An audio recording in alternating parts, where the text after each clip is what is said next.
may have seen the shooting or heard something? Uh, Anybody that you saw? I seen running. Yeah.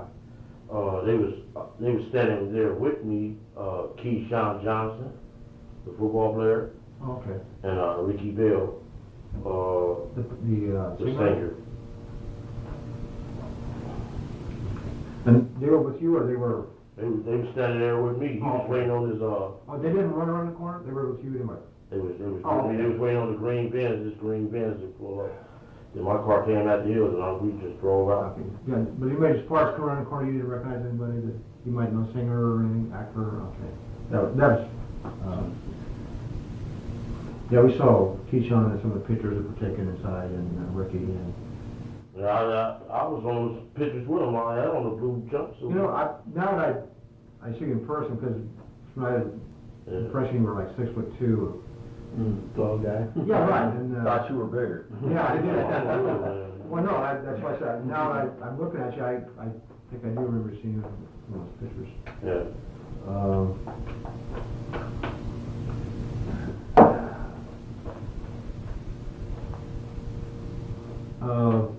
I don't know if you want to answer this or not, and I'll put out. Did you see anybody with the stereotype considered a gangbanger dressed down anything like that in the party? I see. Okay. What about outside in the parking lot where you were either parking your car and coming to, or going back to your car in the parking store over there? Okay. I need to ask you. I just wanted to verify some things. I think. Okay. You're in the parking structure, you see some people running. Running towards the, coming in from Fairfax. From Fairfax. Holland, yeah. So, and you, from there, are you in your car this time, or are you outside? I'm outside. Are you near your car? No, they was pulling up cars. Everybody's waiting on. Oh, okay, you were waiting for valet to bring your car up, Yeah. correct? Right. Okay, when the car comes up, I mean, when was the first time you heard that Biggie had been shot? Was it there in the parking structure? In the parking structure. What people were saying, Biggie's been shot, or did any particular person tell you? Yeah, they were just running. The crowd was saying it. The whole crowd. Biggie got shot. Biggie, like what? Okay. Then you were directed by as you're leaving, directed by a police officer to turn right as you're coming out onto Fairfax. He directed every car that came up out of there. A tall. Okay. You left, you're going down, did you go all the way through Wilshire Boulevard? No, I made a right. You made a right turn on Wilshire? Okay, so you're northbound Fairfax to, you made a right turn? So it would be eastbound then, or westbound? Eastbound. Oh, okay, that's right. Eastbound. Eastbound Wilshire. Okay. Then, did you go all the way down Wilshire, or was there another turn that you made? On the Brea. Did you make a left or a right? Right. A right on La Brea? Then where did you go? To the 10. 10? Then went to the Marine. Yeah. To the 10. 10, and went to 10 freeway? Yeah.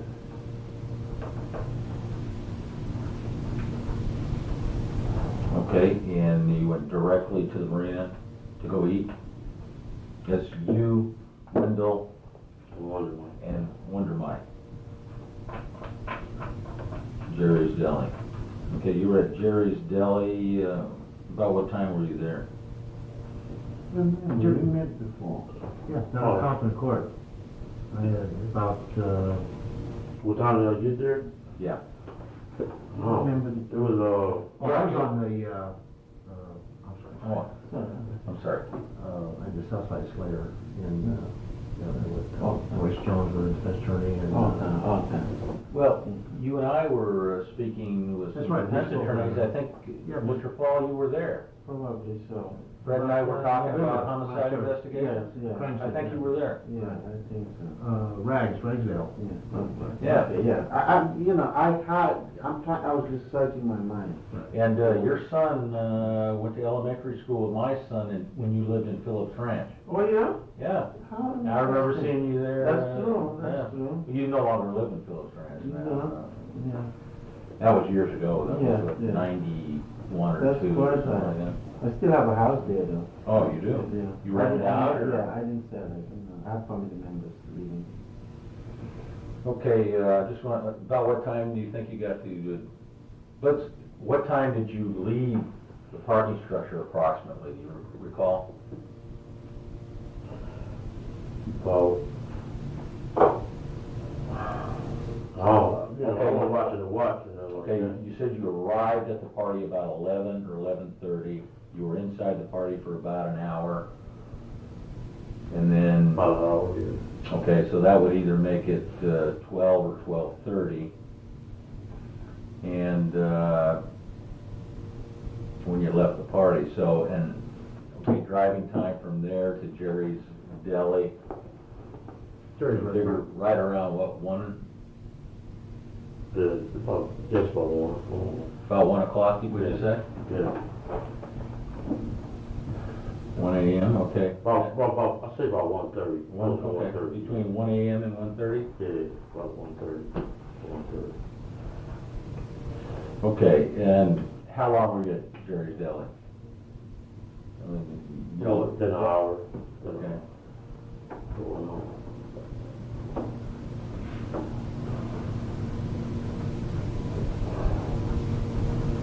They're about 1 hour, so that would make it, at this point, I got home about 2:30. okay, well, that means if you were at the deli about 1 hour, it would be 2 a.m. to 2:30, Yeah. okay? Now you gotta drive from the marina, where you went I straight dropped from Wonder Jerry's? Mike off in the Okay. same area. Okay, then you dropped off, Wonder Mike. Wonder Mike in Compton, right? Yeah. And then, I'm assuming Wonder Mike and Wendell live The pretty same close? area, yeah. Okay. And Wendell in Compton. About what time, would you estimate that to be? If you left Jerry's Deli? I got home about 2:30. Okay. 2:30. 02:30, arrived approximately 2:30. Yeah, all these. I wasn't watching the watch, though. Yeah, no, they're all yeah. approximately. All the times are probably. Right. Yeah. Okay, and when you got home, was there anybody up, like your mom or brother or sister or girlfriend or her mom? Her mom came over the door for me. Okay, so Paula's mom opened the door. Yeah, Was she up already, or was she, she you had to knock on the door? had to ring the door.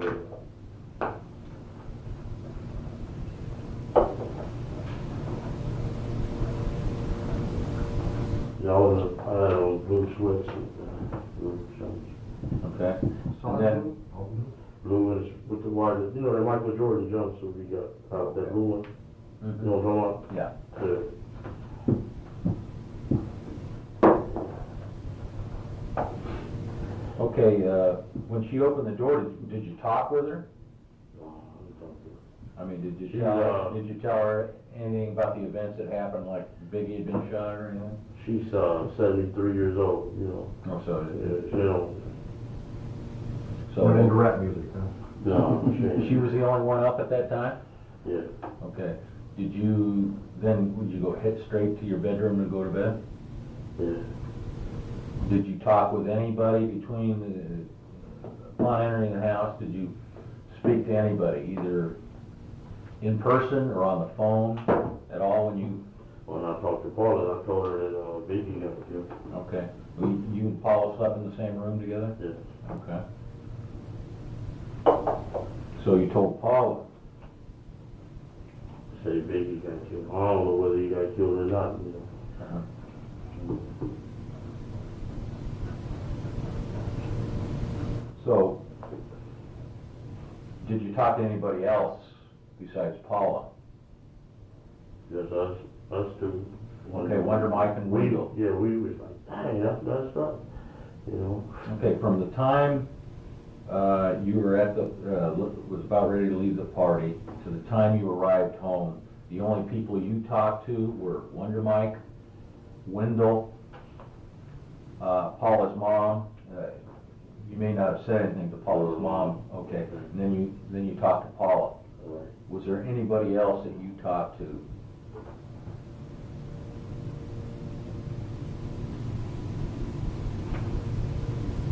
But before we left, Keyshawn said he was going to some other party, and I'm going home. Okay, which party was that? I don't know, you know. You don't know what party that was? Did Keyshawn ask you to go to that, or? No, he just said he was going to the party, and I was just... Which party was that? Was this another after party? Yeah, another after party. Okay, do you know who held that party? Was it a star that had the party, or? I don't know. It's at some mansion or something. I don't know. At a mansion? Yeah. And where at? And up there where the matches be. In Beverly Hills. In Beverly Hills? Yeah, or Hollywood, wherever. I don't know. He just said he's going to a party. Okay, and you had no idea where that party was? No. No, I don't mean to rush, but you know, I do have another appointment downtown at 6. Okay. Okay, So, if you we need want to to talk to Keith in just the call me. future, Call me. we'll call you. Sure. And also, Yes, sir. I have a kid's sister-in-law. Her name is Gina Davis. She said that police have been going to her house, knocking at her door, looking for her, and she has nothing to do with this thing. And she expressed Sister-in-law? Yes. she expressed concern about, you know, what getting around that she's wanted for. So if I told her I'm going to Where does check she with live? you. Let me ask you a question. She lives in Norwalk. I think. Norwalk. Oh, no. Norwalk, man. So I said Yeah, I was going to check with you guys. If you Oh. guys want to Hey, talk to her, Cooper let me came over know. here. If not, Oh, Cooper's over there? Yeah, he's been over windows. He's been everywhere. yeah. So Oh, no, Norwalk? yeah, it's in Norwalk. Long Beach or I Norwalk. think that's Norwalk. Have you talked to Detective Cooper? You know? Yeah, I talked to him on the phone. He said, Okay. man, we know you ain't did it, but we think you can clear up the air or something. I said, man, I can't get you know it. When was that? When did you speak with Detective Cooper? That was the day that you and him were over our house. Pardon me, the day? You were there when you remember y'all Oh, were yeah, there? yeah. Oh, you talked to him? I called him all day. Okay, that's right. Yeah, now the point with Gina Davis is that I told her I'll check with you guys. If Detective Cooper goes there looking for her, she's not going to talk to Detective Cooper. I want Cooper to know that. If someone wants to talk to her, just call me. Okay. I'll make her available. But if someone goes there without, you know, Right. being cleared, she's not going to talk to anyone. Okay. I said, we have Okay. 15 people work on this with us, and I... Yeah, but I was up on the parking garage, man. Yeah. I didn't see nothing or nothing. All I did was her Okay. ears. Chris, real quick, and we'll get it, it's good. Okay, this is, let's put this northbound up here. This is the museum right here. This is the parking structure. This is Fairfax going north. This is the street. You said you were going south on Fairfax, then you pulled into the parking lot when you first got there? Legal term, yeah. Yeah, right.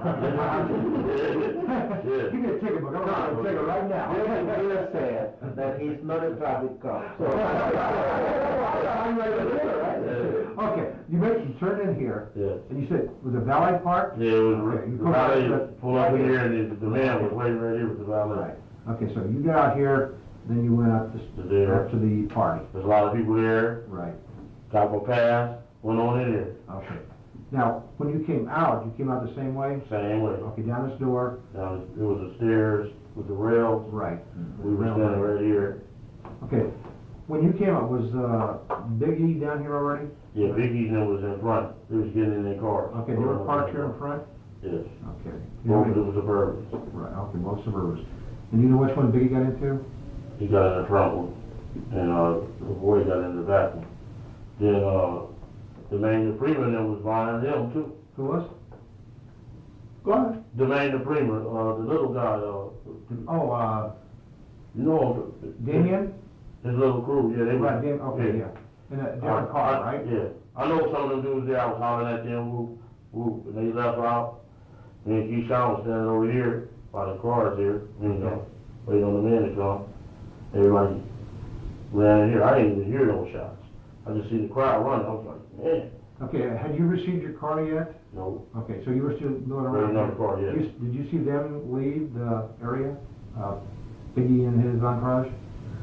You see him pull out and? Not really. I just seen a lot of cars just leaving. Okay, so you saw them there and you just continued over? Over here in my car, yeah. Okay, and then approximately how long do you think it was when you saw them take off, that you saw these people come cattle rustling back in there? Between the 5 and 10 minutes. It was quick. Okay. And then that's when it comes running around here. Okay. Yeah. Were you in your Running car out. here or you still waiting for I'm it? still waiting. Okay. How long did it take them to get your car? I'm talking about the other side of the crowd and from the time it took you to egress and egress out of it. They pulled over Keyshawn's first, then they pulled over mine. Okay. We, came together really. Okay, so you were inside here, and when you leave, did you go out this way or did you? I went out this way. Okay, And the man was back- standing right here, this way he was standing right here, people out. Okay. He was making sure they go right though, Okay. because that is an illegal turn if you turn it up. I'm gonna have to go there. Okay, you said this individual was a police officer? Yeah, he was tall, about 6'4", blonde hair, real tall, yeah. And he was just waving the cars out. He waved about 50 cars up out of here. Yeah. Did you see any policemen there in the parking lot, say, as you were leaving the museum, had the shooting already gone down, or was it until you actually walked a little ways inside the parking structure? Yeah, when I was coming down the stairs, Okay. boom, I was there, seen Biggie now. Okay. Later, they got on. Then I was over here. We was talking about football, Keyshawn. Oh, Keyshawn talking, that's right Yeah. here, waiting for your cars? Yeah. Okay. Then boom, the crowd came around. I was about How long were you standing there? When you exited that museum, how long, time span? From the time you... about 10 minutes. 10 minutes when About you 10. saw people rushing in? Yeah, it was about 10 minutes. Okay. Did you see any policemen anywhere around, any LAPD? Uniformed officers. And uniformed officers when you came out? Just trying to set the time for you to. That's us. All I seen was that's what I seen right here, the tall guy. And it was more. They was pulling up. It was coming real red. Coming in. Coming a whole lot of cops was coming. Yeah. Okay, people were rushing. Okay, 10 minutes between the time you exited and the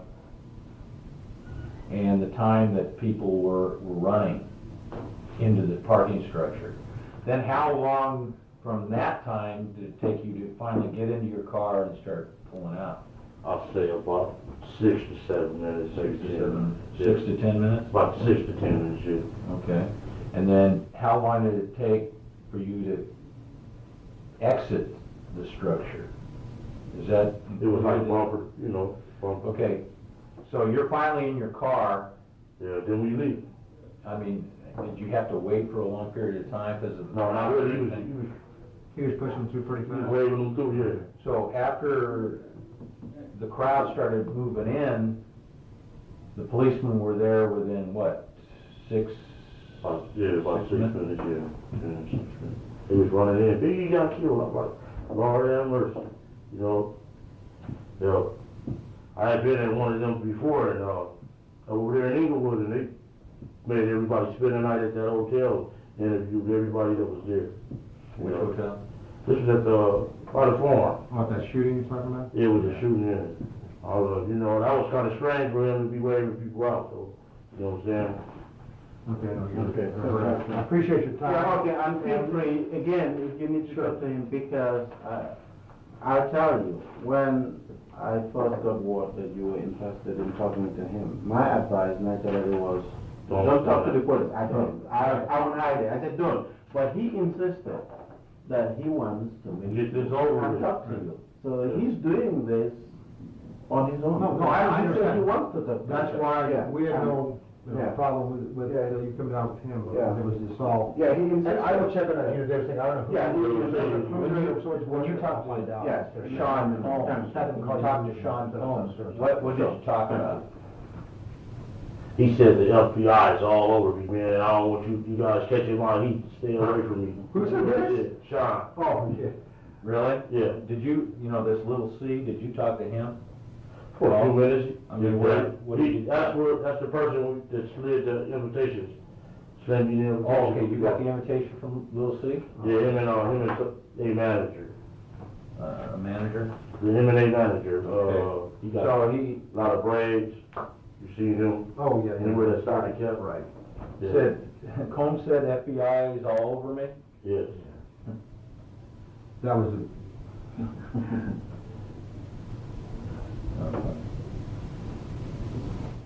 So with little C was just hi and Yeah. He gave me the invitation. Him and the this is manager. before you went in? Before I went in. Then I Okay. went up there, they was drinking, gave me a bottle, I started Did drinking. you talk to little C inside? Huh? Did you talk to little C Yeah, I talked to inside? him. What did you guys talk about? I mean, you met before, right? He just said, how you doing? Yeah, you know, what you been doing? How long had you known Sean and little C before this event? Maybe about a year. A year? Where'd you Couple meet of him? years. He had gave an after party at, the Soul Train Award. In what year? That was, 96? one night did that guy get killed at the El Rey, what year was that? They got beat up. That's where, I'm sorry. Oh, yeah. That was 94? That was the year I met him. Yeah. Okay, so that's 3 years ago. Yeah.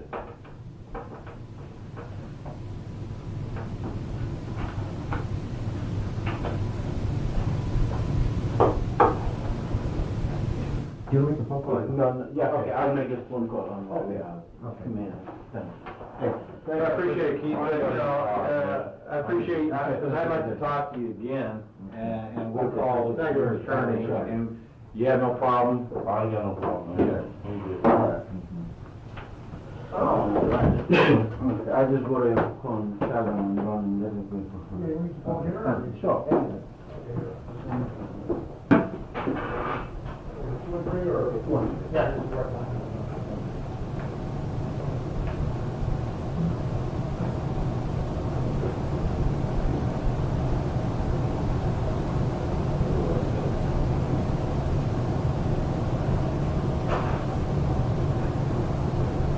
Thanks, buddy. Call. No call. Good, thank you, appreciate it.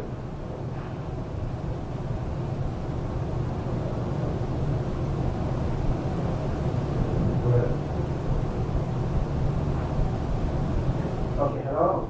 Okay, hi, okay. Give him sober too? You want another soda? Oh, okay. Fine, how are you? Did you talk to me? Okay. She talked to me, you know, I'm in the death penalty case. So I have no time whatsoever. Friday, today, we're at the trial. Which one? But, I told you, Frank Peterson, maybe, No. is the only defendant you have. Otherwise, you just get it from money and go. Otherwise, you just give me a will. But I'll talk to you later. Yes, I'm at the police department, so yeah, I'll just tell you. Well, that number was right.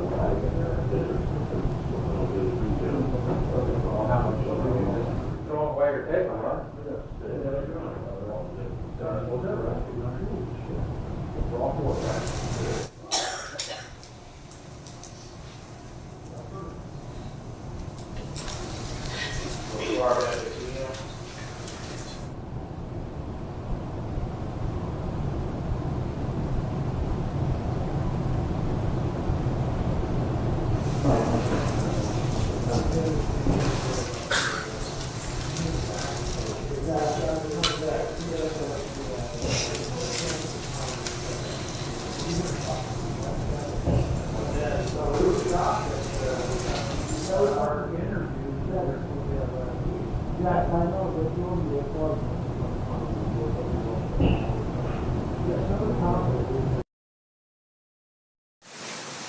right, who's your next witness? Thomas Kern.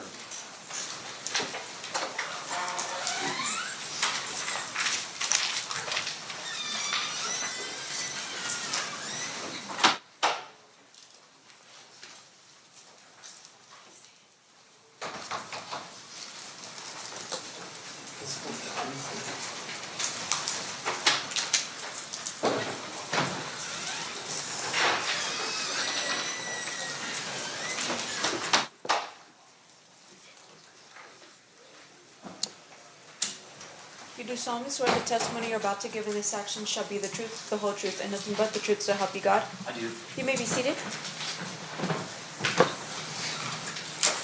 May I please have you state and spell your first and last name for the record? First name is Thomas, Thomas. Last name is Kern, Kern.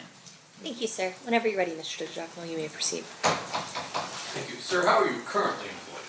I work for Customs and Border Protection at the Chicago Laboratory as a latent fingerprint examiner. I'm going to take you back 30 years ago. Okay. 30 years ago, what were you doing for a living?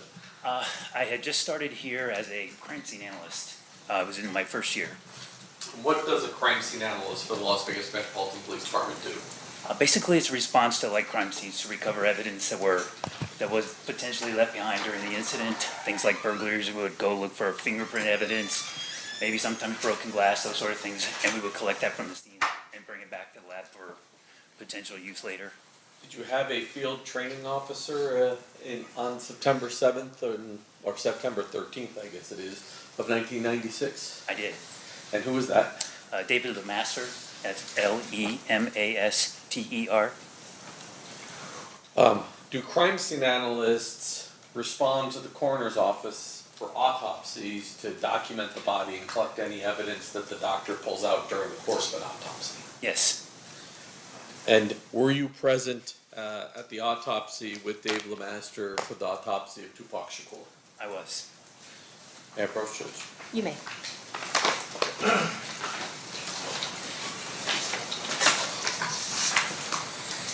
going to start with state proposed exhibits 44 to, looks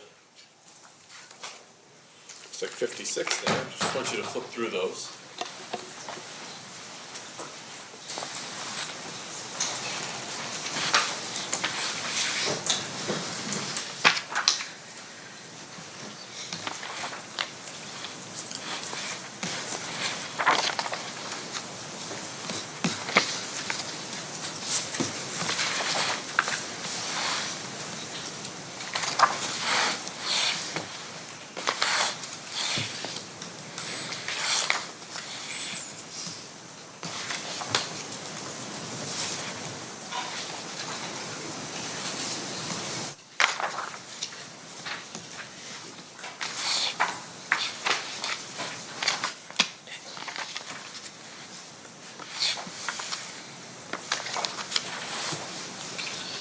So, I can't remember what my first number was. 44 through 54, are those all depictions of Mr. Shakur, well, his body bag, as well as Mr. Shakur during the course of the autopsy documenting both tattoos and injuries to Mr. Shakur? Yes, sir. And then 55 and 56, it is two sides, I'll say, of what looks like a bullet and a fragment that was removed from his body at time of autopsy. Is that correct? That's correct. All right. Now I'm going to show you what's been marked as state proposed exhibit number 128.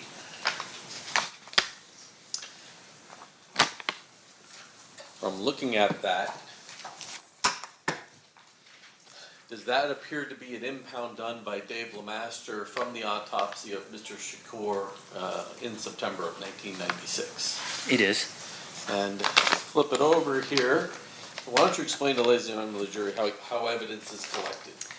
So this is a typical evidence collection bag, and on the front there's information that you would complete and fill out that would be relevant to the investigation you're working on. So I know that this is David's paperwork. We are assigned a personnel number when we start the job, and David's personnel number was 4243 as his first initial, last initial, and that's about here in the center of this information. When we collect the evidence, we're supposed to put a seal on the reverse, and the seal has to remain intact. throughout the investigation. That also has David's initial and personnel number and the date that was collected. And so it appears that nobody's opened this since David impounded it 30 years ago. That's correct. Judge, I offer 44 through 56 and 128. Any No objection? objection, Your Honor. They will be admitted. Thank you, I pass the witness. Okay, cross-examination, Mr. Sampt. Your Honor, I have no cross. Ladies and gentlemen of the jury, any questions for this witness? Seeing none, thank you so much. Have a good day. You are excused, Mr. Quinn.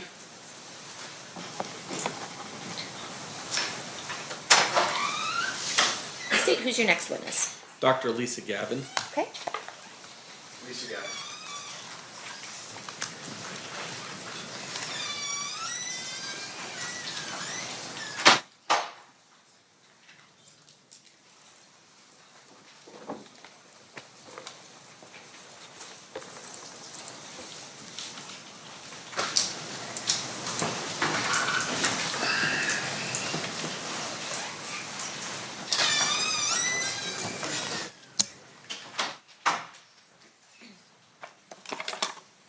You do solemnly swear the testimony you're about to give in this action shall be the truth, the whole truth, and nothing but the truth, so help you God? I do. You may be seated.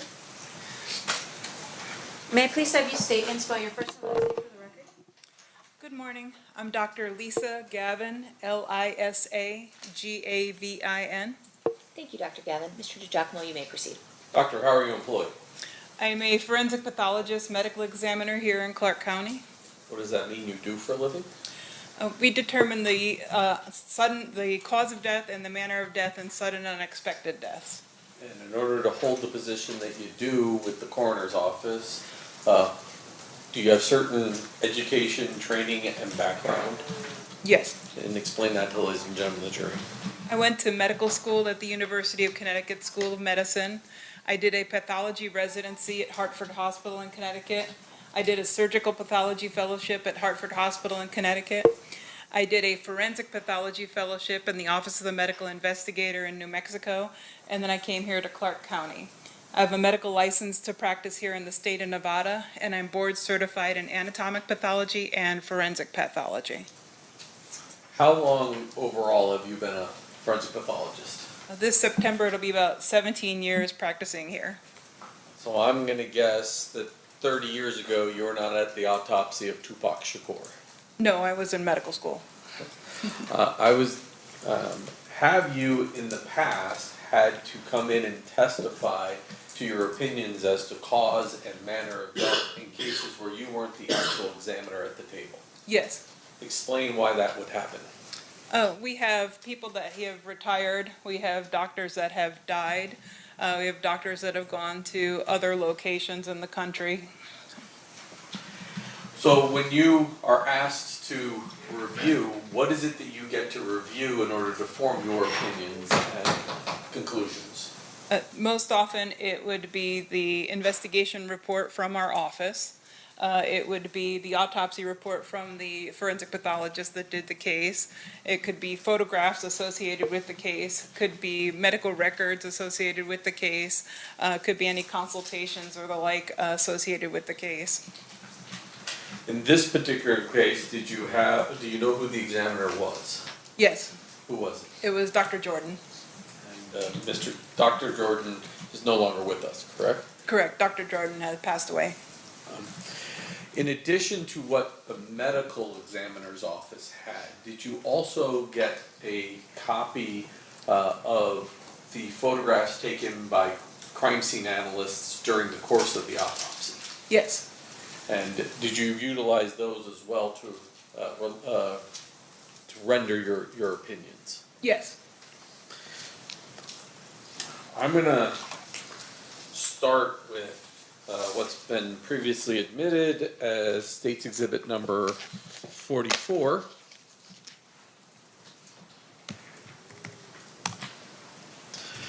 Now, as long as you don't click that mouse, there should be a nice little arrow that comes up and you can point to it. What are we looking at in State's Exhibit 44? In the background is a green body bag, and the way that we sealed the body bag to preserve the body as evidence is we put this little blue tag through the eyelets of the zippers as they come together to demonstrate that the body was received, placed into that sealed body bag, and then received in the office with that seal intact at that time. Similarly, we also attached onto that area what will become the toe tag, the identifying marker for that particular body, that particular individual. And if I zoom in on that,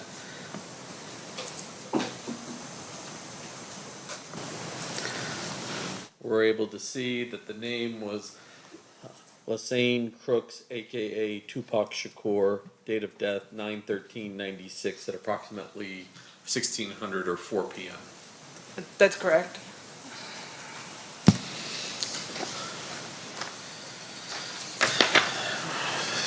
45.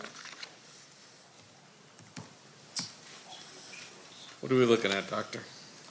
This is just opening up of the body bag, and then one of the first photos that was taken at the time that the body bag was opened, demonstrating the decedent and the condition that he was received in and the body bag.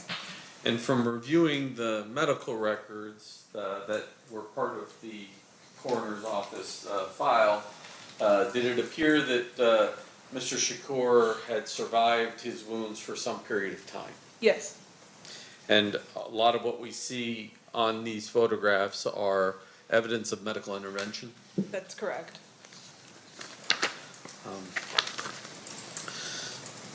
046. This is a facial shot. I know there's a ruler in the way, but this is a facial shot of Mr. Shakur. Oh, that's correct. And then we're not going to display all of his tattoos, but there were photographs taken. This is 47 to identify his various tattoos. Correct. So you can see on his right stomach there that says thug. And then if we go to 48, on the other side it says life. Correct? Correct. Okay. So now I want to get to his injuries, and I'm going to start with, well, I'll start with 49.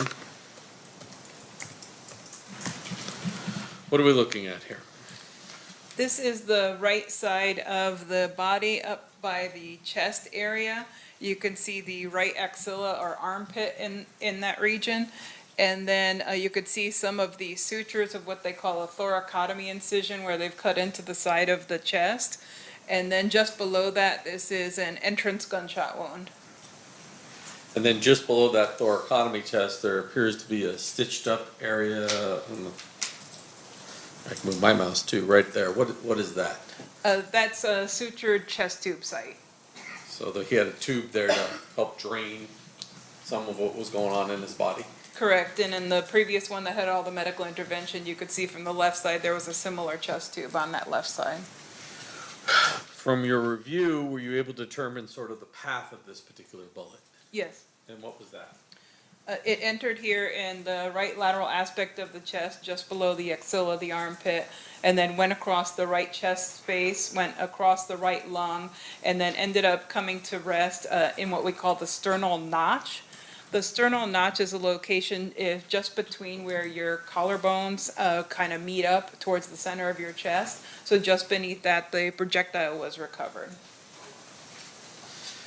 The nature of that type of wound, what did it physically do to him, his ability to breathe and those types of things? So the injury to the lung would have collapsed the lung and also caused the lung to bleed. And so it was documented within the medical records that he had about 2 liters of blood in his chest cavity when they put in the chest tube to try to save him. And similarly, they ended up removing that lung to try to save him and kind of clamp off the bleeding. And then it already had multiple episodes of not becoming responsive, so he wasn't able to breathe. He was bleeding out in that area from that injury.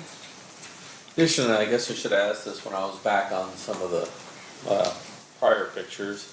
We're going to see a lot of pictures, or we have seen some pictures of Mr. Shakur while he's alive. We're going to see some video of him alive. He certainly looks a lot skinnier in those pictures than he does in these pictures. Is there a reason why he's so bloated in these photographs? After they've been on the life support system, you end up not being able to circulate the fluid in the body that they're trying to give you, and so it kind of seeps into the tissues, and it makes your tissues look kind of bloated and literally bloated.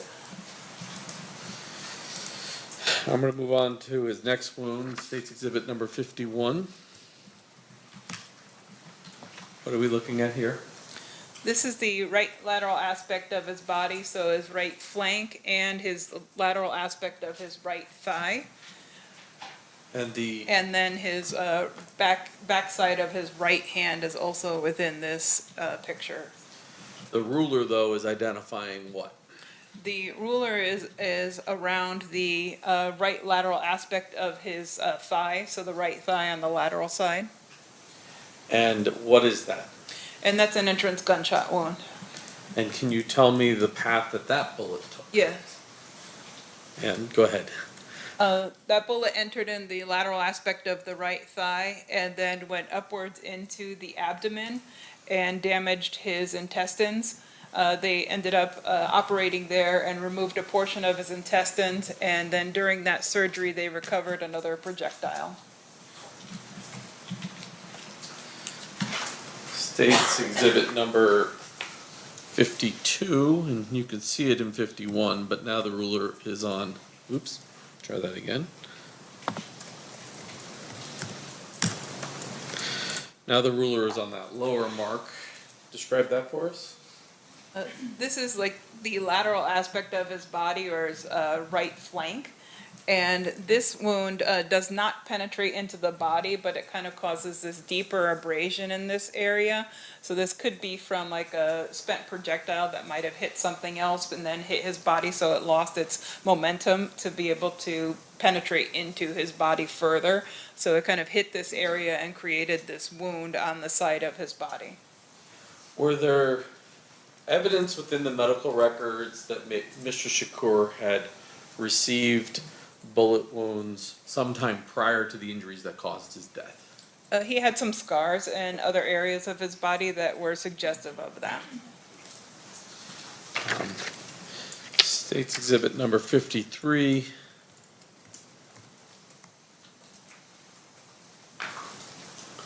What are we looking at? This is the back of his right hand, and on the ring finger he has an entrance gunshot wound. This path goes through the hand and goes through that finger and then fractures that bone right by the ring finger area. And then 54, 054.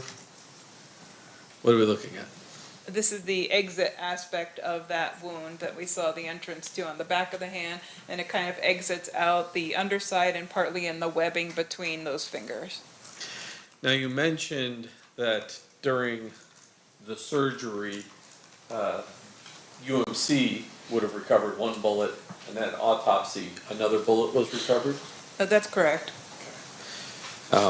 So, as it relates to the autopsy, showing you State's Exhibit number 55. What are we looking at here? This is the projectile that was recovered during the autopsy. This was the one underneath the sternal notch to which I referred earlier. And just so the jury understands these when they get the back room, that's the same bullet, it's just taken from the opposite side. Yes, we take multiple angles of those projectiles, photos of multiple angles. Your Honor, just for the record, what exhibit number is this one? Mr. Distracto? 56. Okay. Now, Doctor, in addition to not only the photographs, Were there other records identifying Mr. Shakur within the coroner's office records? We have both some medical records and some photographs, as well as the autopsy report, the investigation report, and the toxicology report as well. Did you also have an affidavit from Mr. Shakur's mother indicating that's her son and he's dead? Yes. And were there also postmortem fingerprints taken to confirm that information? Yes. After reviewing all of those records, do you have an opinion as to the cause of death of Mr. Shakur? Yes. And what is that? He died of gunshot wounds of chest and abdomen. And do you have an opinion as to the manner of death? Yes. And what is that? Homicide. When a medical examiner uses the term homicide, what does that mean? The simplest form is death at the hands of another. Thank you. I pass the witness. Cross-examination, Mr. Sant. Yes, Your Honor, thank you. Dr. Gabbard, good morning. Good morning. How are you doing? Good, how are you? Good, thank you. Just a couple questions. Your testimony here today revolves really around your review of the record that was laid out 30 years ago. Yes, that's correct. And so, fair to say, of course, that keeping records would be very important in your line of work. Yes. In the event that in the future, something that you do while you're on vacation somewhere in the Bahamas could be testified to by another doctor. That's correct. Now, with regards to the records that you saw here, is it Dr. Jordan. Jordan? Was there anything missing in your review of those records in terms of record keeping or anything like that? No, but we only took a few photos at the time of autopsy. At that time, they used Polaroids, or they used film and cameras. And so we had few photos of the body itself. And so consequently, the crime scene analyst photos were helpful for being able to come to determination in addition to the reports. Right, so the way we're able to explain it to the jury today is that you reviewed the record as well as any photographs that were taken at the time of the autopsy. That's correct. Okay. And once again, going back again to my original question though, is that was there anything at all in review of Dr. Jordan's records or record keeping that would have indicated to you something that should have been done differently with regard to Dr. Jordan's work? No, nothing that I could see in my review. Okay, and fair enough to say though, there you're not really there to critique his work as much as it is to relay what you read in the record to a jury like the people that we have here today. That's fair.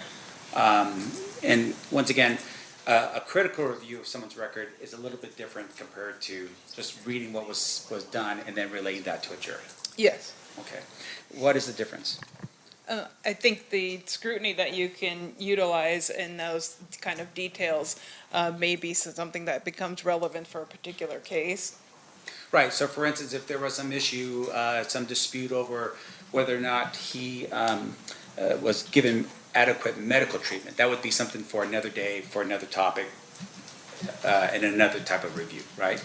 That would be for somebody that actually does treatment of bodies. I'm a forensic pathologist, so I'm a medical examiner, so I review people after they've died. So that would be treatment related to whomever does that type of treatment. Now, would you have been able to do this type of review if Dr. Jordan had not kept an adequate record of his efforts? It depends on what you have available for review. Say, for instance, there's no record at all. He doesn't do a record, he does some work, but you don't have anything other than maybe the pictures in this case. Would that be enough of a review for you? Photographs can be very helpful in terms of determining what happened to the body, and then in terms of where the locations of injuries are. Based on my knowledge of anatomy in the body, I can definitely generate opinions based on that. Sure, but with regards to, say, his work in general, outside of the fact that you could point out location of where there's entry and exit wounds, for instance, from a bullet, outside of that, would you be able to tell this jury exactly what Dr. Jordan had done with regard to his autopsy? What he did for his exact procedures, no.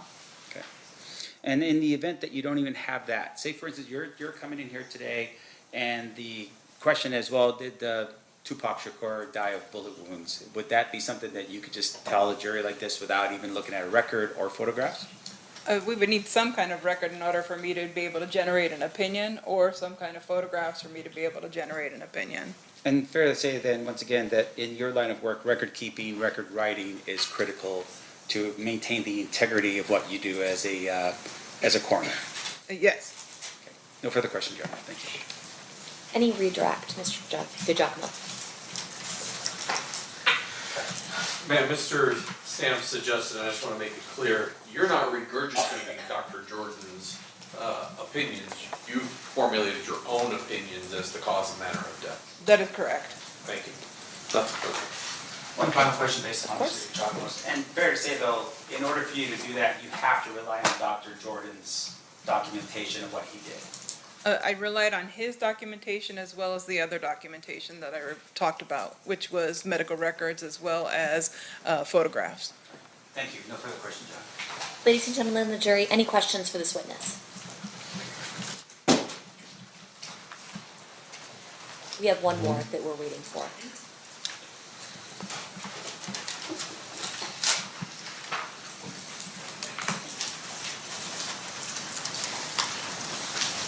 I have the parties approach.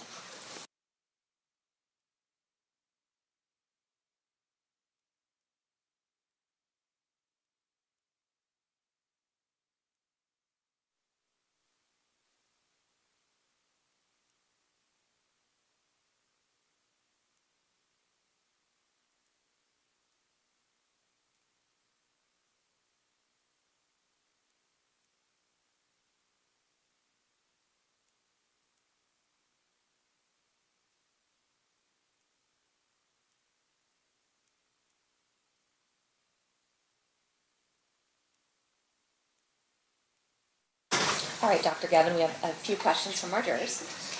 Were there any wounds to the head that you or Dr. Jordan observed or noted? No, there were not. And then, were all the bullets found of the same caliber? I don't know what the caliber of the other bullet was, the one recovered at surgery. Okay, state any follow-up based on those questions. Do you even know what the caliber of the bullet was that was covered at autopsy?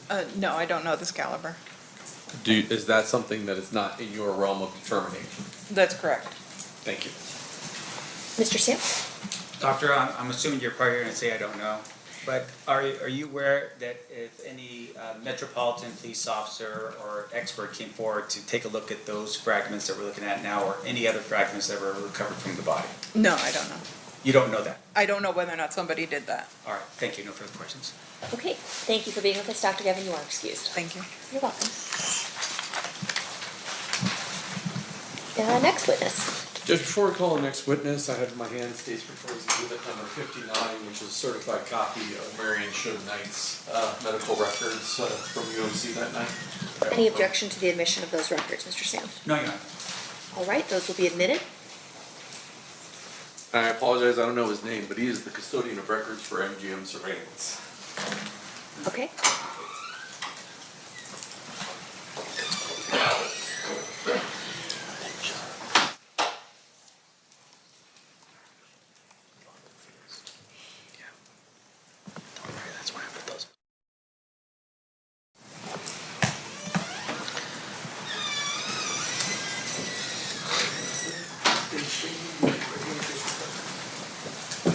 You do solemnly swear the testimony you're about to give in this action shall be the truth, the whole truth, and nothing but the truth, so help you God? I do. You may be seated. May I please have you state and spell your first and last name for the record? Michael Ingram, Michael Ingram.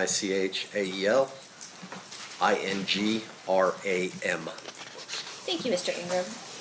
Mr. Giacomo, whenever you're ready. Sir, how are you employed?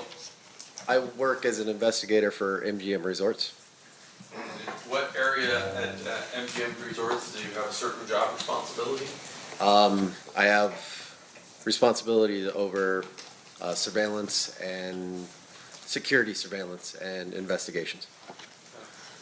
Were you requested to come here to authenticate some video that was collected well back in 1996 from the MGM? Yes, I was. And have you had a chance to see any of that surveillance? Yes, I have. Okay. Did MGM keep a copy as well? Yes, they have. Okay, so you reviewed that? Yes. Judge, I have in my hand State's Proposed Exhibit number 115, which is that video I'd offer. Any objection?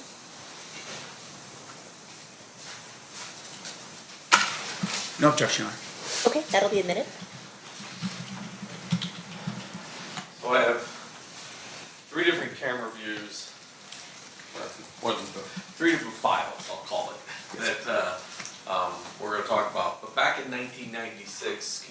describe the type of surveillance system we're looking at? Like, how is it, what medium was it originally recorded on? At that time, it was recorded on VHS. And did MGM reuse tapes every so often? Yes. And so when you reused tape, did you lose quality each time you kind of reused it over and over again? Yes, the quality deteriorated. So unlike today that's digital, some of these views that we're going to watch, it's going to be pretty hard to facially identify anybody. Is that correct? That's correct. So I want to start with, actually, can I borrow yours?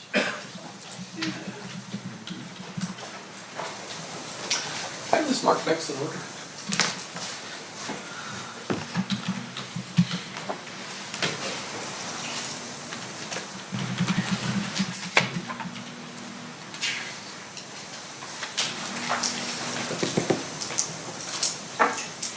I need to switch it over. I know, I just remember if it's at the top or the bottom. There's two blues. Oh, this one? She has to switch it over. There you go. It doesn't work that way, the way you're wired. Alright. I'm going to show you the stage proposed exhibit number 144. You recognize what that is? Yes, that's the MGM Grand. Is that currently the way the MGM Grand looks? The general layout of the casino or the hotel, yes, it's the names have changed and stuff, but Okay. the property is the same. So we don't know if this is from 1996 or if it's from 2002, 2010, when in the last 30 years, but generally the layout's been the same. Correct. Put this up, ladies and gentlemen, the jury. Your Honor, if I could, Oh, I moved to bit 144. before we move to admit, can I just ask a couple more questions of this witness with regard to this particular? You'd like to voir dire on this issue? Yes, please. You may. Sir, with regards to the photograph that's been marked as proposed state exhibit 144, can you tell me if you can read the locations that are on that particular map? I can read most of them. There's one that's a little fuzzy to me. Sure. And in terms of your review of the surveillance video from the MGM, fair to say that what we're about to see would indicate where the camera location was, including the name of the area that would correlate with what you have out there on the map? As a general rule, yes. Okay, thank you. We'll have no further questions. Any objection then to No the objection. admission of it? No. It'll be admitted. State, you may proceed. Thank you. There's actually two areas on this I want to talk to you about before we show the video.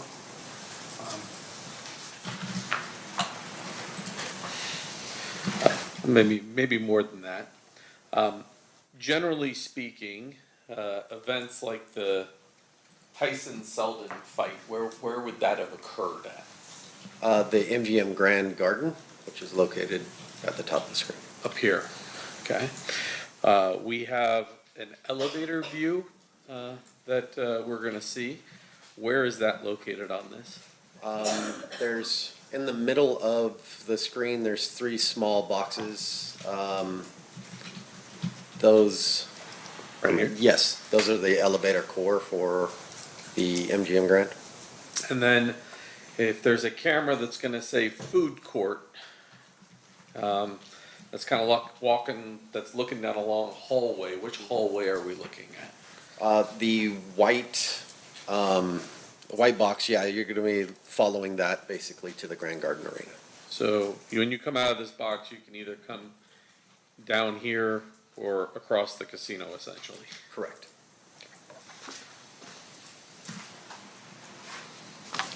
So now I'm gonna start with, if we can go back to me.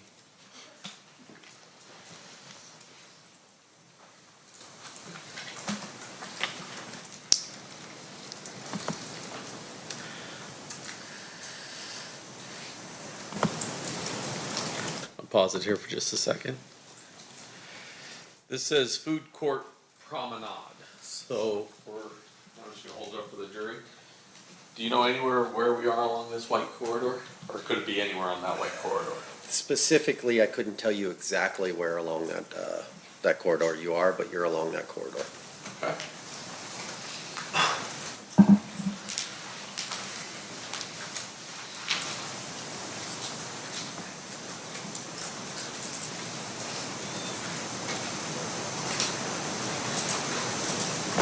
And I'm going to stop it, oh, maybe a little farther.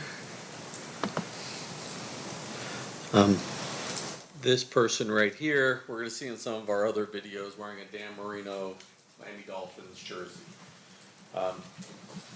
You probably know that, but for ladies and gentlemen of the jury, that's the person that we're trying to follow. Is that accurate? Or do you know? I do not know. Okay.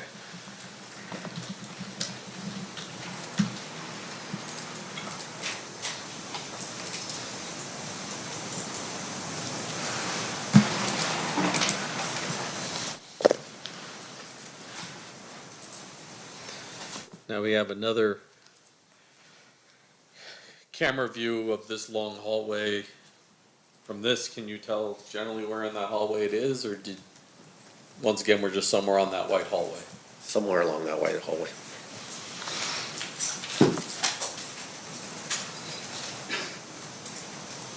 And, well, he just flashed. That. So let me stop it here. On these VHS tapes, cameras would flash between different hallways. That technology was in effect during that time frame. It's called multiplex back in those days. Correct. So sometimes we jump from camera view, trying to capture what we're trying to capture. Correct.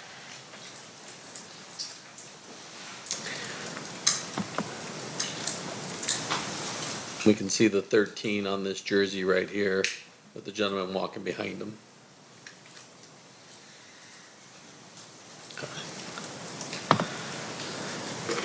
Now I'm going to take you to 115B. I don't know why it did that.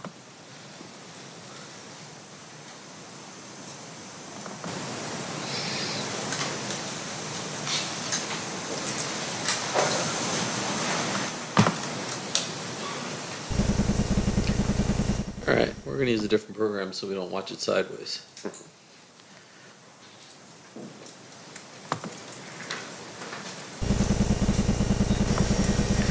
And I'll turn my volume off because there's no volume. Now this is that elevator core that we saw. Can we switch over to me for a second? Over to you? You mean the dot cam? Yeah.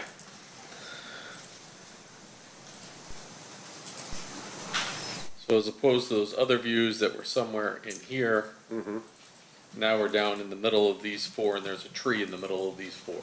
Correct. Is that tree still there? No.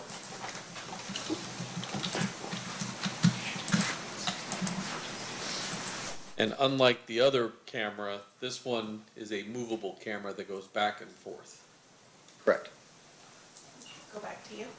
Yeah.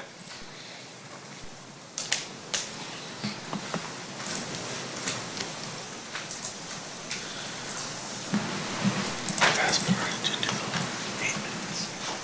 So it's not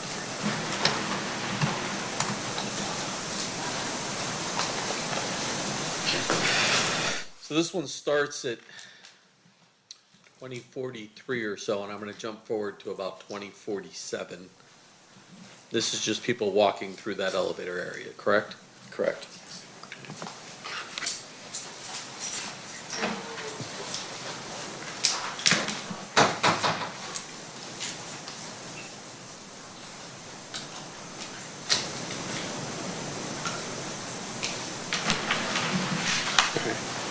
Close enough. We'll start at 2046-33.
stop it just here for a second to orient everybody.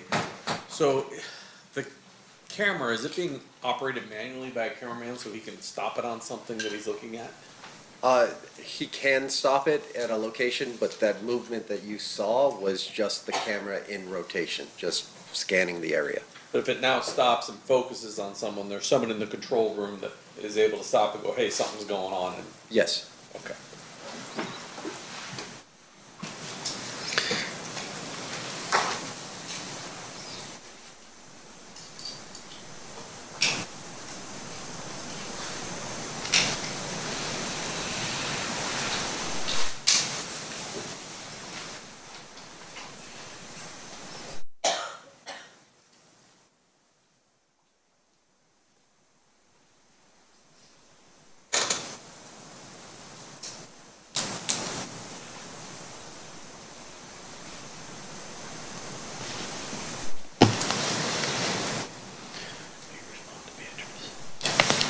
Tell her yes as of right now.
The gentlemen in white shirts, are they security guards, and the gentlemen in tan shirts, Metro Police?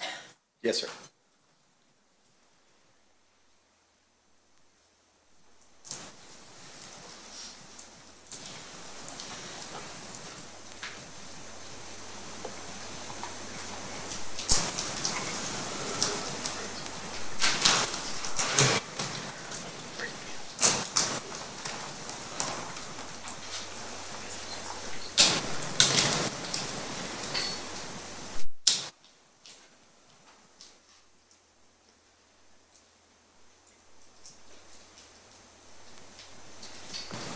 Pause it there for just a second. Once again, it appears that the victim of the beating was wearing that 13 merino shirt. Yes, sir.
2055 or so.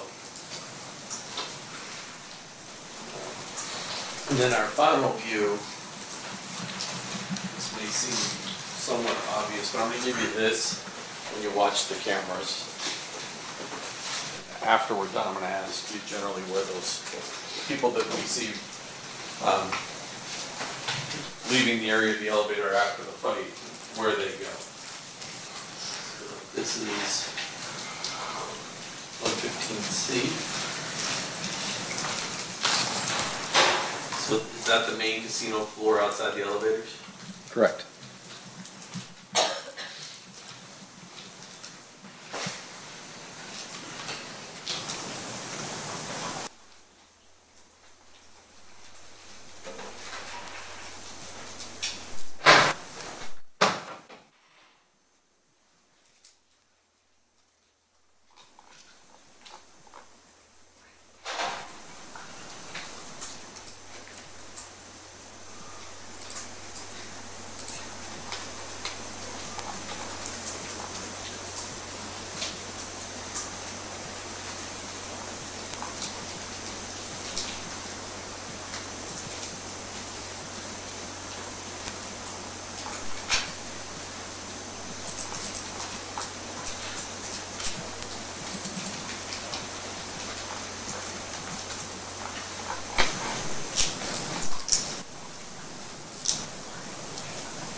Those doors that they appear to be exiting, can you generally tell me where that leads out to?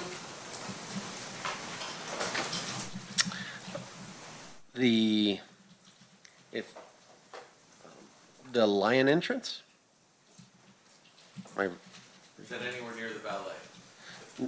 That's the, I'm sorry, I was confused. Out to the hotel registration area and then out to the porte cochere. And do you know whether or not back in '96 there was a ballet there or not? Yeah, no, I don't know if there was an exact ballet or what it was called at the time.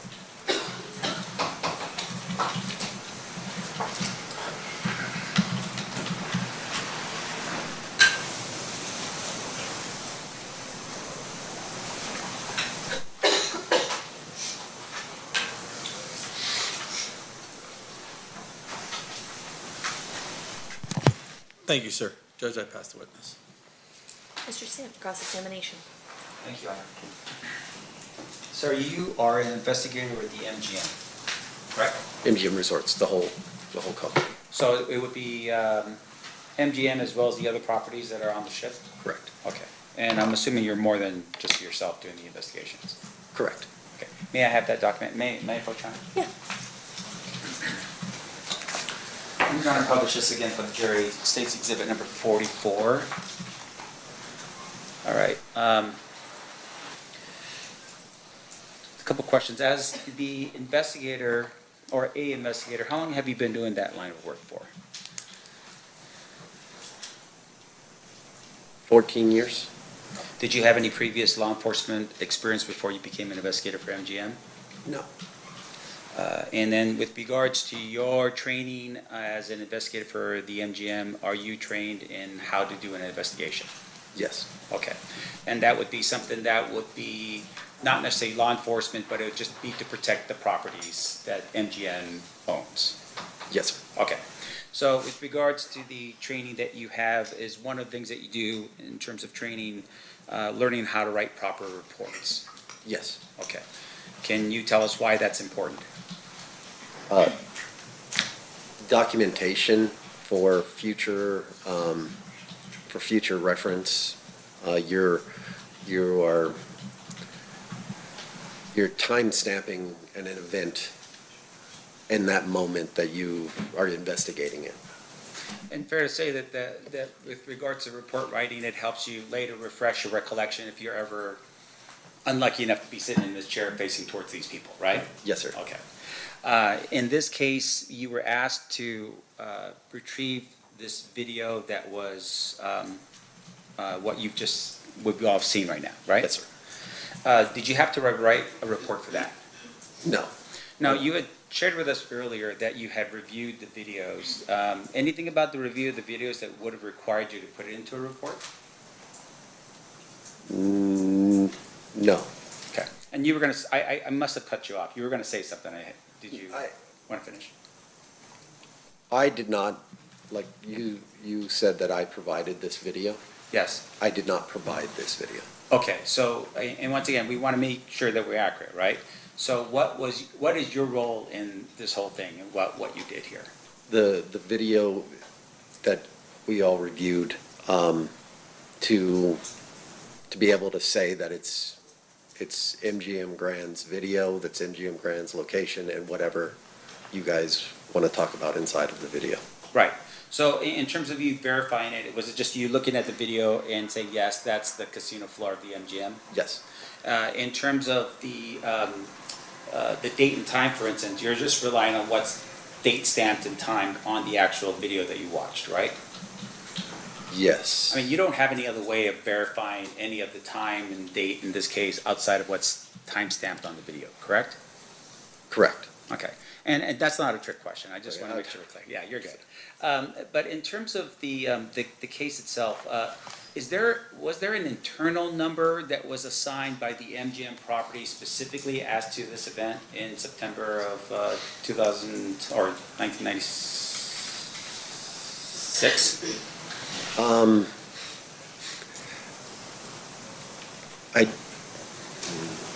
I don't know that answer. So when you were asked to review the videos, do you know if there were any reports that were written by MGM security or MGM investigators like yourself on September 7th, 1996 with regard to this event? I don't know that answer. Now, in addition to that, you were asked to look through the video. Were you ever asked to locate anyone based upon the video that you saw in this case? No. All right. And the way the surveillance worked back then, right? I'm assuming you weren't, that was 14 years ago, so that would have been, you were there in 2012. Technically, I got hired in 2010. 2010, all right. So this is another, take a step back, another 14 years prior to you working there. We heard testimony that the recording system was all VHS based. Yes. If you could describe for the jury, right? So you have a control room, I'm assuming, with all these monitors that are on there. Yes, sir. And there's multiple people that are probably looking at different quadrants or areas of the casino. They're looking at different monitors, yes, sir. Okay, and some of them are concerned with, like, say, cheating on the tables and that kind of thing, right? That is a different team altogether. I see. You have your security team and you have your gaming surveillance team. I see. So as a security team, you're just tasked with safety on the premises. Correct. Okay. And so in this case, when those cameras are going around, they're going around automatically until such time as somebody in the control room looks and says, oh, there's something going on right here, and then manually focuses the camera over there. Some of the cameras, yes. Okay. And even if the person in the room is not seeing it, sometimes you'll get a call from security saying, hey, we've got a situation over by the elevator banks, and then that would draw someone's attention to that monitor and move the camera over to that area. Yes, sir. Now, is the person that's operating the camera at that point in direct contact with the security team that is down below, like in this case, in the elevator area? Yes, sir.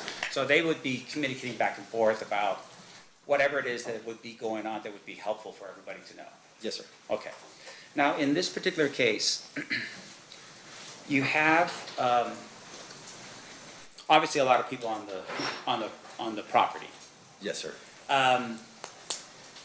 Maybe you're too young for this, but I mean, this was fight night, right? Mike Tyson against Bruce Seldon. Yes, sir. Is that typical? Like, is that a typical amount of people on the MGM property? In my experience, yes, that's a typical of fight night that you would have. Right. So nowadays it's UFC or some type of championship thing with somebody, I don't know. But once again, championship level sort of thing, right? Yes, sir. Not an everyday. Not an everyday thing. All right. And obviously there's a ton of people that are there. We see at some point the group that attacked the individual run. Yes, and sir. they run out of the area. And I want to make sure the jury understands. So going back here again to State's Exhibit number 144, the area where the attack happens is right here. Is that right? Yes, sir. And this is right next to it. It just says elevator core, right? Yes, sir. Now we talked a little bit about where they exited, and you had mentioned somewhere, but I just want to make sure I'm clear as to where that would have been. Can you tell the jury where they exited? From what I observed,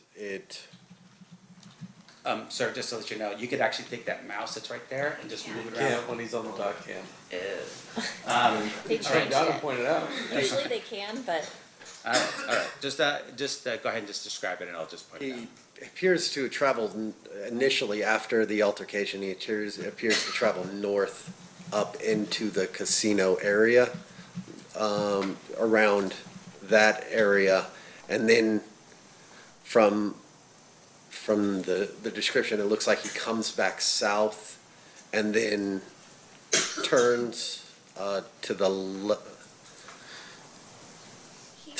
Approach that screen and Oh, thank you, Madam Clerk. Yes, please. Could you just, talk louder while you're over there.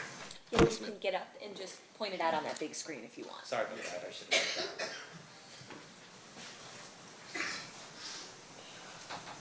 The altercation occurs in the elevator core. It appears that he travels up through this location on the casino floor, and then turns here and then comes back down. And it appears that he goes, I would have to watch it again. I'm a little confused on the exact route. There's only two routes. You either went out the Port of Ricochet or went out the Lion entrance, but I'd have to watch it one more time to be able to confirm it. If we could ask the state to be so kind as to replay that particular video back for the witness. Yeah, she needs to put it back on me. Thank you, Madam Clerk. And once again, this would be 115C as in Charlie.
Did that help? Yes, it did. Okay, let's show this to the jury then. Put this back up if you want to go on. Yes, sir. The banner right for me for a second. Showing you again States Exhibit 44. Can you explain to the jury the path that was taken? Initially, it starts in the elevator core. They exit the elevator core, they enter the casino floor, they come down, they pass the cage, they pass the Emerald City, and then they're out the line entrance. All right, and for the record, the line entrance is on the corner of Las Vegas Boulevard and Tropicana? Correct. Thank you. Now, with regards to how we're able to determine this, obviously it's, we're looking at this particular map here, and there's names of certain parts on here. Did that help you in terms of seeing where the camera locations were? Yes. As well as just looking and seeing that there was a casino cage and there was, you know, you were able to determine just based upon that where everything was? Correct. Okay. Now, looking at the map again as well, can you point out for us the number of cafes that's located on the property?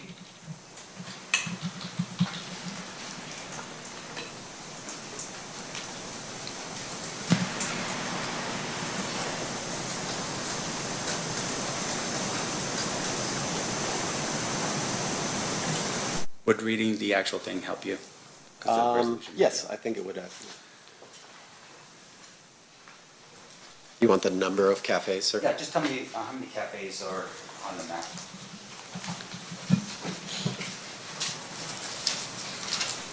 One, two, three.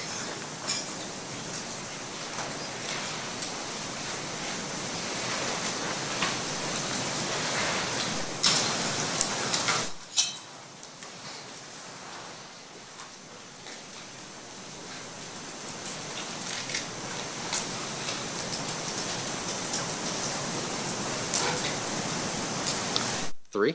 All right. Thank you. I'm sorry, I'm the coach. Oh, of course. You may move freely. Thank you. Showing you again for the jury 144. If you can just get up and point to the map in terms of where the cafes are on property in 1996 for us, please.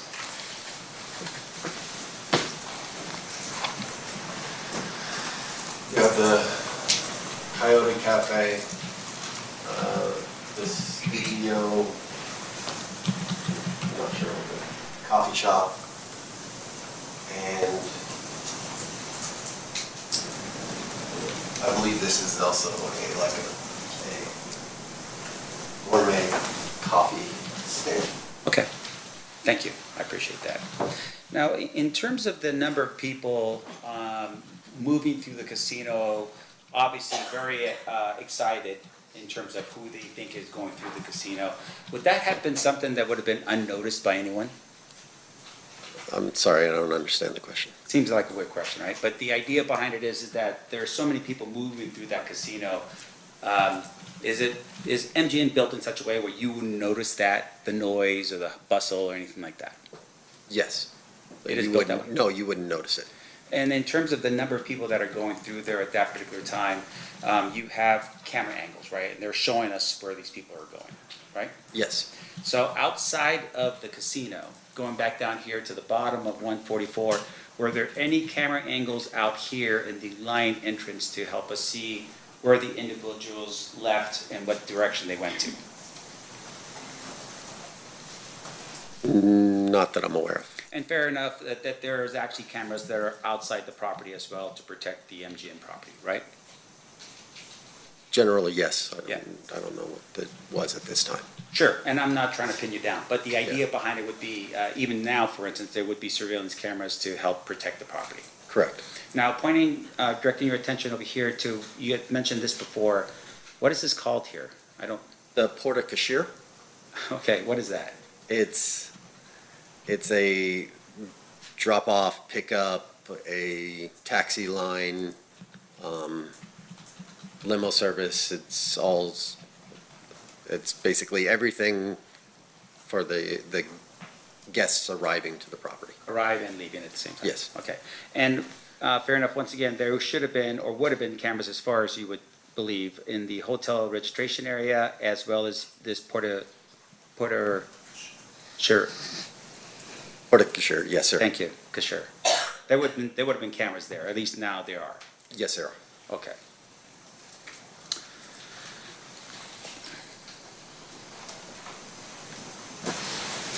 Now, do you know what MGM's policy is with regards to events that occur on property where police officers request video surveillance to be captured?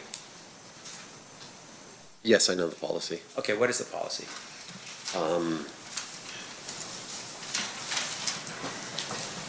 The policy when police request video is they submit a, what we call an admin subpoena, with the date, time, and kind of information that they're requesting. And then a member of either security surveillance or gaming surveillance will put that video onto a portable drive of some sort and provide it to the police. Right. And with regards to that video surveillance, is it the entire property? No. Okay. What typically is requested of the police officers, and what's typically protected or is saved by MGM?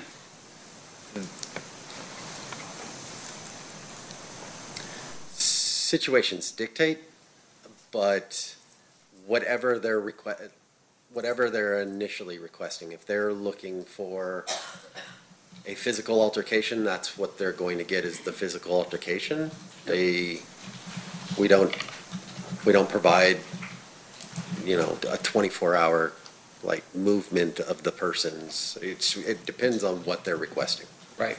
So in this particular regard, you have an individual dressed in a Dan Marino jersey that at some point leaves the elevator area. Recall that? Yes. Now, do you know if there was ever a request to follow that individual through the casino and maybe off the casino premises just because he had been involved in an altercation with some other people? I'm not aware of any request.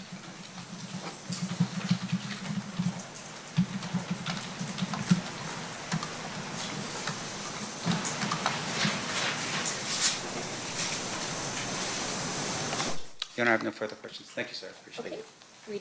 Redirect, Mr. Duffel. Just briefly.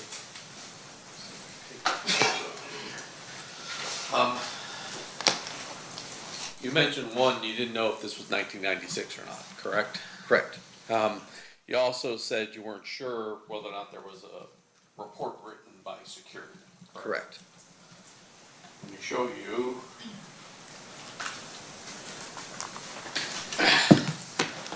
Does that document generally look familiar to you? Yes, it does. Okay. And that indicates the accuracy of the times on the, generally speaking, on the video that we have. Yes, sir. And I want to read that description to yourself.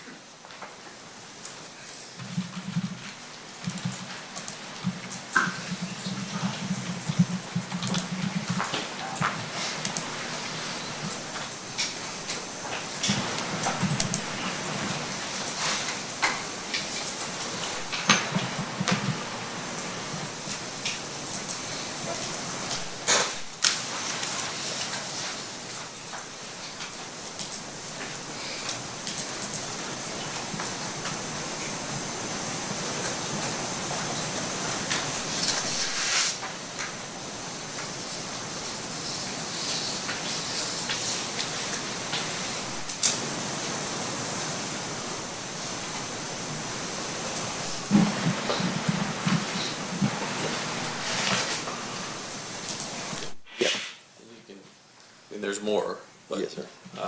Based upon reading that, are you comfortable that the Coyote Cafe was present in 1996? Yes.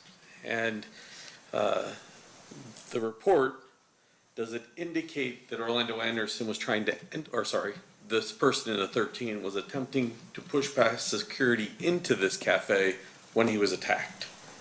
Yes, sir. Nothing further. Any recross based on that, Mr. Sanders? And I'm sorry, sir, I forgot your last name. Ingram, Ingram. Mr. Ingram, the report that you just read, did you author that report? no. Now, in terms of the report, fair to say the report is basically reflecting what's found on the videos that's been provided by the state? I'm sorry, I lost track. What? The videos that we watched earlier, is that what's in the report? Yes. So in essence, the jury can see the report for them, or see the videos for themselves to determine what was happening in terms of actions and what people were doing, right? I don't know if that's completely accurate. There are things that are in report that are written by, like, eyewitness that you can't see on video. Sure. Now, the report itself, do you know who wrote it? I do not. Do you know if that person had the same training and experience that you have here today talking to this jury? I do not. And in terms of the report itself, is it a standard report that would have been drafted back in those days? Yes, sir. All right. And there would have been somebody who would have supervised that report, I would assume, and reviewed it? Yes, sir. Do you know who it is in this document? Who the The supervisor? supervisor is? I don't know who the manager at the time was. All right. Once again, not you. You were 12, right? Okay. Young, yes. I have no further questions. Thank you. Just briefly. Mr. Sam said that only what was seen on the video is in this report, but there's actually a description of what what the person in number 13 was doing before we could see it in video, if you read the first. Yes, he.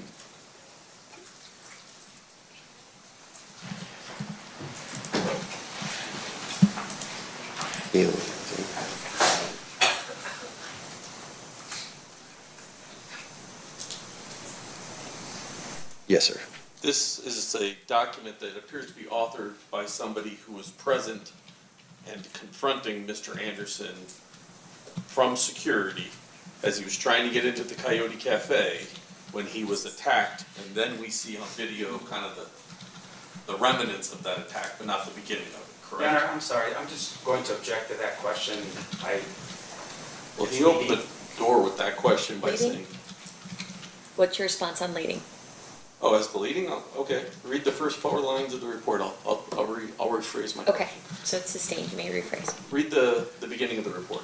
On Sunday, August 7th, 1996, at approximately 8:50 p.m., this officer was in the elevator core when I noticed a BMA wearing a sports jersey force his way past the officers.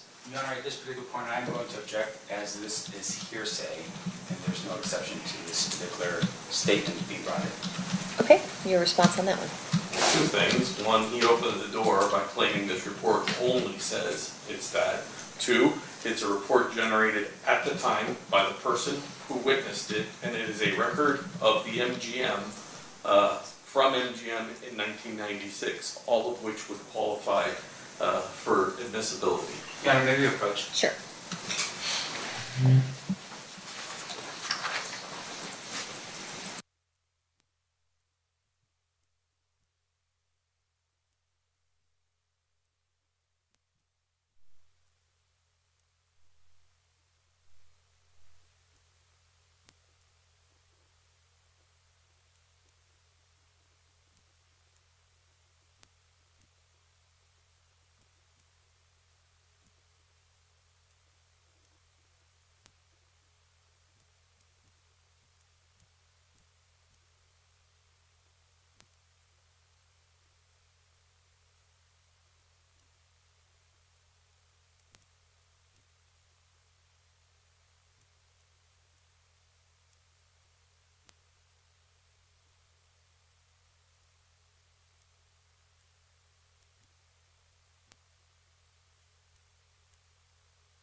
All right, overruled, this the statement is not being offered for its truth. Instead, it's being offered to rebut the idea that the only thing that the report contains is viewable on the video. And the jury is to consider it for such. If you could just, I guess, start over. Start at the beginning there and stop at the point you get to this person in the jersey getting attacked. On Sunday, August 7th of 1996, at approximately 8:50 p.m., this officer was in the elevator core when I noticed a BMA wearing a sports jersey force his way past the officers. I can't read the first name, Munez Roberts, at the North Key checkpoint by Coyote Cafe. The unidentified BMA was questioned by myself and Officer. Your screen went black. Oh, sorry. I love technology. Mm-hmm.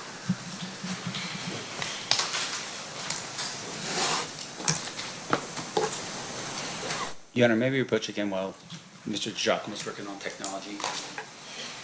With Mr. Claus? Okay. Yes.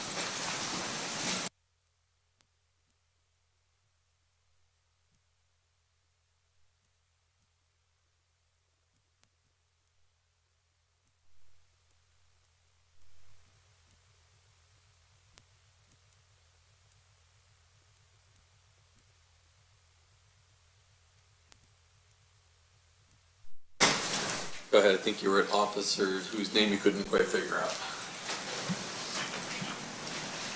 The unidentified BNL was questioned by myself and Officer Gamba on the side of Coyote Cafe. The BMA was very uncooperative on answering our questions. While questioning the BMA, he continually kept looking over his shoulder towards the North Key checkpoint. It was seconds thereafter when I noticed a large group of BMAs force their way through the North Key checkpoint. The large group of BMAs, approximately 20, were running right in our directions. As they got close to,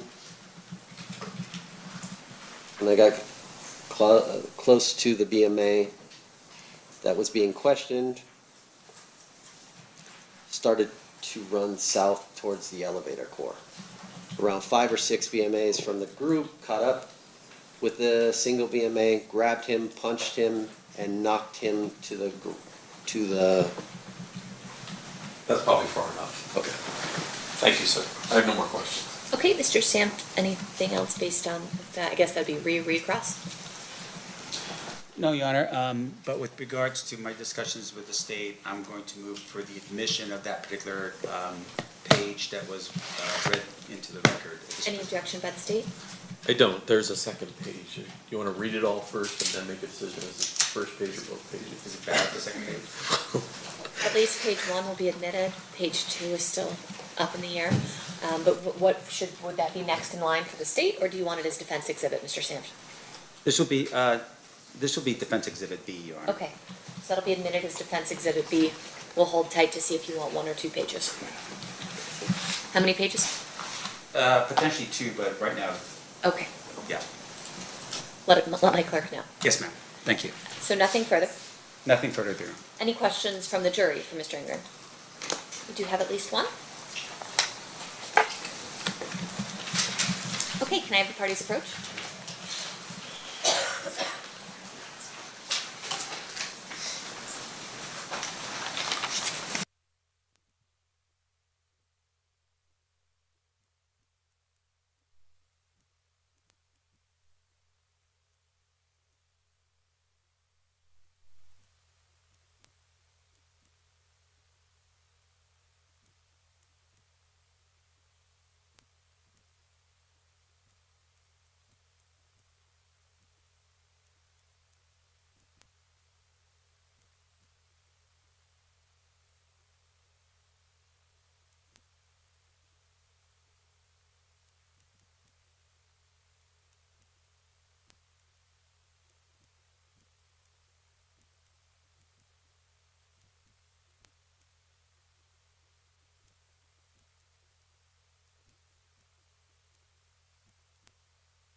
All right, a question from one of our jurors.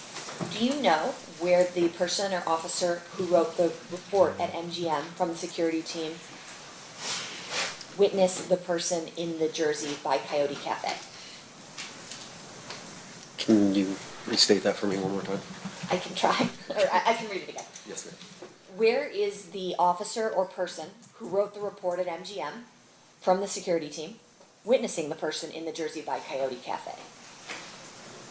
Oh, on the map, it's located, the entrance, the specific entrance, whether it's, You think maybe you should stand up and do it on the big ones? Yes, So you can ma'am. understand that. So from what I could read, the entrance into the cafe is located here. Into the Coyote Cafe, so this would be where the initial stop and talk by the security personnel would have occurred at. And do you know where the person who wrote the report was seeing that person in the jersey from? From that specific location, so he or she, I'm not sure the exact person, but the security describes that they're at the position and someone tries to push past, in which case they approach and stop and talk at the entrance of the cafe itself. Okay, and then as to the second part of that question, I'm not going to ask because that's not something that he would know why that decision was made. State, did you want any follow-up based on that question? You didn't recognize the name of the author of that particular report, correct? Correct. And you have no idea what happened to that person in the last 30 years in their lives, whether they're alive, dead, locatable, anything like that? No knowledge. Thank you. Mr. Sear? Yes, Your Honor, just a couple more quick points. So I want to be sure I'm clear. Did the MGM during that time period have those booths set up where you couldn't go to the elevators unless you had a room key or something? Is that what we're talking about in terms of a checkpoint? The checkpoint is, it's not a physical location as much as it's a security position where they would check room keys to get into an area. So if the report is saying someone was trying to push through, they're trying to go past that area into the elevator area? I mean, where are they going? That's the direction that he travels. The security report states he tries to get into the cafe, and then when he's approached by the large group of males, he runs towards that checkpoint. So he's trying to get out or through the elevator core down into or wherever he decides he's trying to go, but that's the checkpoint. That little, looks like a telephone next, correct. That's where he's trying to get. All right, so, but the report's kind of weird, right? Because it's not saying that he's trying to go into the Coyote Cafe, he's actually trying to go through a checkpoint or an area. I think that's what you read, right? I would have to reread it again, but I believe he tried to get into Coyote Cafe first. Okay, so he's going, there's a ton of people, they're all leaving the fight, and for some reason, him going into the Coyote Cafe causes security to go after him? If it's closed or if it's blocked for a private party, I'm not exactly sure, honestly, why they would do it. I see. So, I mean, but outside of that, your idea as to why the Coyote Cafe would not be open to this particular individual in the Merino jersey would have been because it's closed for a private function or closed completely? Correct. Okay. No further questions, John. All right, thank you. Mr. Ingram, you are excused at this time. Sorry, Judge, can I have one follow-up to that? Oh, okay. Or the cafe's overcrowded and they're stopping people from going in. Correct. Thank you. Okay, now you're free to go. Thank you, Ben. Ladies and gentlemen of the jury, at this time, we're going to take a 10-minute restroom break. During the recess, you are admonished not to talk or converse amongst yourselves or with anyone else on any subject connected to the trial, or read, watch, or listen to any report or commentary on the trial of any person connected to this case by any medium of information, including without limitation, newspaper, television, the internet, and radio, or form or express any opinion on any subject connected with the trial until the case is submitted to you. We'll see you guys back here at 11:15. Please rise for the jury.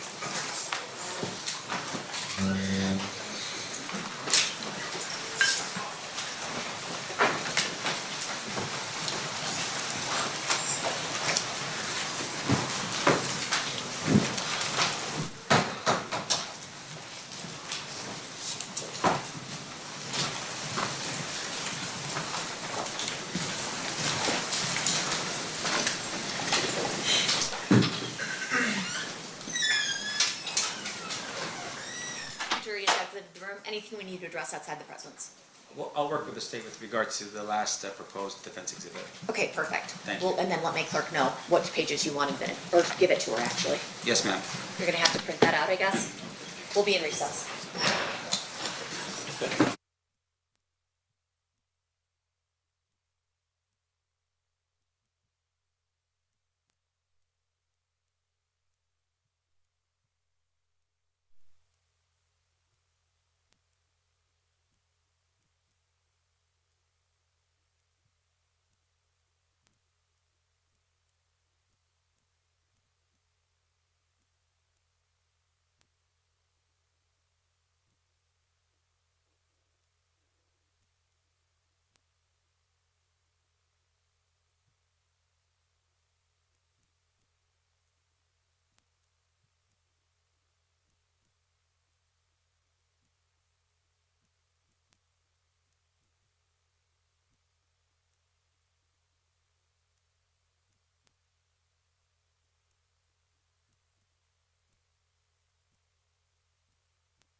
Okay, back on record in C versus Davis, C 377407. Anything we need to address before bringing the jury back in? No, you aren't. Let's bring them in. Please rise. Rise for the jury.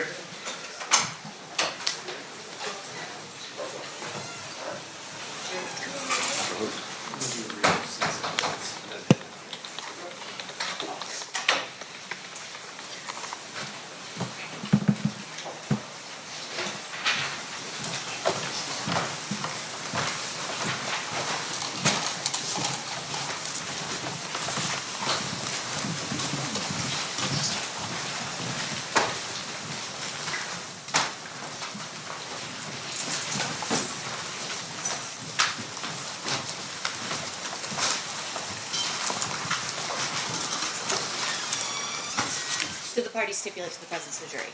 Yes, sir. You may all be seated. State, you may call your next witness. Kenneth Rios.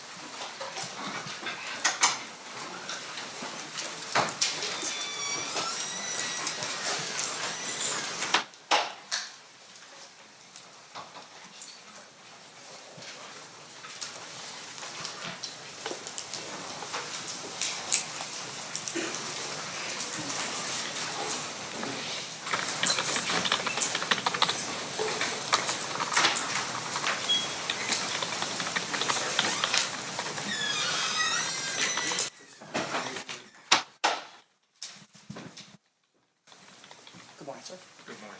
Do solemnly swear or affirm the testimony you're about to give in this action shall be the truth, the whole truth, and nothing but the truth, so help you God? Yes, I do. Thank you. You may be seated. And sir, if you please state your full name and then spell it for the record. Kenneth Rios, Kenneth Rios. Thank you, Mr. Rios. Mr. DiGiacomo, you may proceed whenever you're ready. Thank you. Sir, how did you used to be employed? I was employed as I retired as a Las Vegas sergeant for Las Vegas Metro Police. And how long were you with Metro? 28 years. And when did you start? April 17th, 1990. May I direct your attention to September 7th of 1996 at about 9 p.m.-ish in that area. Where were you working? I was working as uniform patrol at the MGM Hotel. At that time, did you learn of a situation that occurred in the elevator section of the MGM? Yes, I did. And did you respond over to that location? Yes, I did. And did you have contact with an individual wearing a Dan Marino number 13 jersey? Yes, I did. I'm going to play a little video for you. Can we go back, Tommy?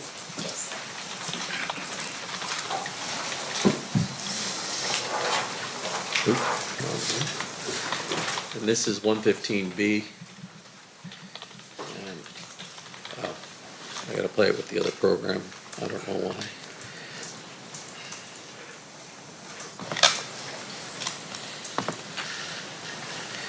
I'm going to back up just a little bit here.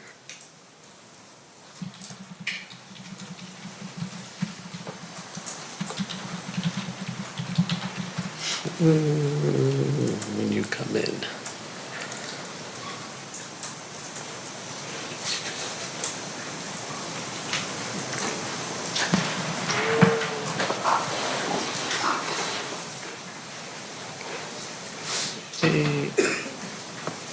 Started right about here. You let us know when you see yourself. I see myself. All right.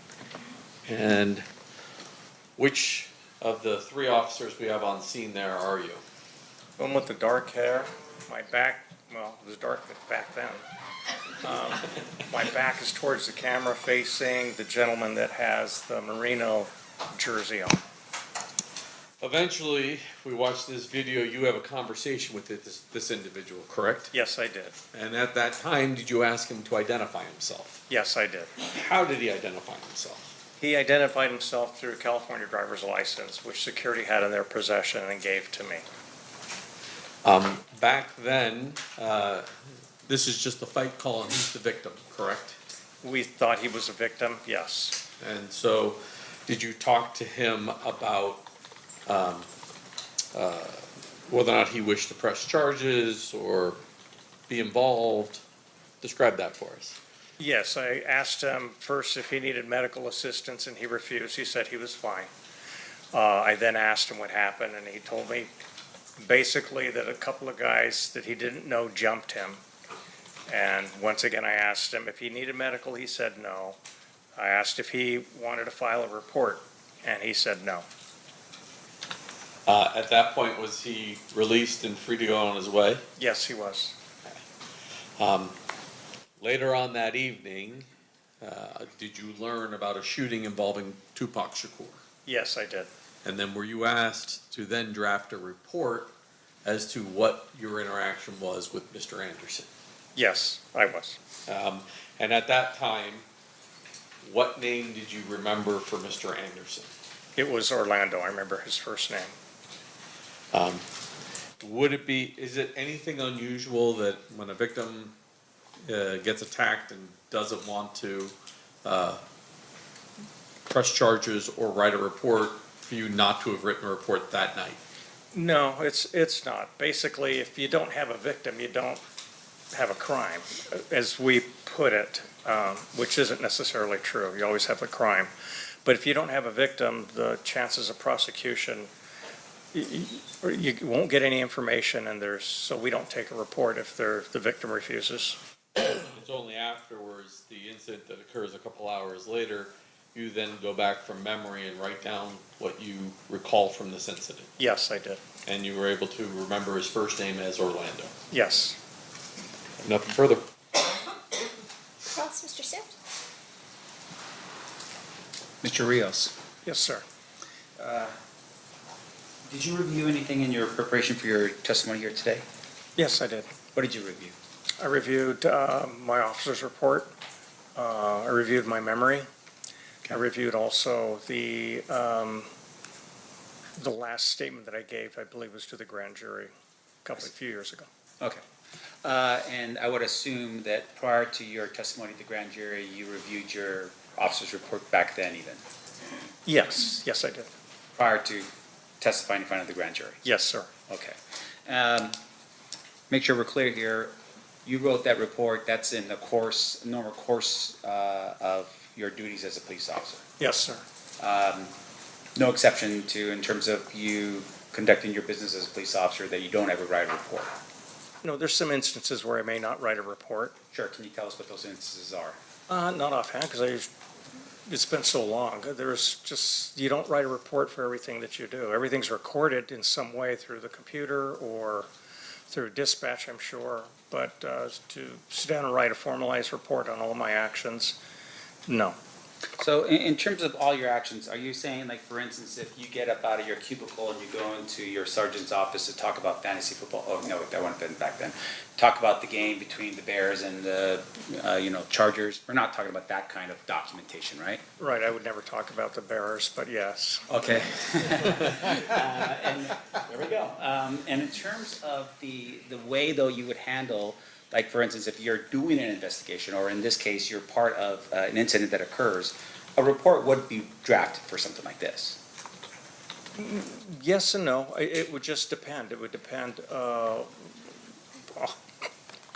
would depend on some factors.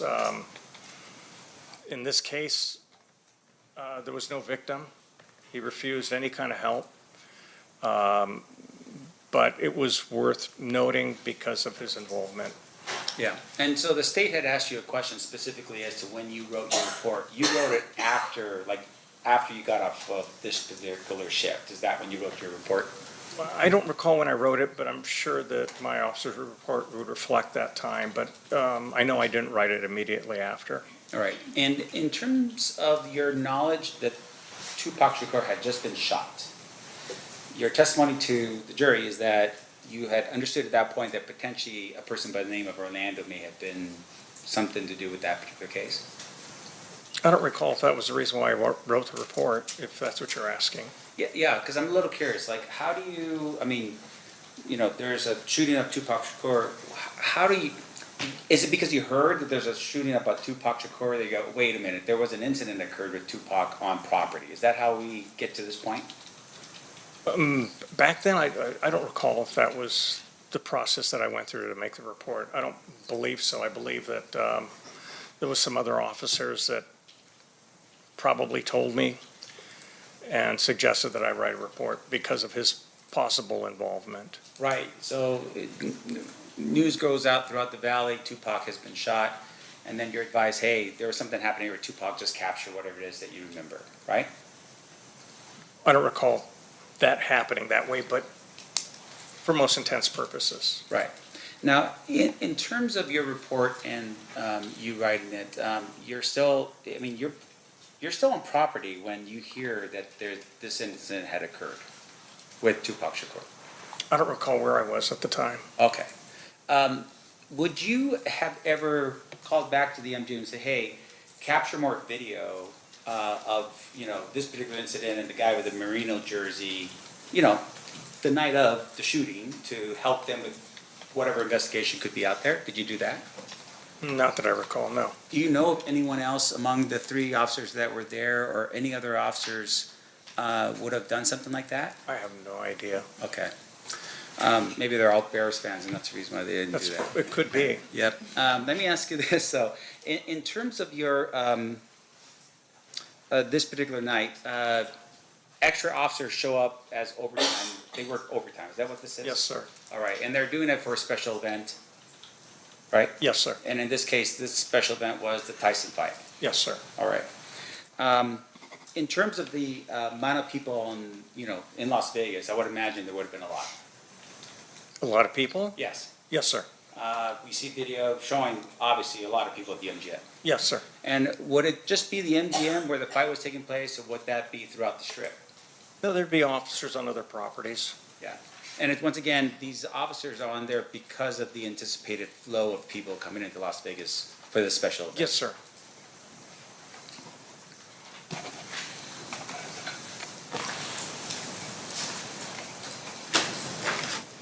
Sir, I have no further questions for you. Thank you. Thank you, sir.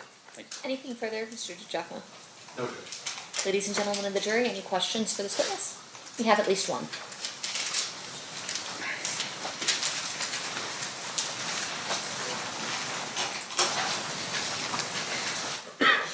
Can I have party support?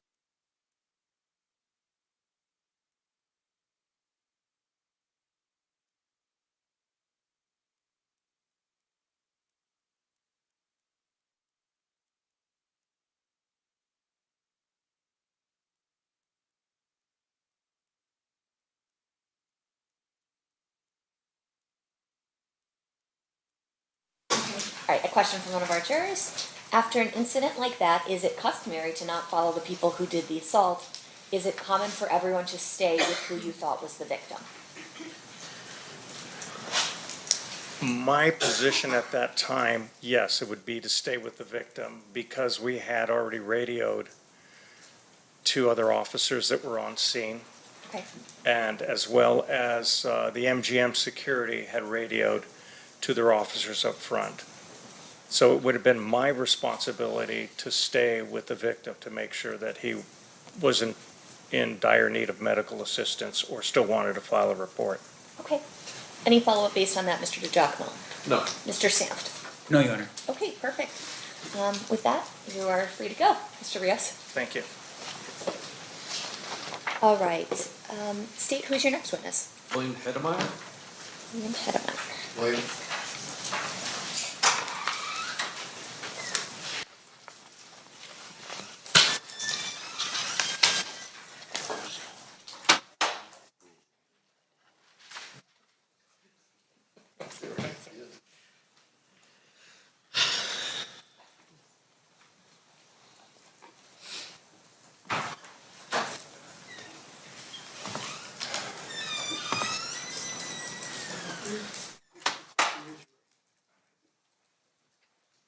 Good morning.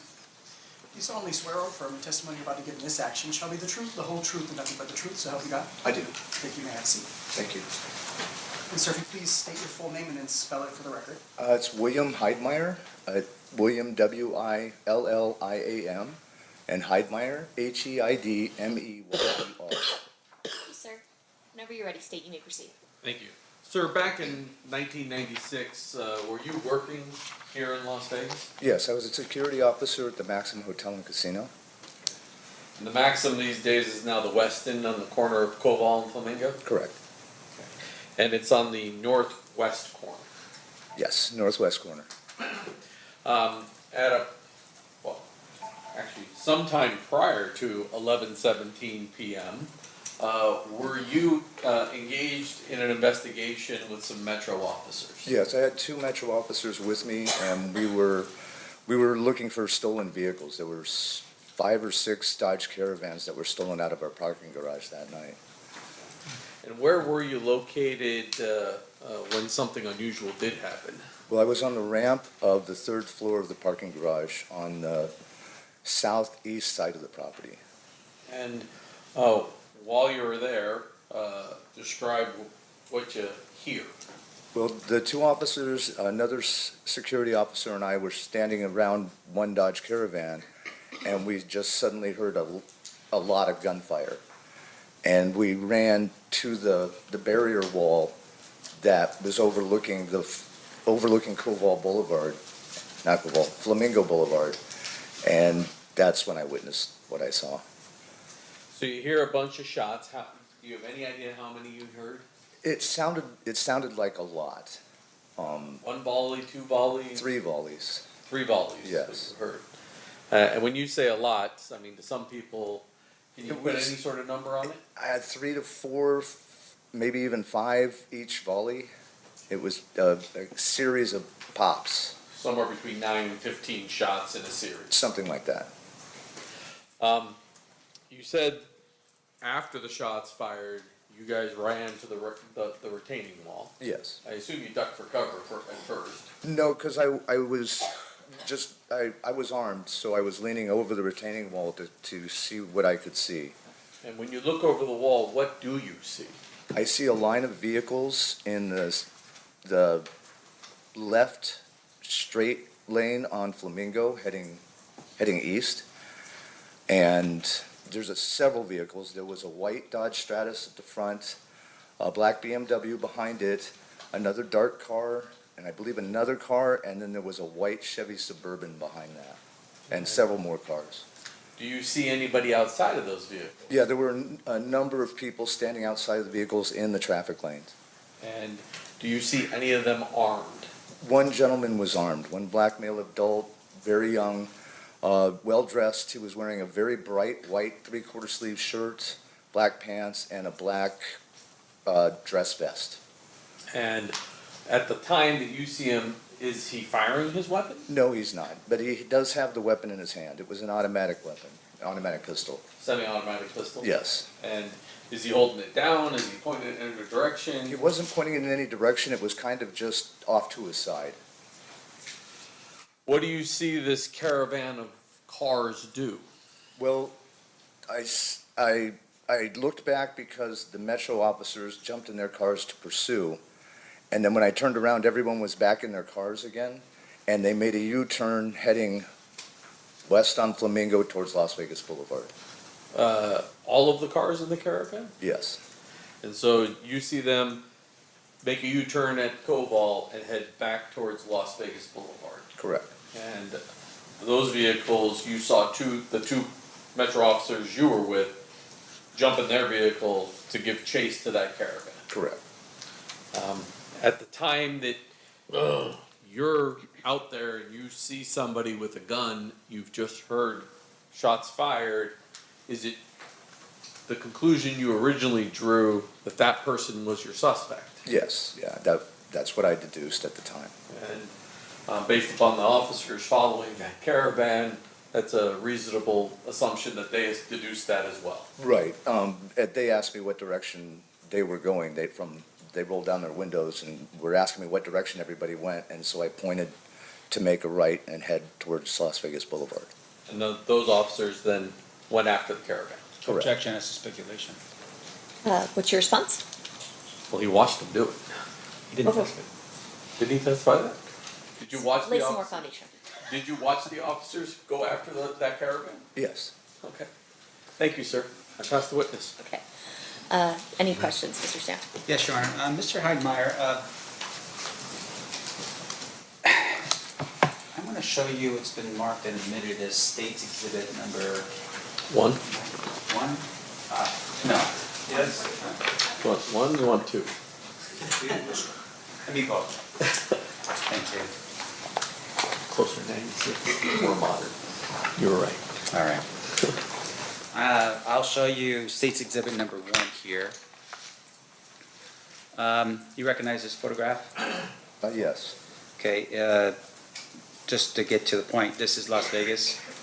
Yes. All right, and I'm just more concerned right now about the actual streets themselves. Can you just show us, actually, you know what, if you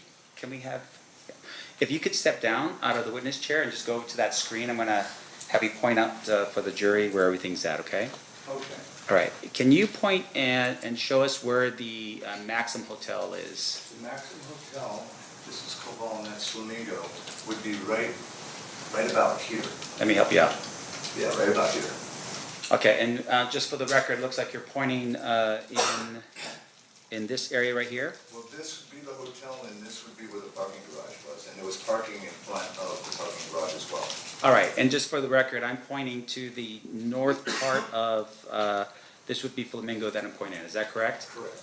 And that's on the north side of Flamingo, in between, what's the main streets that are in between where the property sits? It sits on Cobol and Flamingo. The entrance to the parking garage was over here. All right, and so that area is where the Maxim Hotel was located? Right, but adjacent to the parking garage. Right, and the parking garage, once again, for my edification, is where exactly, if you could just point that out for us? Right here. All right, so that would be on the north side of the property? Yes. So would that be behind where the hotel is? No, it's beside the hotel. Beside the hotel, okay. And that's where you were located with the two police officers? Correct. Now, you were investigating at that particular time stolen vehicles out of that garage. Did you write a report on your own with regards to what you were doing that night with the stolen vehicles and? Actually, no, I turned that report over to my other co-officers at the security because I was tied up with this incident. Okay, I'm gonna zoom in a little bit better for you here, sir, if I could. Going back again. That's hopefully more helpful. All right, so when you said that you looked over and you saw, can you explain for us again sort of where the vehicles were that you saw? Well, the vehicles were on Flamingo heading east, and they were in, you have a left turn lane, two forward lanes, and a right turn lane, and the vehicles were in the farthest left center lane. Farthest left center lane, Correct. meaning that they were intending on going forward. Correct. They're not making that left. No, but they ended up making a U-turn. Sure, and once again, for our edification, this is 30 years ago, right? So you've got 3 lanes going directly east, and, is that a yes? Yes, Okay. I'm sorry. And then you have, is it 2 lanes that are actually turn lanes to turn onto Cobo, or is it just Actually, I one? believe it was 2 lanes, so it would be from the facing east, it would have been the 3rd lane that they were in. There's 2 turn lanes, 2 straight lanes, and then a right turn lane. All right, and then with regards to the vehicles themselves, your testimony was that there was a white van of some sort, or maybe vehicle in front of the black BMW? Yeah, it was a white Dodge Stratus. I see. Is that a van? No, that's a No, car. it's a 2-door sedan. Okay, and then behind it is the BMW, Yes. and then behind it are multiple cars leading back. Yes. And your testimony was that you had identified a is it a Lexus behind it? I think it was a Lexus, I believe so. And then another vehicle, and then a white Chevy, and then it just kept going all the way down. Correct. So even though we're identifying these vehicles, you don't know how many vehicles were in the procession or the? It was several. I didn't count them at the time, but it was a good 10 vehicles. Okay. And all those vehicles are now making a U-turn and heading back towards Las Vegas Boulevard? Correct. You don't see the actual shots being, someone actually pointing a gun at something and shooting something? No, I did not. You just heard it? Yes. The individual that you had identified as the person with the gun, Yes. did you see that individual shoot his weapon? No. All right, but you saw him dressed up in a relatively nice-looking sort of presentation, black Yes. pants? Yes, he was well dressed. Okay, vest and a white shirt.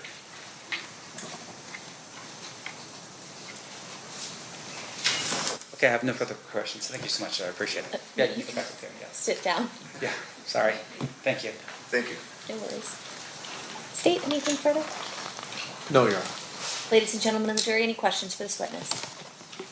Seeing none, thank you so much for being with us, Mr. Heidemeyer. You are free to go. All right, thank you very much. You're welcome. State, you have one more, right? Before Yes, lunch? Judge. Okay, who's that gonna be? Dino Kelly.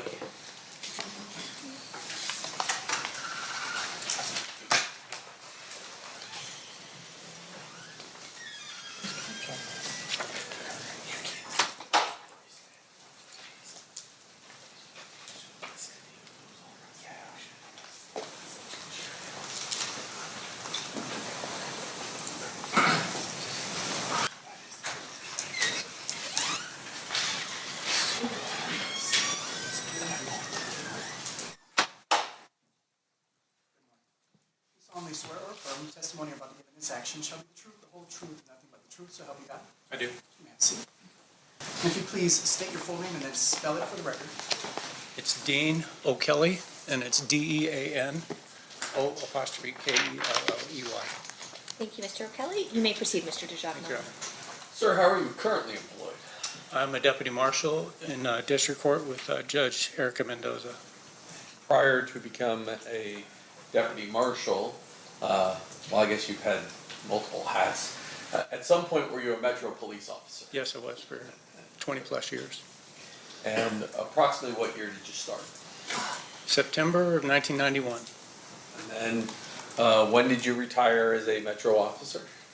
July 12th of 2012. And after July 12th of 2012, did you do something else with Metro?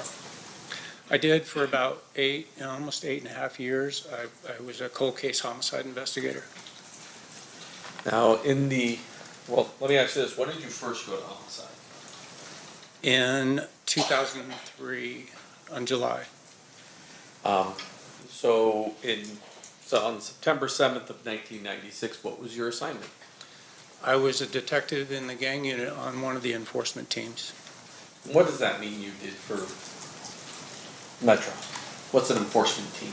So the enforcement teams are dressed in greens, and we usually have 5 or 6 detectives together, and we would patrol known gang areas and come in contact with gatherings that involved gang members. And then after enforcement, I did 2 years in investigation where I investigated gang-related crimes. Before I get to your actions on this particular evening, I want to ask you a little bit about how the process of report writing has changed at Metro over the years. You have handled your own cases since the early 2000s, but you also were a cold case investigator, which I assume that means you also have experience with years and years and years before you ever even became a police officer. Certainly. Was there a particular way that cases were documented up until the early to mid 2000s? I mean, I think there's been some changes over time just because of the digital age. And, you know, when I first went to homicide, we were still using typewriters that had the little spinning ball on there and actually typing in triplicate, those types of things. Keeping our notes, you know, handwritten in our notebook. And then it kind of changed over time. Everything went digital and we started keeping things on the computer. And so, when we're talking 96, there was multiple reports written by officers as they did things because there wasn't the same computerized systems we have today. That's correct. Modern day, is there something called a main case report or a main officer's report related to homicides? Yes, there is. Explain that to ladies and gentlemen. So what we normally do, and it kind of depends on the detective themselves. I mean, you probably worked with people that have Post-its all over their desk and it's a total wreck and you have no idea what you're looking at, but they know where everything is and they know how it's organized. We had detectives that were like that. Me personally, I would keep everything on what's called a case management form. So from the very beginning, from the very start of when we got a call and we're keeping notes in a notebook, all that information go into a case management form. So I wouldn't be initially concerned with an officer's report getting started at any point, because I was using that management form each and every time we did something investigatively. If we took a phone call from, a witness, then I would document that on that form. And at some point, especially if you had somebody that was in custody, you would transfer all that information over into an organized officer's report, which would then have the title at the top. It would have the date and time and location of when the incident occurred, who's involved, who are the suspects, who are the victims, who are the witnesses, and it would be in a chronological order in an investigation. But initially, everything's kept just basically in the management form. Eventually, you want to get to the point where you put together all that information into an officer's report, and there will come a point in time where the individual detective would make the decision that the officer's report's final, right? You would get it signed off. It'd be signed off by your sergeant. It'd go into the case file, and then from that point, you would just basically be filing addendums as new information came in. You might write that information down on that management form and then do an additional officer's report. That's definitely something that I saw when I went to cold case. Some of the cases that were, 20 years old, every single step that detective did was a completely separate officer's report. So you'd get 15 officers' report in the case file. It definitely made a lot more sense to finally get to one point where we had just one officer's report covering the case. And in your experience, is it unusual for an officer's report to be the very last thing that's generated by the detective assigned to the particular case? No, that's not unusual at all.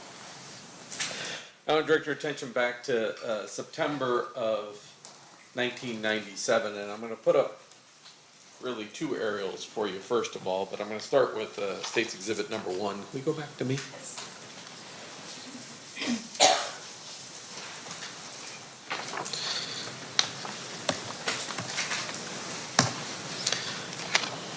That appears to be an aerial of Las Vegas Valley. Yes. Okay. And it's clearly more modern than 1996, because you can see T-Mobile over here and some other things. Is that correct? Quite a bit different today, yes, that's true. And then I'm going to go back and show State's Exhibit number 2. This is a much earlier rendition of the Las Vegas Valley, because T-Mobile's not there. Is that accurate? That's correct. Okay. And identified on State's Exhibit number 2 is where the, I can't move, I can move the mouse away. Where it says Monte Carlo, that's generally where the Park MGM is today. That's correct. And at the time, back in 1996, there was a club called the 662 Club on Flamingo, is that correct? Yes, very familiar with it. And is that referenced in State's Exhibit number 2 as well? It is. And is that generally in the location where it's at? Correct. Okay. So now I want to jump back to 1. At about 11:17 p.m. On September 7th of 1996, where were you? We were conducting enforcement activity kind of northeast of the location of Koval and Flamingo. And did something catch your attention?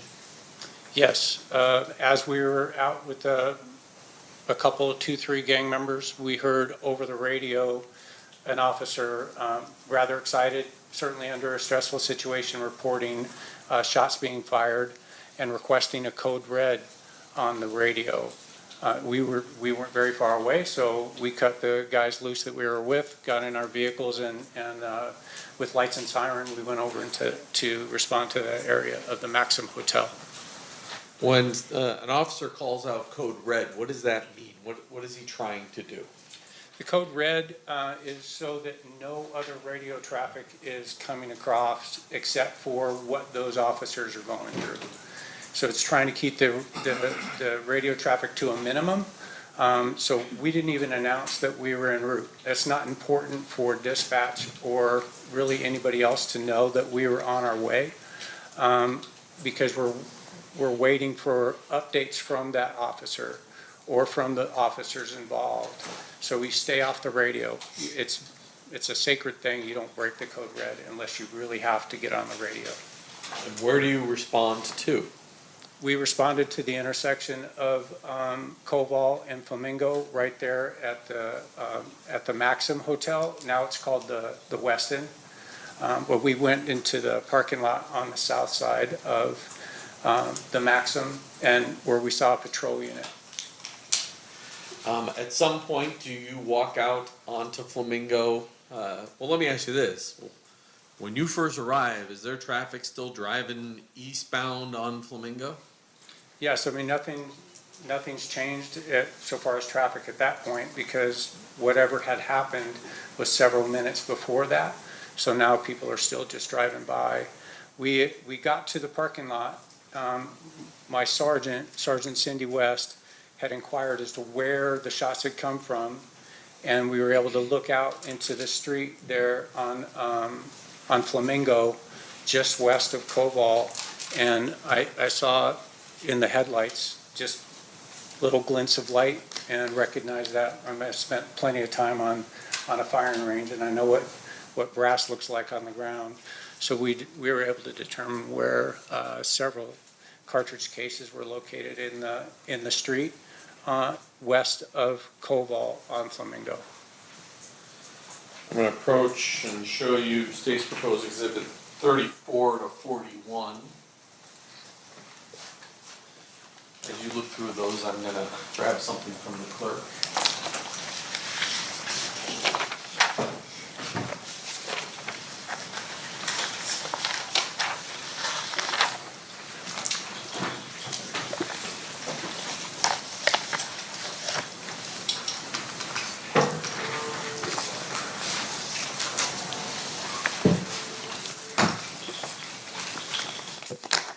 Do you recognize those? I do. And how do you recognize those? When we spotted the cartridge cases in the street, at the time, my enforcement vehicle was in a Chevy van, and we had a whole bunch of cones. So as we located the cartridge cases there on the roadway, we took a bunch of cones out of my vehicle and actually placed them, in the photographs you'll see it a little bit different, but we placed the cones on top of or over the cartridge cases, so the cones protected where they were located. Because you could even see there was at least, I know one for sure, maybe more, that had already been run over by traffic, so it was a little bit mangled. So we protected the crime scene, and we also popped a couple of flares on the north side of the number 3 travel lane where the cartridge cases are located. And this State's exhibits 34 through 41 fairly and accurately represent that situation. Yes, it is. Move to admit. No objection, Your Honor. So admit it? So I'm going to put up 34. And can you just describe for us what we're looking at? So you can see the cartridge cases are kind of straddling the 2 lanes. Can I stop you for a second, Mr. O'Kelly? Yes. There's a mouse sitting right there. Don't click it. Just it'll freeze up the whole system, but you can use it as a pointer. Exactly. So these 2 cones that we set up here were more or less to protect where the cartridge cases were located. These other cones are covering the actual cartridge cases in the roadway. The one that's closest to us in this picture is a bullet fragment. It was the furthest away from Koval. And then the other cones are all spent cartridge cases, Winchester, Smith & Wesson 40 caliber cartridge cases. Do you know a person by the name of Dan Ford? Yes, I do. How do you know Dan? Dan Ford is a senior crime scene analyst that I worked with quite a bit. We started on the department right around the same time. And ran into him several times on cases that I worked with in the gang unit investigations. We also utilized him on the RICO task force that I was on for a couple of years. And then he responded to countless homicide investigations during my career. Eventually, does Mr. Ford leave the crime scene that was at Harmon and Las Vegas Boulevard and come, and is he the person that takes these pictures and winds up collecting these items? Yes, he is. Fortunately, Dan was already dispatched to the area of the Maxim for the patrol units that had called out on the radio the shots that were fired. They were taking a report for damaged vehicles that were there, and Dan had already been dispatched to that. So he wasn't far away when the shots rang out, and he was requested to come to that scene. Sitting there in front of you is state's proposed exhibit 129. Looking at the state's proposed exhibit number 129, do you recognize what that item is? Yes, I do. I've seen and reviewed the handwritten evidence inventory that was authored by Dan Ford. I can see that that's his handwriting. It's also his initials and P number that are on the package for the Winchester cartridge cases. And then there's a red seal on the back of here. That would have been placed on by Mr. Ford, correct? The red seal is not, so it is marked up here at the top for his P number. This doesn't look, I don't know, oh, that he wrote the date on that, so 9/7 of 96. So he initialed in the top corner and then put the date down in the bottom corner, yes. And all these blue seals are the times that the forensic lab has opened this package in order to look at these items and potentially do some testing. That's correct. But I do remember from the evidence inventory that that Dan had indicated that these cartridge cases were checked for fingerprints at the time with negative results. So I'm gonna have, well, I guess I'll move to admit 129, Judge. No objection, Your Honor. Okay, so admit it. I'm gonna have you cut this not along a seal if there's a place left to do it. I think if we cut right along there, we can pull those items out. Oh yeah, down here at the bottom I can. I don't think we have to go too far. Just do that. And we just pull those items out.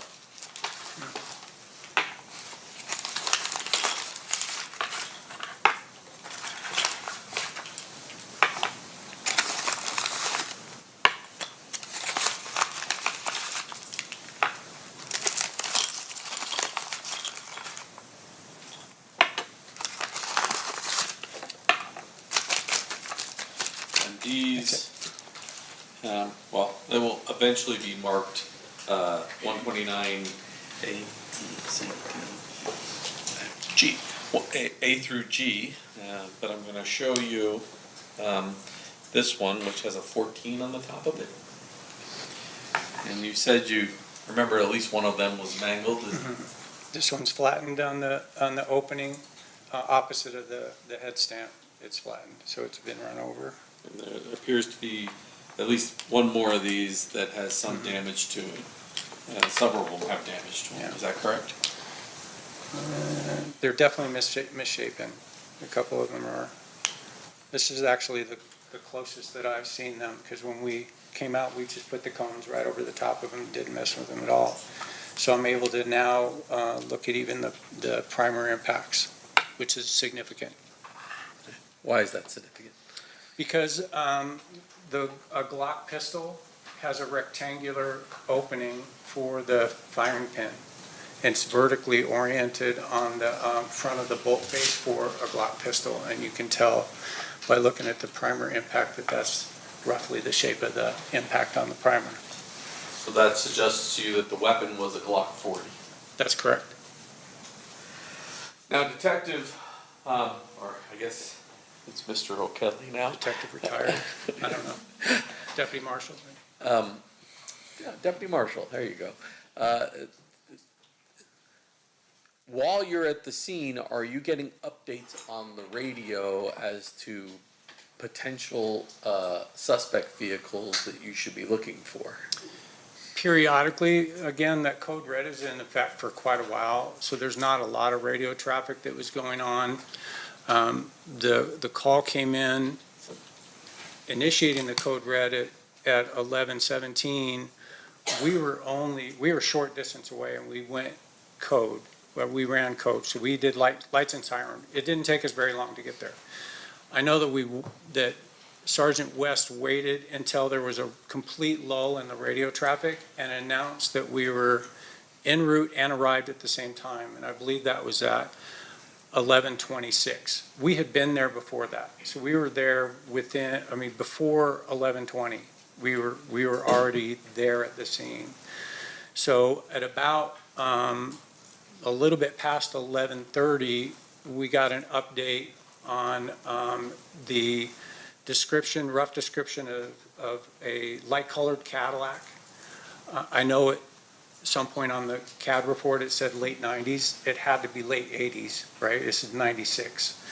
And there was also some indication that it was in good condition, which would say that it was an older vehicle than late 90s, right? So we were looking for a light-colored, possibly white Cadillac with two black male occupants.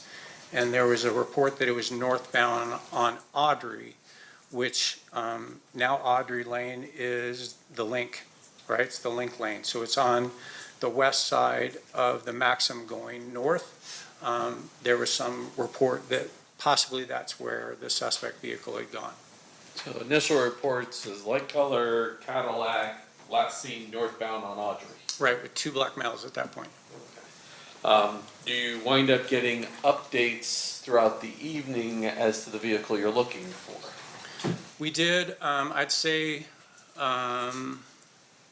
it was about an hour or so, about 1:45 maybe, right around that time, that we got an update that we were looking for that same white Cadillac in good condition, but potentially occupied now by 4 black males, and was southbound on Koval.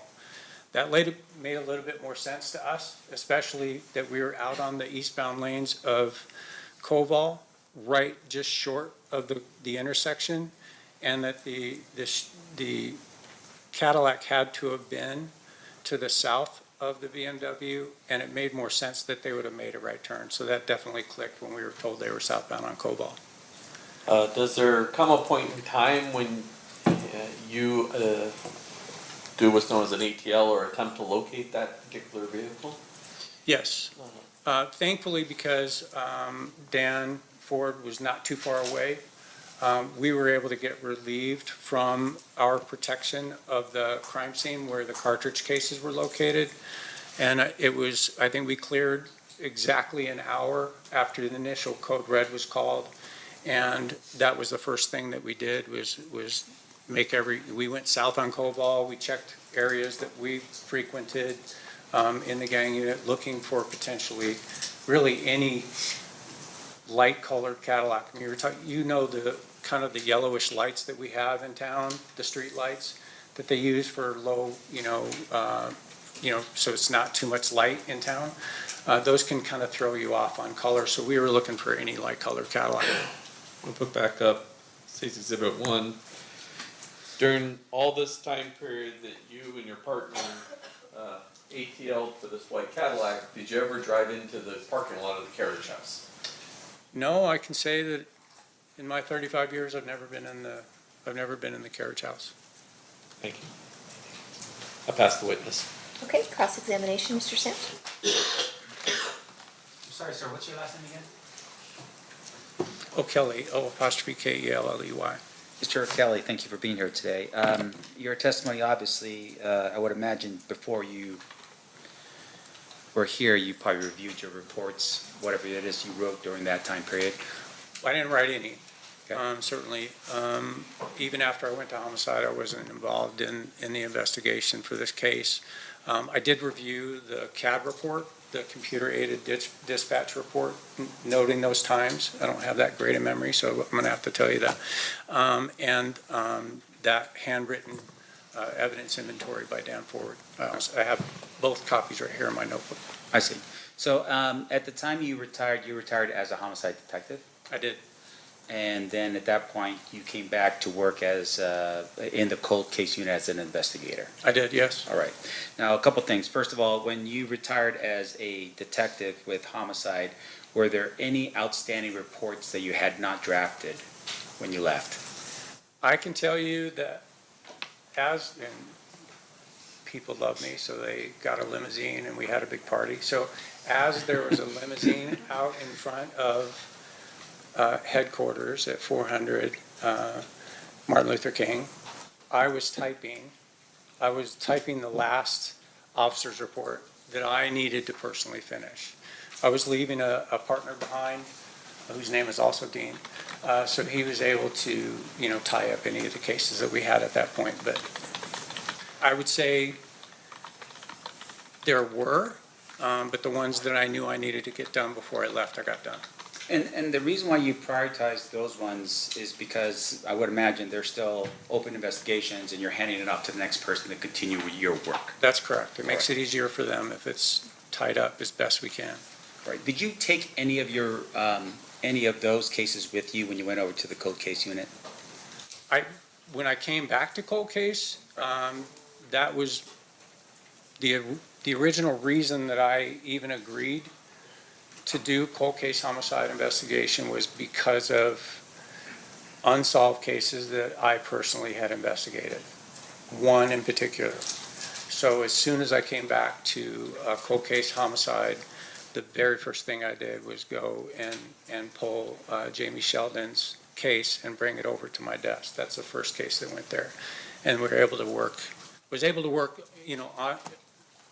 I was honored to be able to work on cases like that and others that I had been a part of when I was a detective, yes. So in terms of, just explain to the jury what a cold case is. Can you explain that? Certainly. So a cold case is officially cold when the detectives who are originally assigned to it are no longer there, whether they transferred out or they retired. If there isn't an original detective assigned to the case, it's considered cold, right? No one's assigned to it.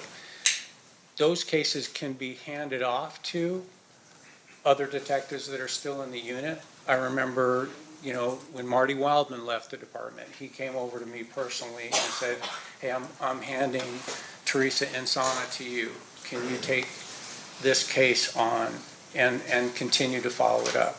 It's considered cold because he's gone, right? As soon as he left, it's officially a cold case. But if there's a detective who was originally assigned to the case, it's their case until they're done, right? You're not going to go stepping on toes and just pulling cases and start working on other people's stuff unless they asked you to do it.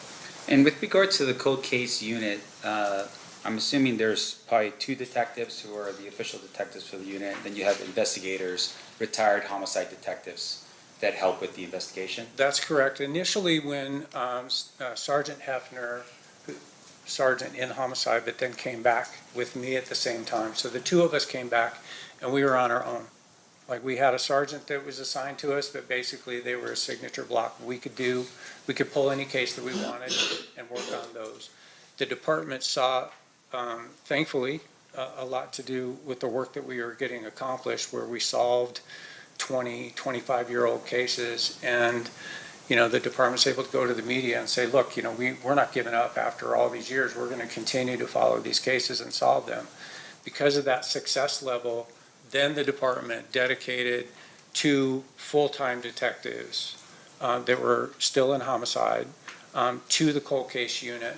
And then we had, I want to say 3, 4 more cold case investigators that were assigned to us. So I think we had a total of 5 or 6 at one point, plus the 2 detectives and a dedicated sergeant to the cold case unit.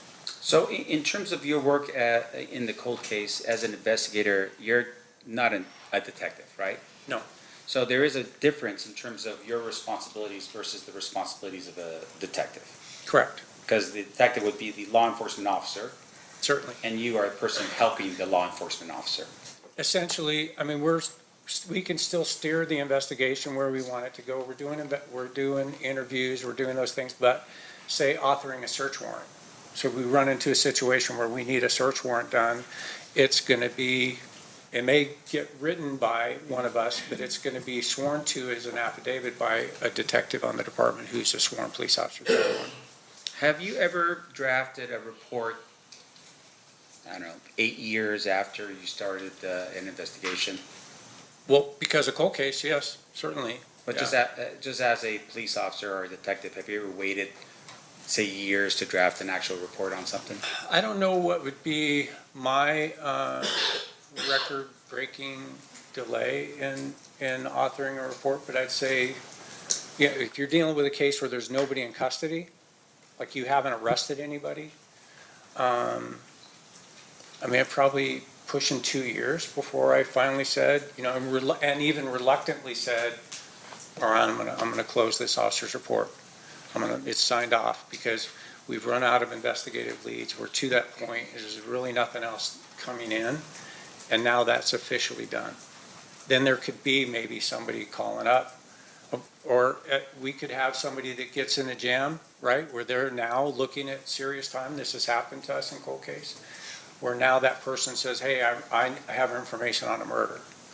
So now it's completely open. Now the case is back up and running, and there would be a new officer's report started at that point in time to complete that investigation. I know where the gun is, I know who did the shooting, and now we've got a solved case after 15, 20 years. Now, have you ever delayed writing an officer's report after going to the grand jury and presenting evidence on that same case?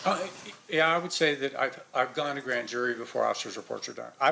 I would say that I've gone to grand jury before I've started an officer's report. Again, because for me personally, and for a lot of the guys that I work with, I'm not completely OCD, but I mean, certainly there's things that I need to get done, or I'm not gonna be able to sleep, that kind of thing. You may feel that way. But I always get the case management form started and maintained up to date. It's gonna be up to date. If you make a phone call to me, I'm gonna document it, date, time, phone call, right? That may not go into the ultimate officer's report because it's superfluous information, didn't mean anything, but I'm gonna keep that record in the CMF.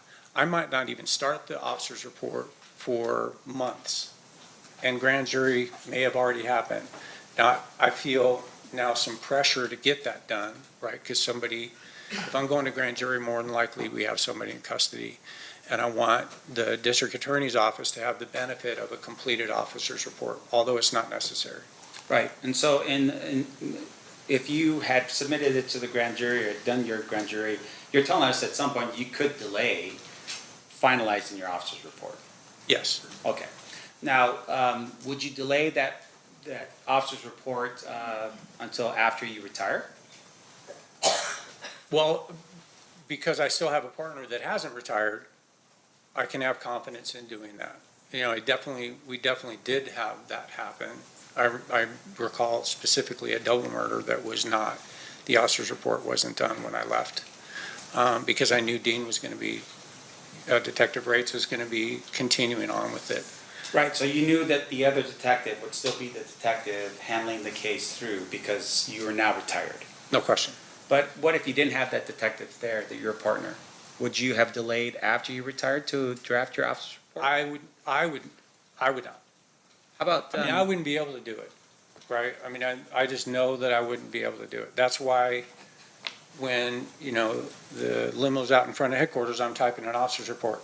I literally I got the officer's report done and then went downstairs. And I was done. I was retired.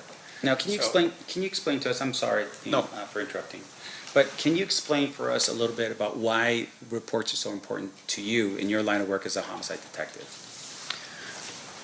Reports document everything, right? I mean, you need to document your observations, you need to document evidence.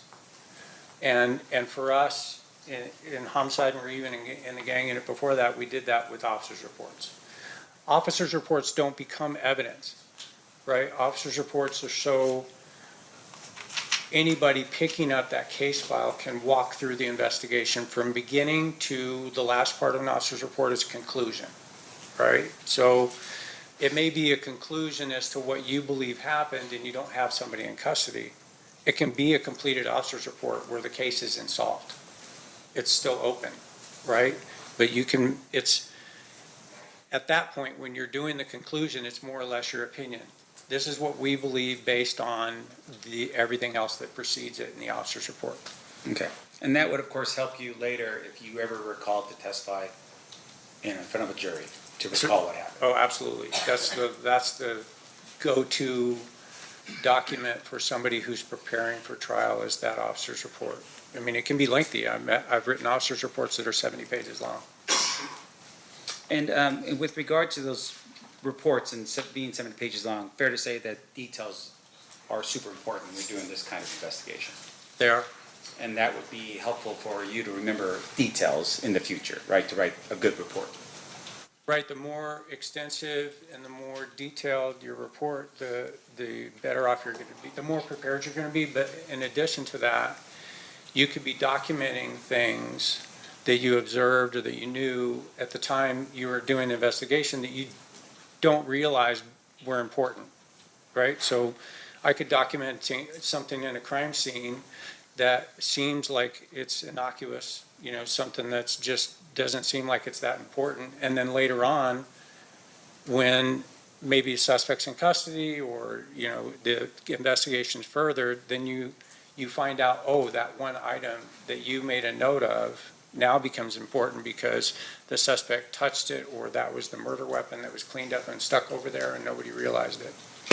Now, let's shift gears a little bit here. So you're no longer a detective, you're now working with a cold case. Have you taken on any cold cases that weren't yours to begin with? Certainly. And what is typically the standard operating procedure when you are starting your investigation as a cold case investigator? So you're pulling the case file, right? And it can be extensive, depending on the murder, depending on the case that you're looking at, can be rather extensive. Some of the cases that we were pulling had pouches in them with VHS tapes, right? There were separate boxes that had VHS tapes in them. We probably may even know what a VHS tape. So, and we had cassette tapes, right? Actual physical cassette tapes. So we had to maintain a VHS player in homicide to be able to review those things. So we had some of the archaic methods to review evidence. We would go through the entire case file, and that would give us a starting point. As you might imagine, what we're looking for in cold case, because of the advances in technology, is do we have any trace evidence that wasn't analyzed? Do we have any fingerprints that weren't analyzed? Do we have any DNA that maybe, you know, this precedes DNA? We looked at some cases that were before I was born. Okay, it's my 65th lap around the sun. We were looking at cases before I was even on this planet. So you go through the entire thing and you try and make as heads or tails of where the detective took that investigation to that point. Sometimes that could be difficult, especially if you're dealing with one of those Post-it people, right? You're dealing with one of the ones that were writing notes on cocktail napkins and stuff and keeping them in the case file. We'd pull little notes that were like, I have no clue how this relates to the investigation at all. Don't know if they talked to this person, didn't talk to this person. Was this a witness? Was this a secondary victim? You know, we didn't know. So we'd have to try and track those down. And some of the cases were so old that, you know, people that we were dealing with, they were deceased. Did you have any success with what you did on the cold case unit? Oh, certainly, yeah. We had closed quite a few. So when you say closed, meaning that you were able to find out basically information you needed, you know, the suspect or whatever the case was? Yes, absolutely. All the way through to an arrest and prosecution and conviction, yes. And with regard to the success you had on the cold case, did any of those cases not involve some type of technological thing like either a trace, DNA, or fingerprints? I think I'd say there was none come to my mind that we didn't have something that was redone and reviewed and then came to a conclusion or pointed to a specific person that we were then able to go and interview. We had one where we flew to Toledo and we got a confession on a murder that happened here in Las Vegas, because that person was already doing life without there for another murder that he had committed. I don't recall that we had any physical evidence in there that we needed. He confessed to it basically. Like, what do I have to lose? I'm already doing life without. So he basically was in custody ready for a murder in another state and basically Columbus, confessed and said, hey, I'm confessing to this murder in Nevada. Correct. So it wasn't like you found, We did. I mean, there's, you look at some of these case files and they're definitely pointing towards a specific person, right? Every indication is that this is who you're dealing with. Right. And that it just didn't, you couldn't get it across the finish line, right? And like Jamie Sheldon, I brought up earlier, I know who did that murder, but it's whether or not there's enough to get across the finish line with that piece of evidence that's going to be where the district attorneys are willing to take that case to trial. And you're waiting for that one more thing, right? So it just stays there waiting for that one more piece of evidence to come in.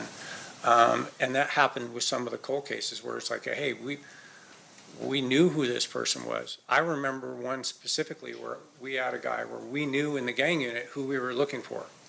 And then I got to homicide and then looked up case files and saw that that person had never been charged. I'm like, how did he never get charged? We knew who it was. And we were able to then put enough together to arrest him and get a conviction. And the arrest was because of either DNA or fingerprints or something along those lines? On that one, no. We had video surveillance that existed at the time on a VHS tape from a 7-Eleven. Back when they were recording over them every 7 days, and so it was grainy, and you're like trying to get a clear enough picture. But we were able to, and we had physical evidence at the time that existed at the time connecting him to other cases, and we were able to get a conviction on that particular case with nothing new. Okay, so I just want to make sure I'm clear. So that was video surveillance with some other physical evidence that helped you solve that particular Cartridge cases, yes. Okay. All right, and then in terms of your work, the night of what happened here, now if I could just ask to switch over to...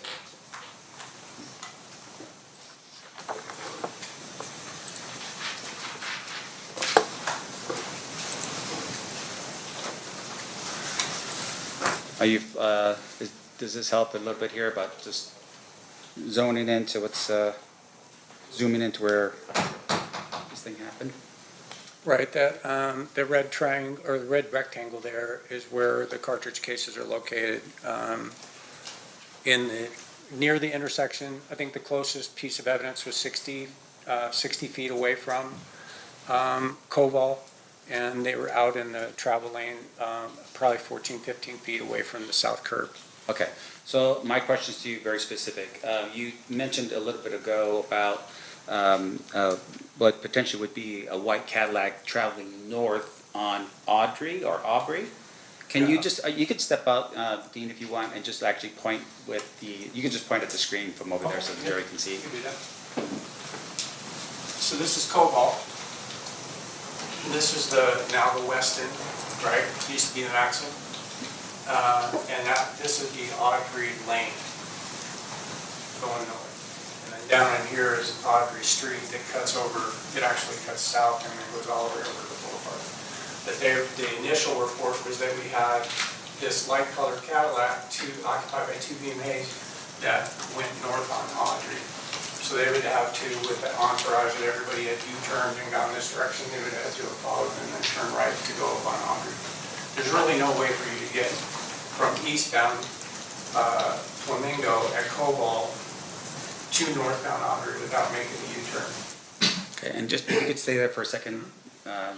The other part here is that I'm just pointing again with my pen, and that would be the area where you found and located the bullets, the cartridge cases? Cartridge cases, yeah, they're in the eastbound lane, I think the number 3 travel lane, primarily kind of straddling the lane there a little bit, right here before you get to Cobalt. Now, if you can describe for us the street. So on that street right there, and I'm just pointing to the part of Flamingo that's, I guess, west of Koval, and then before or between Aubrey and Koval, this area here. Mm-hmm. Is there a concrete divider that's in that area? There was not a concrete divider, no. And I think now it's like those yellow plastic cones that are every 2 feet. Now separating it when you come up, because on eastbound Flamingo, there's two left turn lanes to go north on Cobalt, 3 travel lanes, and then a right turn lane to go south on Cobalt. So for instance, if cars are going to make a U-turn and turn around and follow, like say, for instance, the black BMW, right? The other cars could just basically just make a left-hand turn and go right back. They don't have to go in procession around and keep going. Fair? Yeah, well, now they would be hitting all those yellow cones. So I don't know. I don't think back then, I think you could probably just right there, I mean, you know, it's a violation of the law. It is. Yes, you could certainly make a U-turn. Because my understanding is those cones that you're talking about would be actually on Cobalt to prevent people, like, I guess it's like to stop traffic from merging or having too much lanes or traffic in that area. Do you recall Well, that? I know all the yellow cones are, because I took a fellow marshal to the airport yesterday, and the lady in the box actually took me north on Cobalt to pass that intersection, so I was able to see all the yellow plastic. They're permanent cones that are there on the road right now, dividing the north, or east and westbound traffic. Right, but at the time, your recollection back in 1996, you don't know if there were cones up at that I point. don't know, there wasn't. Yeah. I know there wasn't, and there wasn't a New Jersey wall, so I think, you could just make the turn. Just There make might have been a curb, there might have been a cement curb, but I don't see that in the photo, and I don't have an independent recollection of it. Gotcha. So those cars are, you know, if we're trying to envision the BMW getting shot at, and at some point it's making a U-turn, there's some discussion about rims on the vehicle being messed up because of. Yeah, it's possible. And then as it's going down, the other cars would have just either just turned around and made a left, immediate left too. Possible. I know, because we never went to Harmon and the Boulevard, and never saw the entourage, the other vehicles that had gone down there. Your Honor, I have no further questions. Thank you. Anything further, Mr. Giacomo? Briefly. I don't know if you retired on a Friday, but if you knew when you retired on Friday that on Monday you were going to be right back there as a cold case investigator, you wouldn't feel, or would you have felt, the need to finish that Friday before you got in the limousine? I think I would have been okay to let it go. Yeah, that'd have been all right, and skip that part. Yeah. Let me ask you this. Has there been at least one case with you and I, in fact, where there was never an officer's report that was able to be completed? No, Debbie Flores Narvaez. And is there any requirement that there be an officer's report created? No, again, officer's report's not evidence, right? It's just kind of a guideline to go through the case file itself. There was, in the case that we're talking about, a case management form that went all the way through the investigation, so it really wasn't necessary to get, to put it on a trial and get a successful conviction. You mentioned as well that old case files, you've looked at, you said case files from before you were even born. Yes. You don't know if all of the reports that were ever generated were in that file or not in that file when you get the case, correct? I could say that there were some case files that we pulled that they weren't even in 3-ring binders anymore. They were in accordion files, and there were definitely things missing, right, over time. The frustrating part of cold cases, you know, going to pull evidence and seeing that it had long been destroyed, wasn't even available anymore, which shouldn't happen, but it sometimes does. And so, you know, you're trying to piece together the case even without some pieces of evidence that you think is crucial. So despite not having maybe everything that the original detectives have, you don't just give up, you still try and solve the crime. Exactly, well, you go redo it, right? I mean, if there's indication, like again, if you got a cocktail napkin with a name and a date of birth on there, but you don't know how that was involved, then you know, if that person's still around, you know, you go interview them. And, you know, we ended up doing it, in cold case, we ended up doing a bunch of traveling to where we would go do those interviews and sit down with people, and, you know, they have, I mean, being a witness to or being involved or even connecting remotely to a violent incident like that or a murder, That's called a significant emotional event, right? You're gonna remember very specific details. I'm sure in your own life you've had that, where something really significant hits, and you can remember what you were wearing, you can remember the smell, you can remember where people are standing. So we were able to just go back and redo that interview and then put that into the case file, even though it was missing. And you sort of said this, but in a lot of those case files, law enforcement knows what they believe to be the story. They just don't have the witnesses to present in a courtroom to establish the crime beyond a reasonable doubt. No question. I would say, and especially during my 2 years in investigation in the gang unit, also the 2 years on the RICO task force that we were involved in, we were dealing with gang-related crimes, and there were many cases where we had something happen with, we knew 50 people around, right? There were 50 people there, and you start talking to witnesses, and everybody has the same statement. I heard shots, I ran, and the police stopped me for no reason, right? So you don't get that level of cooperation because people are afraid, right? People maybe think because they think gangs might be involved, they don't want to say anything, they keep it to themselves, and they live with the fact that they didn't help, right? But then with cold case, we were able to come back to some of these older cases where now that, that young gang member that might have had 7% body fat back then and was, in his prime and was scary is now an older toothless, bulldog, that's resting in the shade. So people are not afraid to now come forward and say, yeah, I was there, I saw it, I know exactly who did it, and I can prove it. So we were able to solve some cases like that, which was good. And you even mentioned a situation where you read through the file, you're like, I know who did it. You flew to Toledo and he confessed. Correct. And that can happen in cold cases as well. Yes, it does, thankfully. Nothing further. Mr. DeGiacomo, are you moving to admit exhibits 129A through G? I was going to have her mark them first before I offer them. Okay. Was there an objection to the admission of them? No, Your Honor.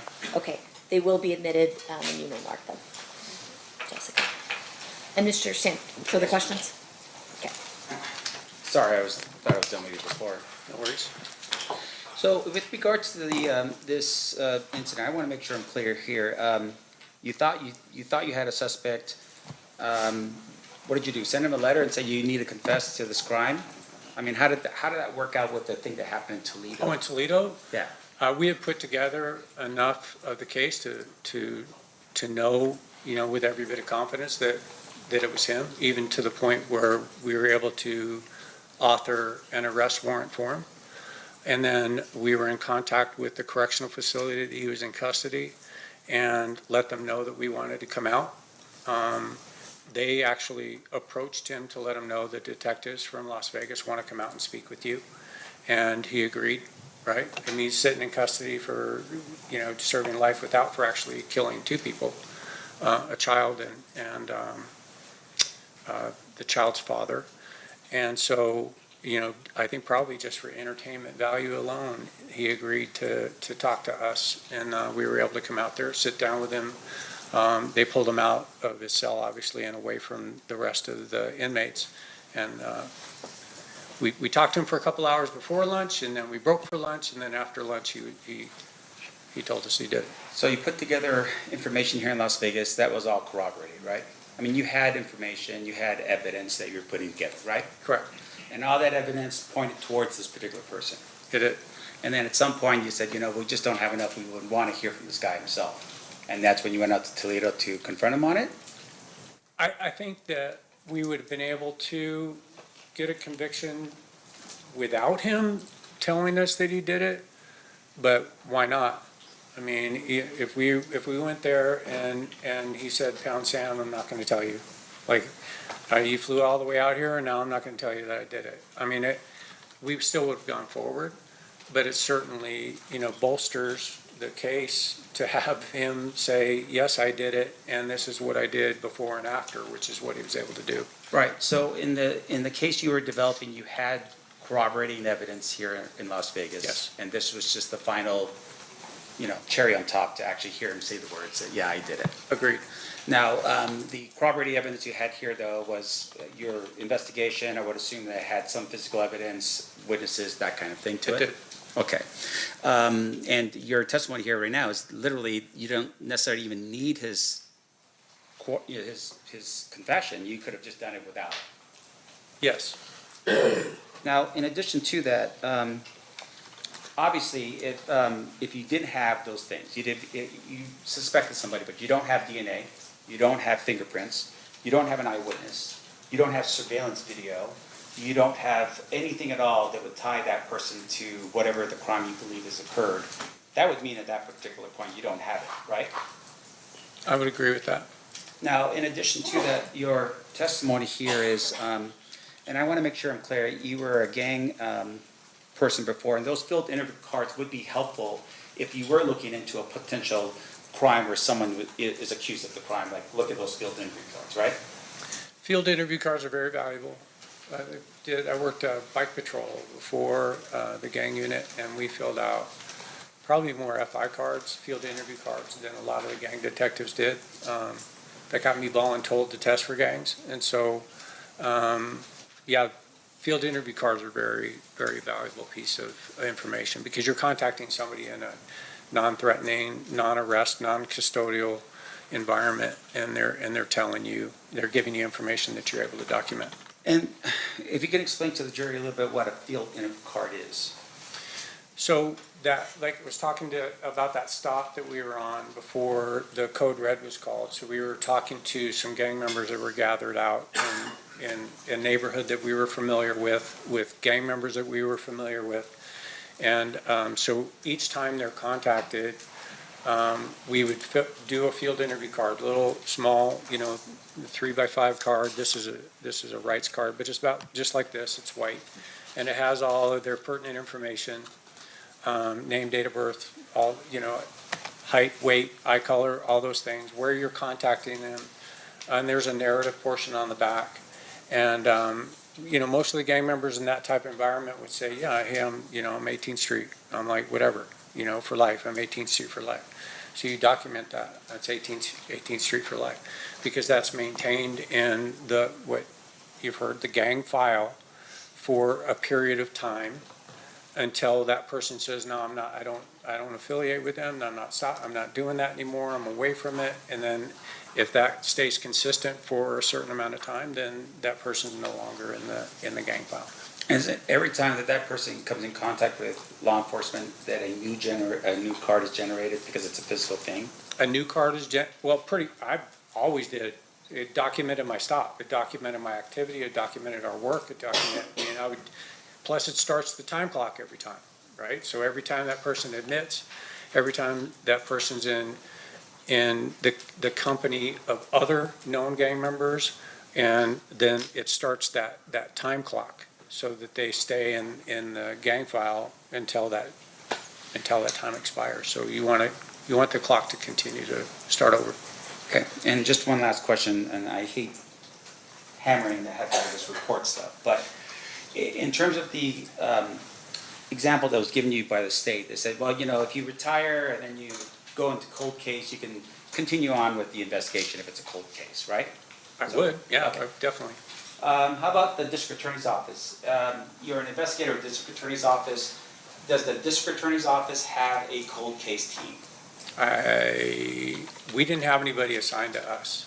At the time, because I left in January of 23, at the time we didn't have anybody that was catching our cold cases specifically, so I couldn't tell you one way or the other. Right, so you are testifying that Metro has a cold case unit, to which if you're a detective with homicide and you want to take a case with you, you could have done that, right?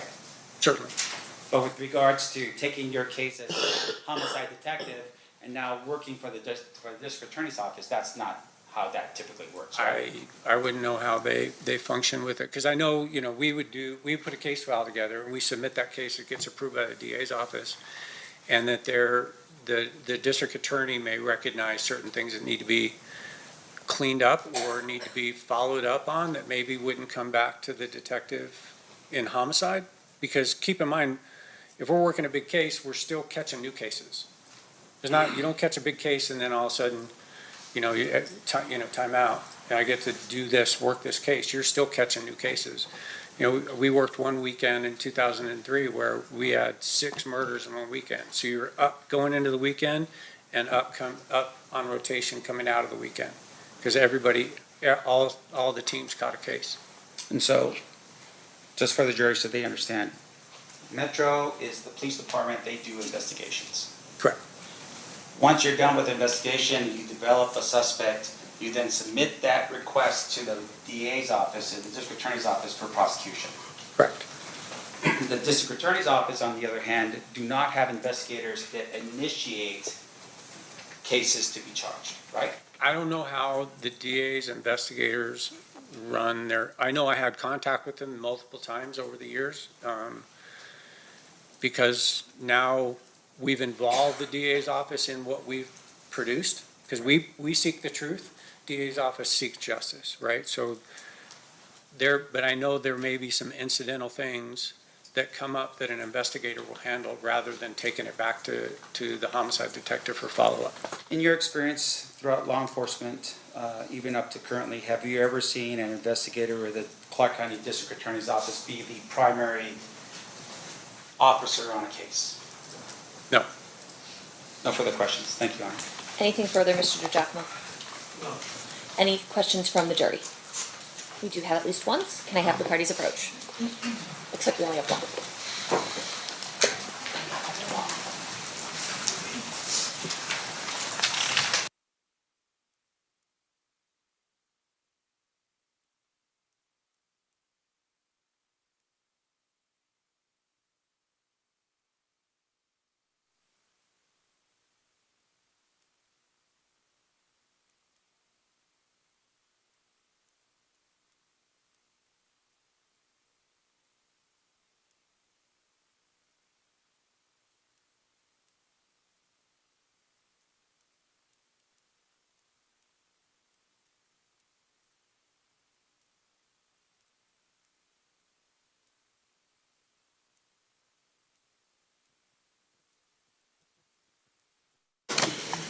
All right, question from our jurors. There are 8 cones, but only 7 glass bottles in evidence.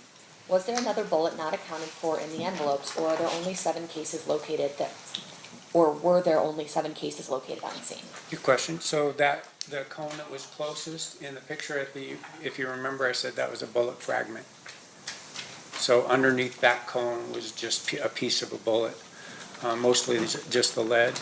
And so the bullet fragment plus the 7 cases. Any follow-up questions based on that, Mr. DiGiacomo? Detective, you opened the 7 casings, correct? Yes. All right. Showing you with the marked state's proposed exhibit number 130. These appear to be all the bullets and fragments that were collected by Dan Ford. That's correct. They were also listed on the evidence inventory that I've seen a copy of. I recognize the handwriting and initial and P number for Dan Ford. As, once again, there's also a blue stripe on here. I'm not going to open this one. There's also a blue stripe on here indicating that they were forensically tested as well. Yes.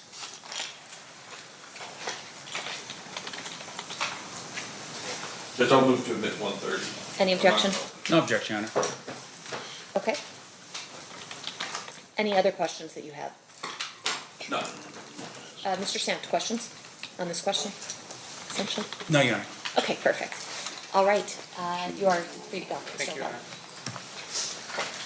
Ladies and gentlemen of the jury, at this time we are going to take our lunch break. During this recess, you are admonished not to talk or converse amongst yourselves or with anyone else on any subject connected to the trial, or read, watch, or listen to any report or commentary on the trial of any person connected to this case by any medium of information, including without limitation, newspaper, television, the internet, and radio, or form or express any opinion on any subject connected with the trial until the case is submitted to you.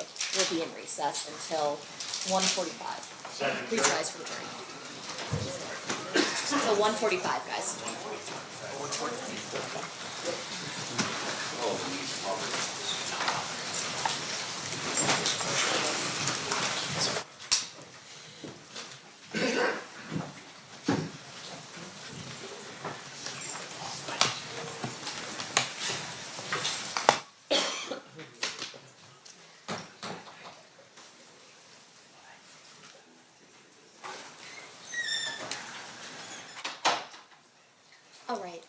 Jury seconded. Anything we need to address outside the presence? Hang on, not from the state judge. We'll be in recess. Thanks, guys.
We're back on record in State versus Davis, which is C377407. Is there anything we need to address outside the presence before we bring the jury back in? No, Your Honor. Okay, sounds good. Let's bring the jury in. Please rise for the jury, guys.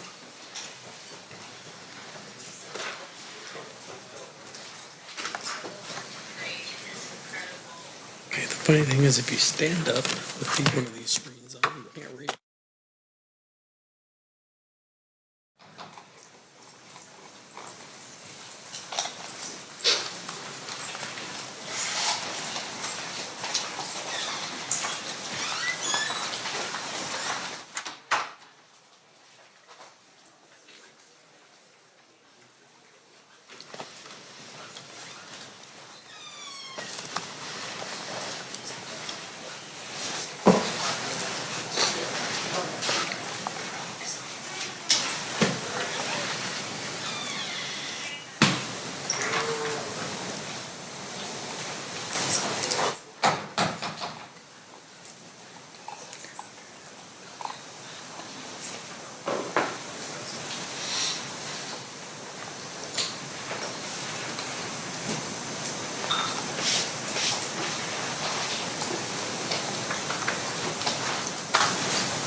The parties stipulate to the presence of the jury.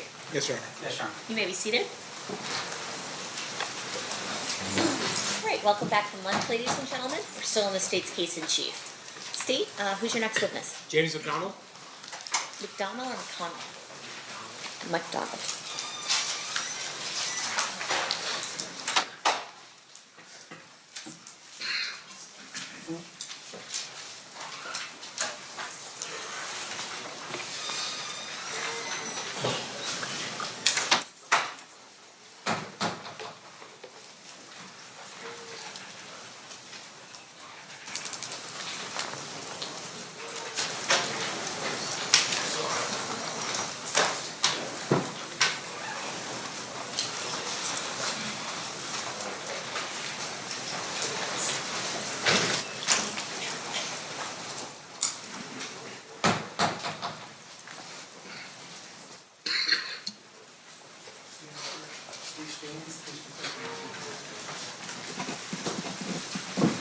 You do solemnly swear the testimony you're about to give in this action shall be the truth, the whole truth, and nothing but the truth, so help you God?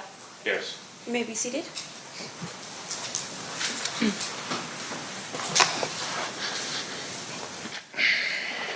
May I please have you state and spell your first and last name for the record? James McDonald, JAMES-MCDONALD. Thank you, Mr. McDonald. Mr. Paul, whenever you're ready. Thank you, Your Honor. Mr. McDonald, it's fair to say that you're here because of a court order, is that right? Correct. That you didn't volunteer to come or anything like that? Not at all. Okay. But you were instructed by a court that you had to attend? Yes. I want to ask you about September 7th, 1996. Were you at Club 662? Yes. What was Club 662? It was a club that Shug bought and we operated it. When he opened, I was head of security through the neighborhood. Just a place to go and hang out. Did the number 662 mean anything? Well, to the new guys, that was part of our neighborhood, 662, Okay. MOB. Okay, MOB. And when you say MOB, there used to be, before Apple iPhones and those types of things, when you had to have landlines and you pressed numbers, 662, there would be letters under those numbers, and M and O would be under 6. Is that right? Correct. And B would be under 2? Yes. So 662 would be MOB. Yes. Okay. When you talk about Suge, are you talking about Suge Knight? Yes, sir. How did you know Suge? He lived in my neighborhood. And is that in Compton? Yes. When you were at Club 662, you said you were head of security. Yes. Was somebody by the name of Reggie Wright Jr. there with you? Not at that time. No? No. When was he with you? I got out of prison in 1988. She came and got me in 1988, like 4 days from coming home. Started another company, Fern Hill Records, then Death Row Records came. Soon as Death Row was launched, Reggie came a few months after that. Okay, so we're talking about the start of Death Row Records. Reggie wasn't part of Death Row Records initially, but you were. Yes. And then Suge Knight, was he the boss of Death Row Records? Yes. Okay. Was Suge from the same neighborhood? From the mob? Yeah. I wouldn't say Suge was, he was guilty by association. Okay. He wasn't from the neighborhood. He lived in the neighborhood. We looked at him as somebody from the neighborhood. When he started Death Row and started to recruit us, then yes, he's from the hood. So I guess there's a difference between living on a certain street versus being from the hood. Yeah. And how would you describe that difference? I look at it, you have three different type of friends in the neighborhood. You got gang members, you got gang bangers, and you got men that just guilty by association from living in that area. Okay. And can you tell me what the difference between a gang member and a gang banger is? A gang member hangs out. A gang banger handles his business, put in work, do what the gang do. And what was your role with Death Row? I was the guy that if something happened, Suge would have you take care of that.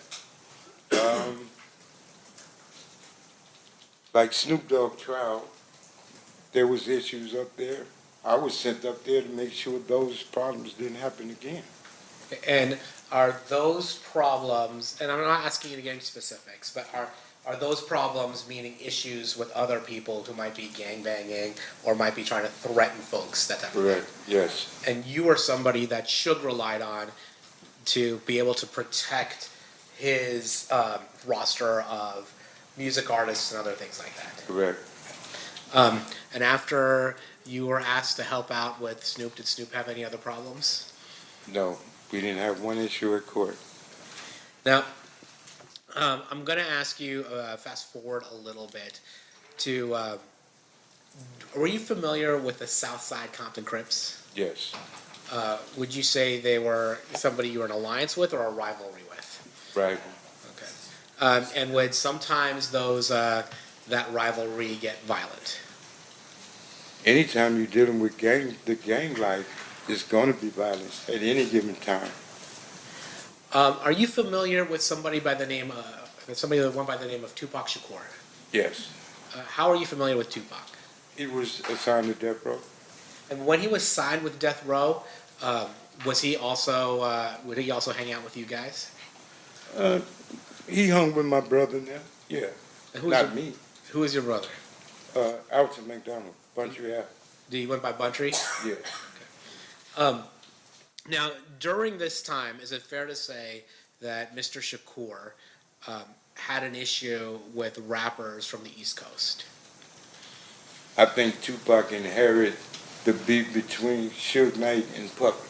Okay, that was your perspective of it, that. That's all it was. Yeah. And we all fell,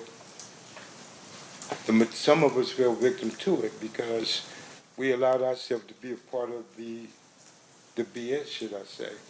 And that was a situation between record companies, not gangs. So technically it wasn't our business.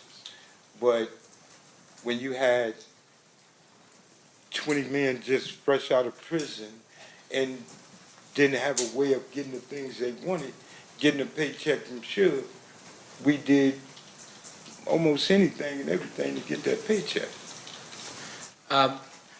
Now, was there another gang that was associated with Bad Boy Records, the East Coast record company that Puffy had? The only one I know of is Southside.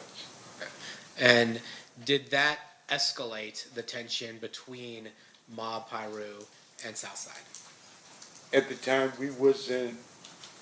there was no at war, it was peace. And when the two record companies got into it, Bad Boy went to Keepy D now, and Suge came to us. So that intertwined everything, and we had issues. Do you recall any instances that you were at where there were those issues manifested itself in terms of violence? Are you serious? Don't ask me that right here. I can't say that on both sides. When each neighborhood met each other, there was a lot of tension. I'd say that. Okay. Now I want to talk a little bit about September 7th, 1996. Mm-hmm. Were you in Las Vegas on September 7th of 1996? Yes. Why were you in Las Vegas? To run the security at 662, we were having issues with individuals that said that they were coming for whatever reason they was coming for, and to come to 662. My job was to not let that happen. Similar to the kind of security you were asked to apply in the whole Snoop Dogg situation. It didn't have nothing to do with Snoop Dogg. It was, everybody came, well, Suge and Bunch and them, his entourage, everybody went for the fight. My job and all of my people were there to make sure nothing funny happened at 662. So we were the fall guys. So if something happened, we was the one that's going to go to jail for it. Prepared to do that. So nobody else was going to come up there and disrupt it in that manner. But if anybody remember that night, it was so many Metro and everybody there. Neither side could have did anything. So it was calm, it was peaceful. So when you say there's so much Metro there, you're talking about so much Metro at Club 662? It was police all over the place. Now you said you were there to be on the lookout for something. What were you? You said I was on the lookout for nothing. I apologize. You were there. You were there in order to ensure there weren't any problems. Is that fair? To make sure everything was good. And because you had heard there might be some issues. Correct. And what were the issues that you were concerned about? Individuals coming up there creating an issue we was having with different sides of from with Crips, period. Yeah. So you were worried about Crips. Not worried. I'm sorry. You were there providing security to ensure that Crips did not initiate any violence at Club 662. Not just Crips, that nothing would happen. Okay. Period. Okay. And then when you were there, was Reggie Wright Jr. with you that night at September 7th, 1996 at Club 662? Yes. What was Reggie doing there? Reggie's job was to watch me and make sure I don't get in trouble. Everybody knew how I was. So Reggie, everybody else went to the fights. Reggie was there to watch me with the people that was there. And I'm guessing that you were not the only person there making sure there wasn't any problems at Club 662. I'm positive it was 30, 40 Pyrus there. And again, that was to make sure that there wasn't any violence that occurred at Club 662. Right. When at some point that night, do you learn that Tupac or Suge had been shot? That night, yes. Can you tell me how you learn about that? Well, people was coming back and was explaining that Tupac and Suge just got shot. Everybody was in a uproar. A lot of people started leaving, trying to get over there on Cobalt. We couldn't leave because we didn't pay to do this here.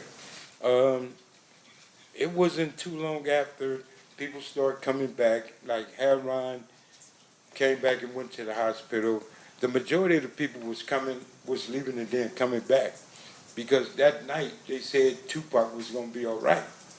And even Suge came back with a little bandage on his head. And we thought everything was good. People kept partying. So, and when Suge came back, you said he had a bandage on his head, but Yeah, I mean, the dude said he got shot, but he was grazed, a little scar, but nothing penetrated. some people would describe being shot in the head even slightly. He described it as that, I mean, Yeah. he's wrong. All right. So when you find out, well, let me ask you this: was Reggie with you when you found out that Tupac and Suge were shot? Yes. And did it appear to you in any way that Reggie Wright Jr. was coordinating the murder of Tupac Shakur?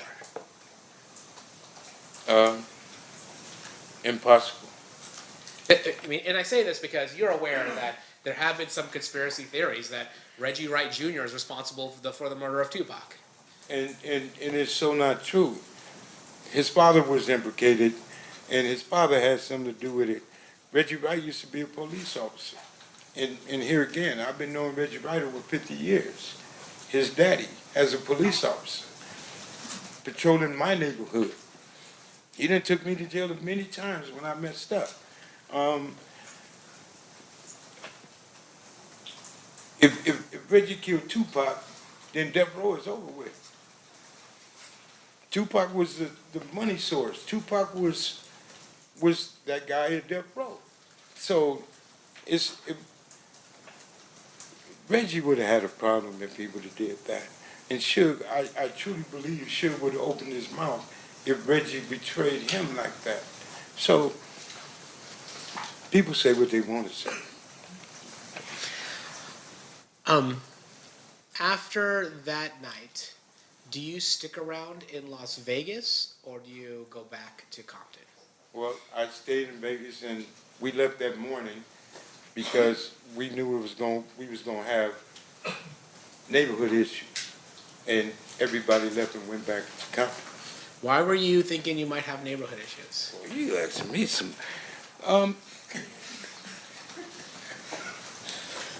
The issues that we was having was heated, and Compton was on fire at the time, and things were happening.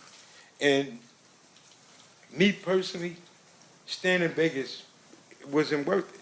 That man in the hospital, it's time to go and protect your home front and be prepared for whatever happened there. You know what I'm saying? Like the other side was being prepared and was prepared to do things because Orlando got beat up in there. And that's something you don't tolerate. So you was going to get some repercussion from that and everything else that was going on. So living this life, you got to be ready. If you not, you might as well just lay down. Now, you weren't there for the beating of Orlando Anderson at the MGM, were you? No, I was. Yeah, like we talked earlier, you were at 662. Yeah. But are you aware of why Orlando was targeted?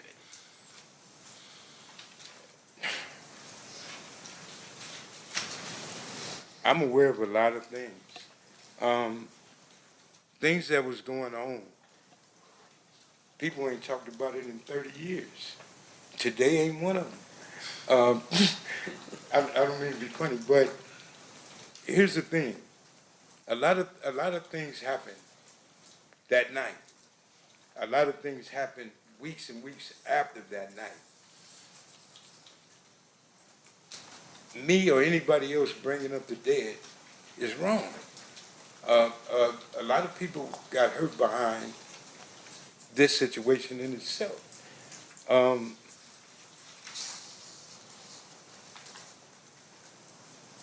Living the life in how we lived in Compton is one thing. You bring back all of the guys that made it, like me, I'm 61 years old now, to rehash and relive this situation again. I told every attorney in here that tried to get me to come here, you better treat me as a hostile witness. And I think that's where I'm about to go now, because you asking me questions, I can't answer those questions. Okay, well, let me ask you this. Then I'm not going to speak on Orlando. Let me ask you something about yourself. There was a rumor that Tupac had knocked you out one time. I'd have killed him. That would have been your response if that happened. Yeah, I'm being honest with you and everybody else. I said it on my podcast show. Him, Suge, and my brother. I'd have shot all three of them if he touched me. Okay. That's how I was living. Why is that? That's what I was back then.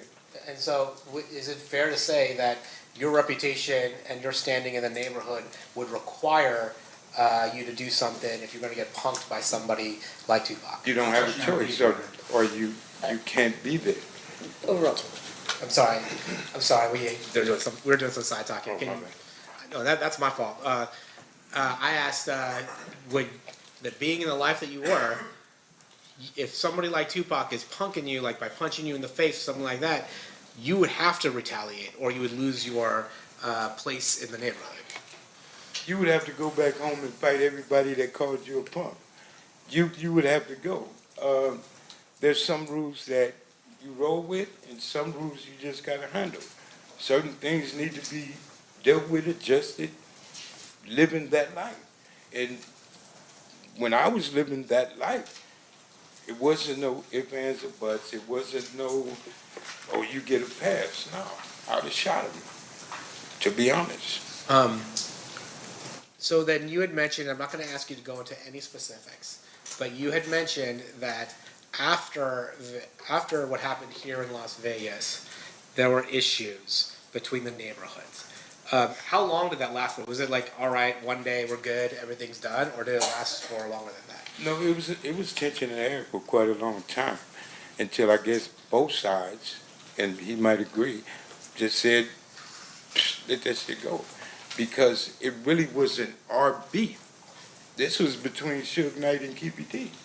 And people put themselves in situations, like myself. I'm guilty as everybody else. Like myself, I put myself in the situation to protect something and somebody that didn't have nothing to do with me. I did it for a paycheck. I did it on some just because. I'm older now. I get it. But we did things for all the wrong reasons at that time, in them days.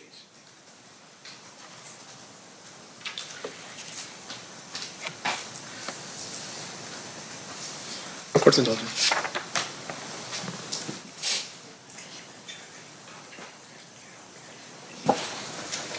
Your Honor, state will pass a witness. Okay. Cross-examination, Mr. Sims. Sir, have you ever met me? Excuse me? Have you ever met me before? No. Have you ever spoken to the district attorneys prior to your testimony here today? Once. And is that what you're referring to as the time that you told them, like, hey, any attorney here is better treat me as hostile because... Yeah, I told him I didn't have nothing to do with it. Now, a couple questions for you, sir, and this is more for clarification. So on the night of the murder, you were working as the head of security for 662. Yes. Explain for us a little bit about the club. Was that Suge's club or was it somebody else's club? Suge, to my understanding. Okay. And when you were there as head of security, were you there had you worked there as head of security prior to this particular night? We did an event there once before, yeah, same thing. Okay. And on this particular night, was this an event like some type of fundraiser or something for police officers or anything like that? Do you recall what the event was No, for? we wouldn't have been there. Okay. No. What was the reason for the event? It was Mike Tyson fight. Tyson was coming back. Tupac was supposed to perform like other people, and we was there for that. Okay. Can you describe for us how big the club is so that we can? 30 years ago, a little bit bigger than this room. So it's relatively, it's not like a two-story, it's No, not, it's you know. small. All right. And in terms of the club itself, you were there and you were sharing with us that there were other people that were there. Yes. Law enforcement as well as, I don't know, people from your side of town. No, law enforcement was outside. The Metro would say, why y'all putting words in my mouth? Sure. They were outside. Right. We were on the inside. Wasn't no law enforcement mingling with us. So as far as you know, law enforcement wasn't hired by Reggie Wright to provide additional security? No, at this was Club Metro 662? posted up all over the place. And so they were there specifically just to, harass or just send a warning or what? No, they were there. Like when you have events in Las Vegas, everybody knows. You're going to see Metro here, every block. Yeah. They was posted up, which they do all the time. But you're telling me that as head of security, you do not know or you don't believe that Reggie Wright hired the Metro officers to come I in? know for a fact he didn't hire the Metro Police. Okay. Do you know how many people were on the payroll that night from your security team? Well, y'all do paperwork different than we did.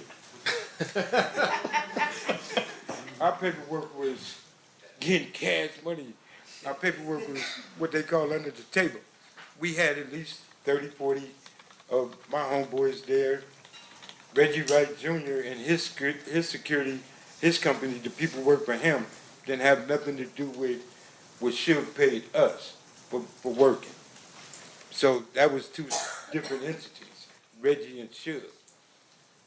The homies was there for Suge Knight. Reggie Wright hired his company to watch over Suge Knight people. Right. So his security did like the right thing. My security did what they ain't gonna do. You get what I'm saying? I get it. The police gonna walk you out of there. Mhm. We gonna drag you out of there. So it was a difference, but not on the same paper. Sure. And once again, the intent was to protect 662, right? To protect the club, protect the patrons that were going to go there, that kind of thing. Yeah. Okay. Now, in terms of your knowledge of what happened on that night, fair to say you weren't present when the shots had rung out. No, I wasn't there. Okay. And your testimony is that you had heard from other people initially that, hey, Tupac had been shot. Yes. And you had thought maybe other people were maybe relieved, thinking like, okay, it's not that big of a deal, he's gonna be okay. That's what came back to 662. People that went to the scene, and everybody said Tupac was talking. So everybody came back to the club saying he gonna be all right. So people just went back to, mingle. Right. Now, in terms of the that night, you go back to Compton. You live in Compton. Yes. You still live in Compton? No. At the time you live in Compton, you go back to Compton, and you tell us that there was a lot of tension.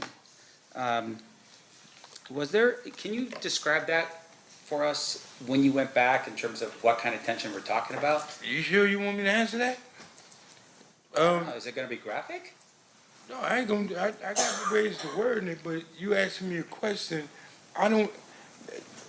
And what I explained to them, I don't want to send him to prison. Sure. Even though we don't like each other. Sure. I don't want to send you to prison. So that's why I'm here where I'm at and the way I am, because I changed my life. I'm raising my grandkids, teaching them never to be like their papa. And here I am explaining to people what I used to be, and I'm not proud of that.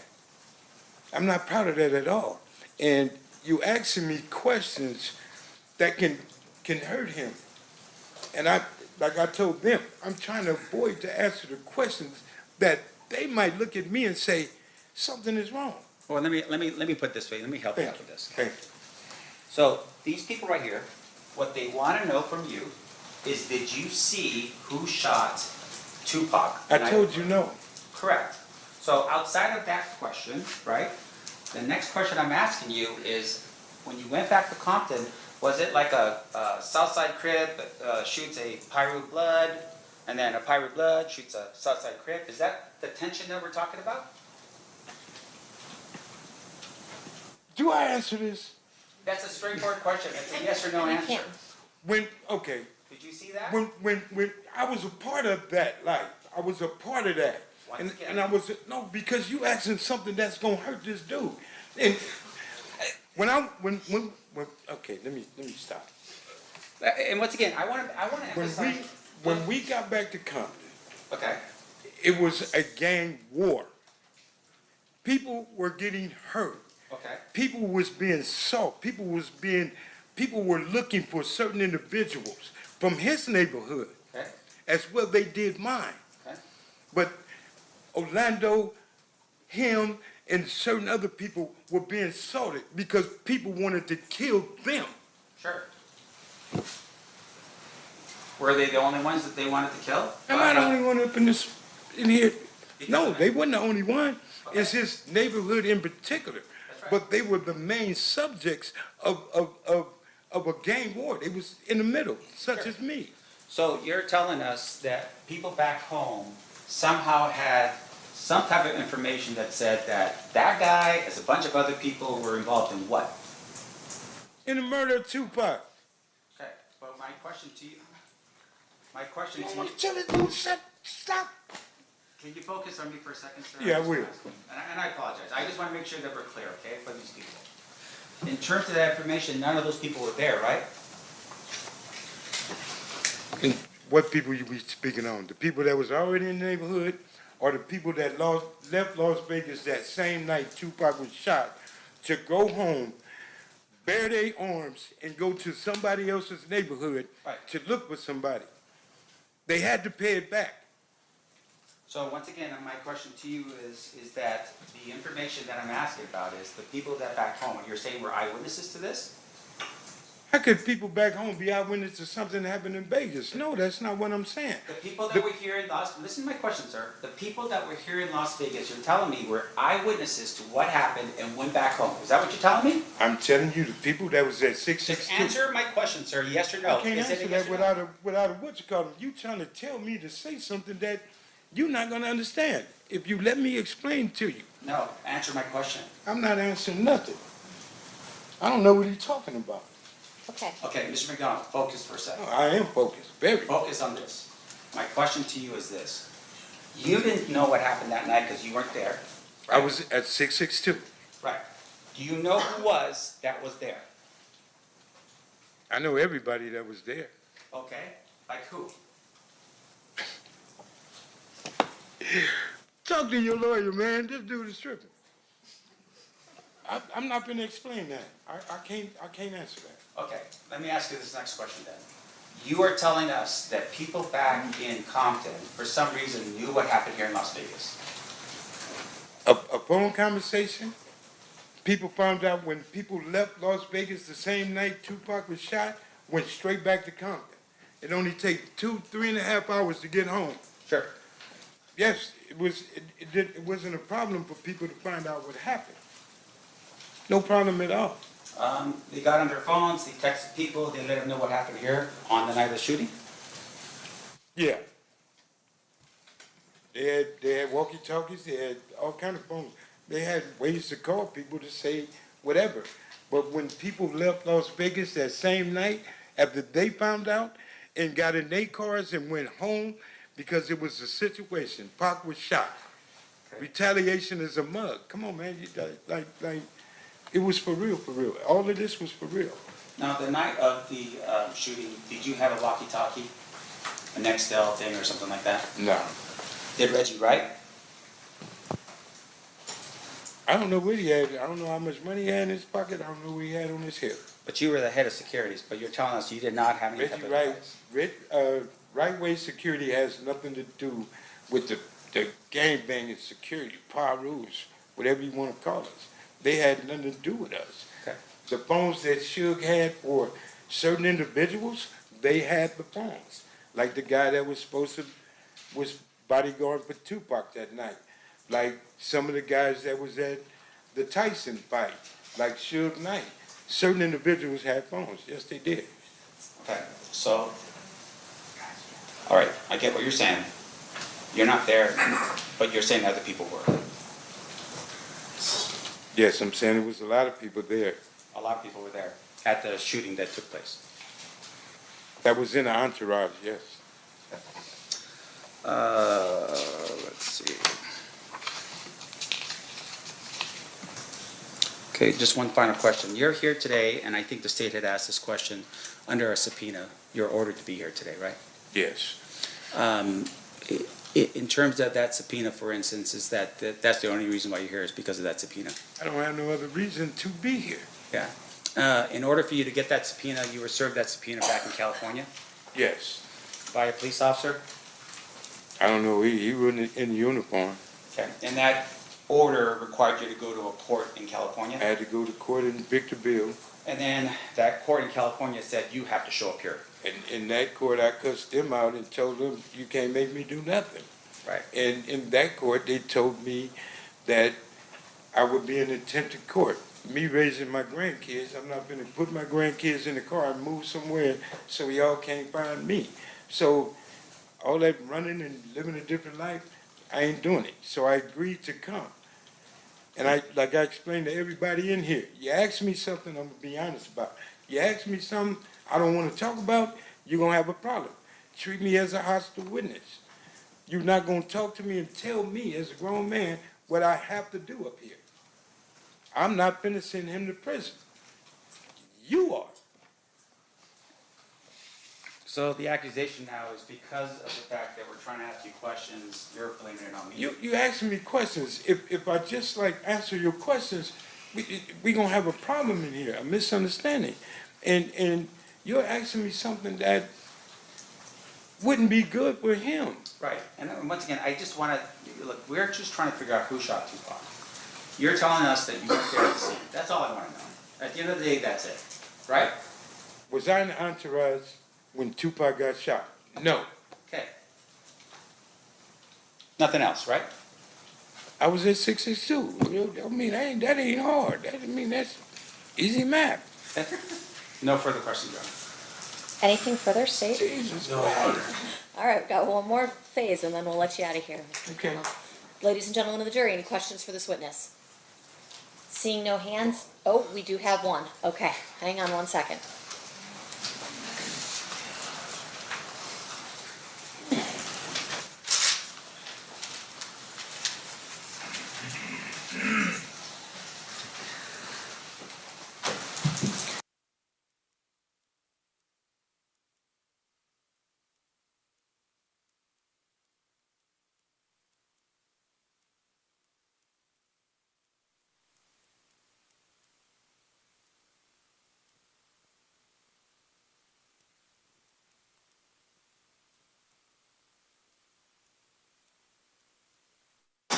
All right, I have a question for you from one of our jurors, if you can answer it.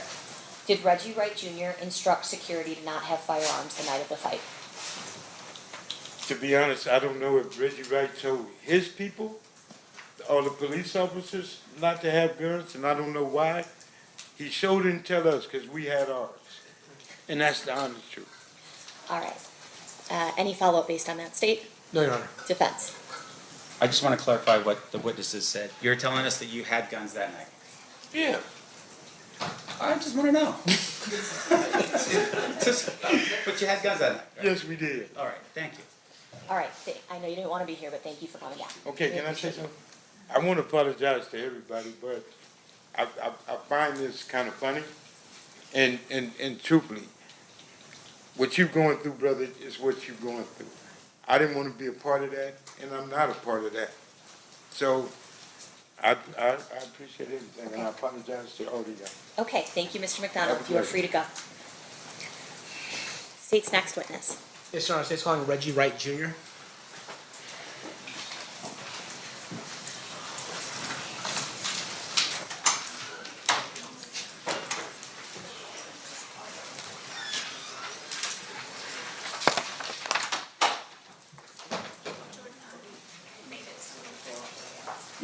All right, Jordan's investigating the burning smell. Anyone like smelling that? Is it burning smell? Maybe. I couldn't.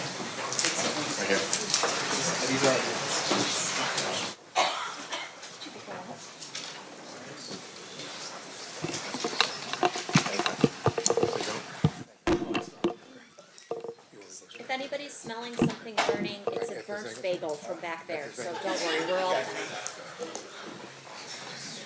Okay. Are we able to, is this good?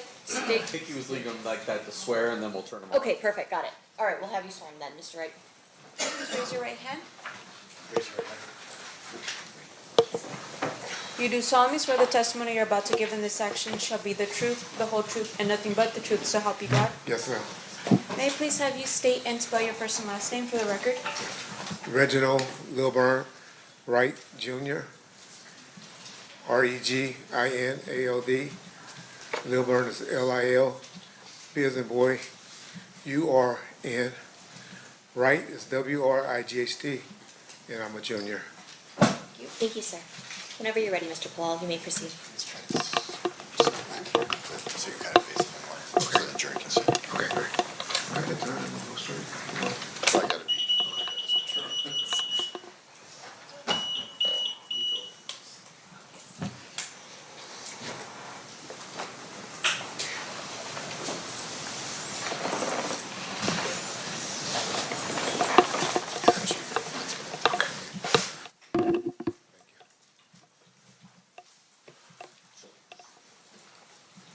You're good, sir.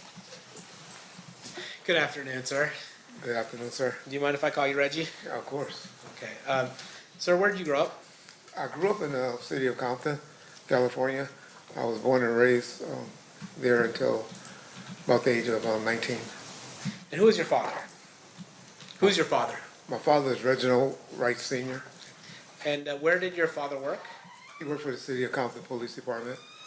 And at some point, had he risen up the ranks of the Compton Police Department to become a lieutenant, is it, of gangs? Eventually captain, but during most of his career was a lieutenant. Where did you ultimately become a police officer yourself? Yes, sir. When was that? I was a civilian jailer from 1985 until 1989, and then I became a police officer from 1989 until I retired in 1996. Why did you retire? I received a medical retirement for I have vascular necrosis in my right ankle, but that's not why I'm like this. This is a result of COVID. After you left the Compton PD or took your medical retirement, where did you next work? Well, to be honest, my last year or two of being a police officer, I was employed as death row security, head of security, and also had a private security company. Now, was that something that was called like moonlighting, that officers would moonlight when they were off duty? Yes, sir. Can you explain to us what moonlighting means when you're off duty? Well, moonlighting is pretty much just working off duty on your off duty hours, working for different companies. I worked for several companies. It wasn't just death row. I worked for trucking companies, doing security. Worked at a nightclub, the Raiders Club, that was inside of the Compton Hotel. Worked several video shoots. Just extra money on the side for off duty. Compton PD wasn't paying good? Guess I was really young and greedy. Yeah. And then at some point you said one of the jobs that you had was moonlighting for death row. Is that right? Yes, sir. And can you tell us what death row is? Death Row Records is a record company that was based out of Beverly Hills, California. And, yeah. And who ran Death Row Records at that time? A gentleman that I actually grew up with at elementary school, junior high, and high school by the name of Marion Suge Knight. And when you say Suge, is that what he would go by? I call him Suge. So after you retired, did you, well, actually, let me take a step back. As part of your role as a police officer in Compton, were you familiar with the different neighborhoods and the members of different neighborhoods? Yes, sir. Was that part of your job to know what areas were associated with what gangs?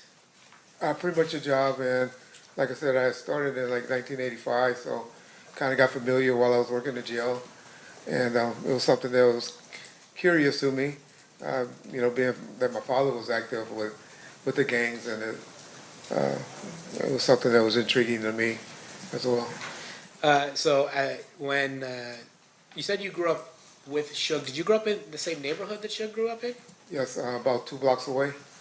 Was that considered Mob Piru territory? That's correct, sir. Were you so when you were growing up, were you familiar with the Mob Piru? They came on eventually later. It was really a Luders Park, Piru area. But then, I guess when I was about in the 7th grade, which would have been like 1978, maybe a little later, 80, they started calling themselves the Mob Piru. So they were Luders Park, Piru before, and then they transitioned to being called Mob Piru. Yeah, we pretty much divided it, everything south of Rosecrans was mob, and everything north was, or the other way around. North was mob, and south were Luders area of Rosecrans Avenue. Were you familiar with a gang called the Southside Compton Crips? Yes, sir. How were you familiar with the Southside Compton Crips? Well, growing up in the city of Compton, we all played sports together, and heard of them when I was playing at Kelly Park, baseball, Little League baseball, at Compton Northern. And then my time in '85 as a jailer, and then working in the streets of Compton as a police officer from 1989. Were you familiar with somebody by the name that went by the moniker Keefy D?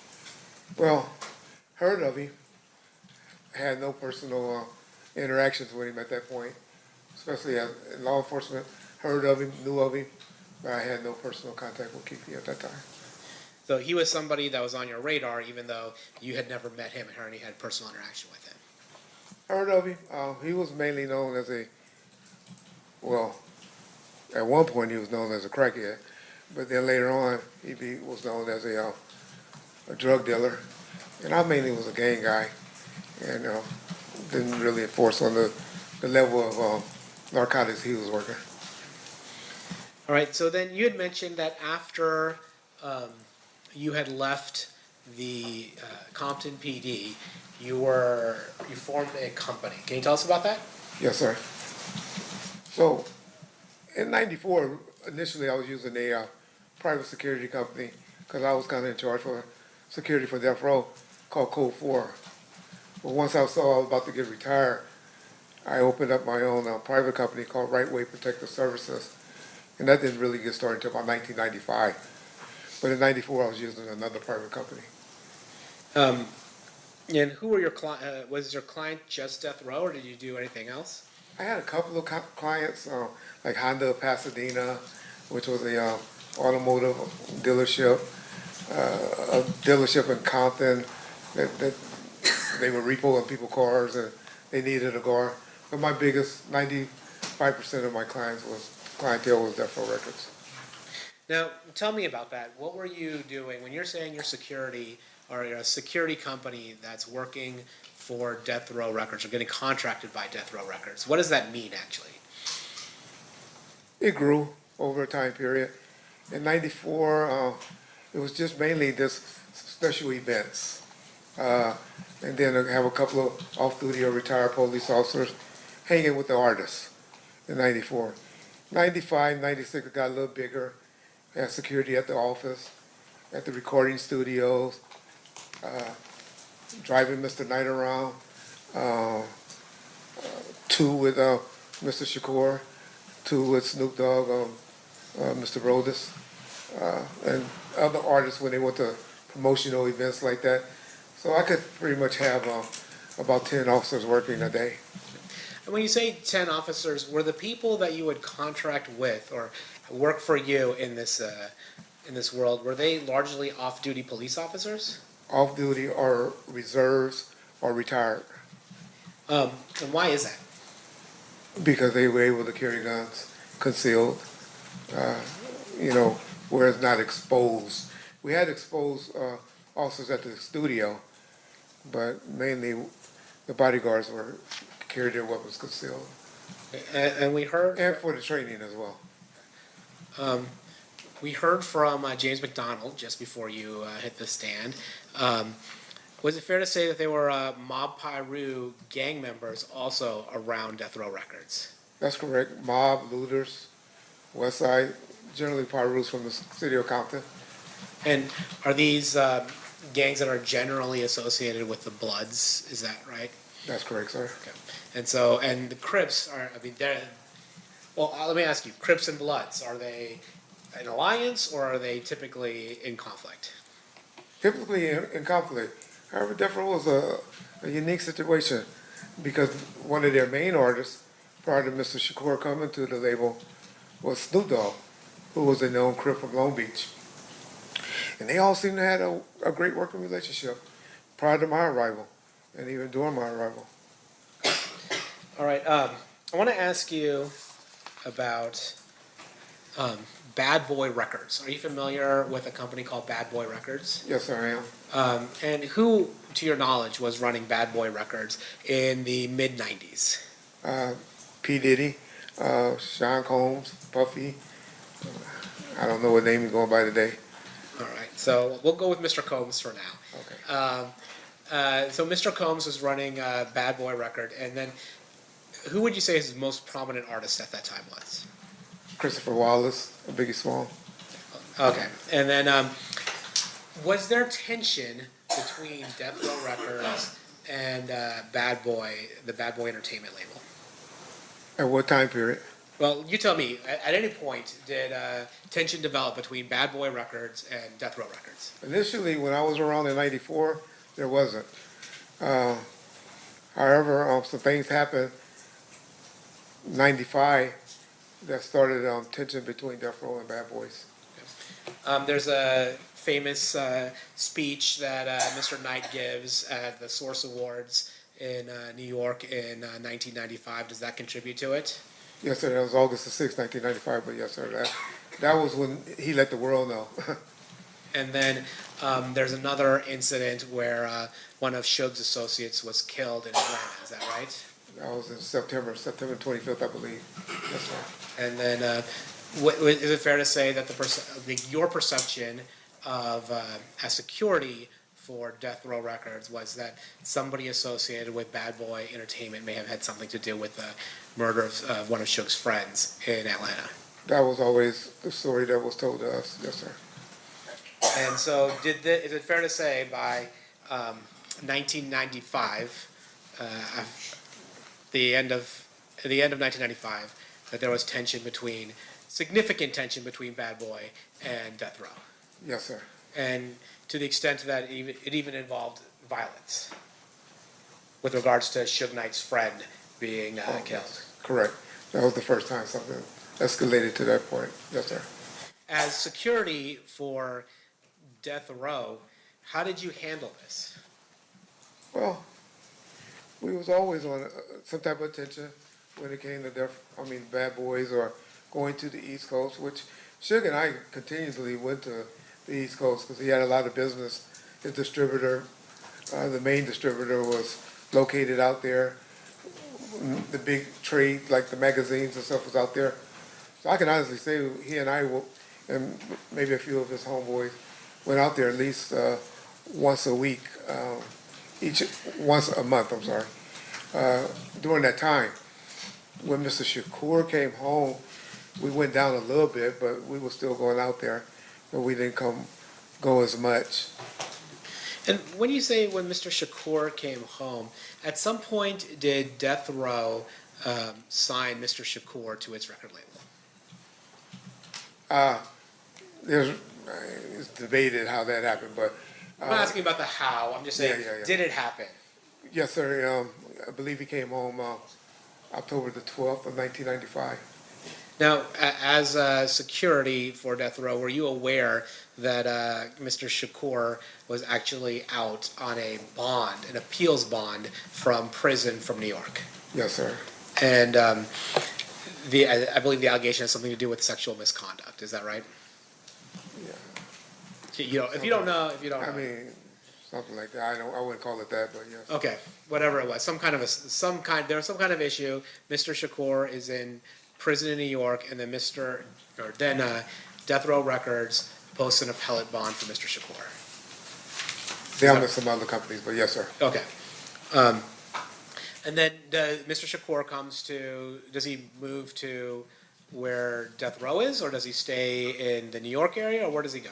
No, I remember, I picked him up from the airport, me and one of my security guys named Kevin Hackey, and we took him immediately, we went to Monty's restaurant and ate, then we went to the studio, the recording studio that night, and from that point on, we got him into a room, took him to the Peninsula Hotel, where he stayed for, I believe, a month or two, then he got a spot on Wilshire, and later on a house in Calabasas. As the head of Right Way Security, which was contracted by Death Row Records, were you responsible for Tupac Shakur's security? Yes, sir. How did you handle Tupac Shakur's security? Well, I had two guys that were primarily always assigned to him. One guy was a guy by the name of Kevin Hackey, who was with him a lot at the beginning. Later on, towards the end, a gentleman by the name of Frank Alexander was the one that worked with him as well. And then I will always have additional guys, like Al Giddings, as one of them fill in for him when those guys wasn't available. But generally always had one security guard with him.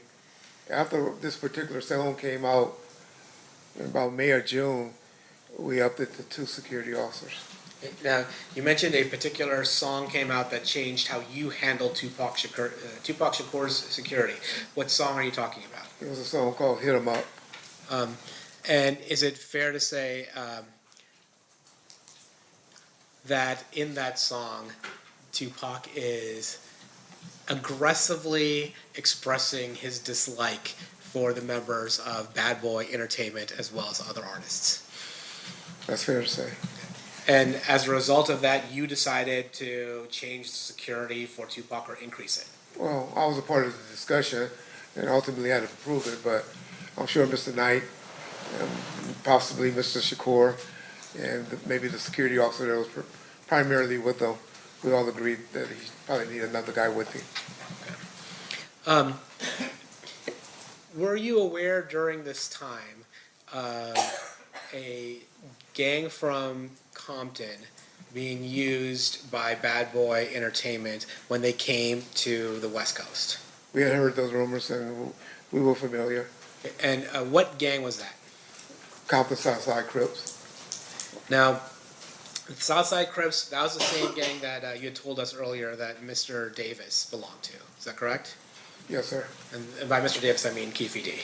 That's what I believe he is, yes. Yeah. And then, was there ever a time where Death Row and you and whatever other unofficial security Death Row had a clash with Bad Boy and the Southside Compton Crips at all? Yes. We had it at a Soul Train's Music Awards. I previously stated that Mr. Davis was with him, and I even think I may have even said that he was one of the ones close to the guy with the gun. Never said he was the one with the gun, but there's been out there, social media, where a gentleman has came out and admitted that he was the one that actually had the gun that particular incident by the name of C. Gutter. So do you remember, well, I'm going to ask you what your independent recollection is.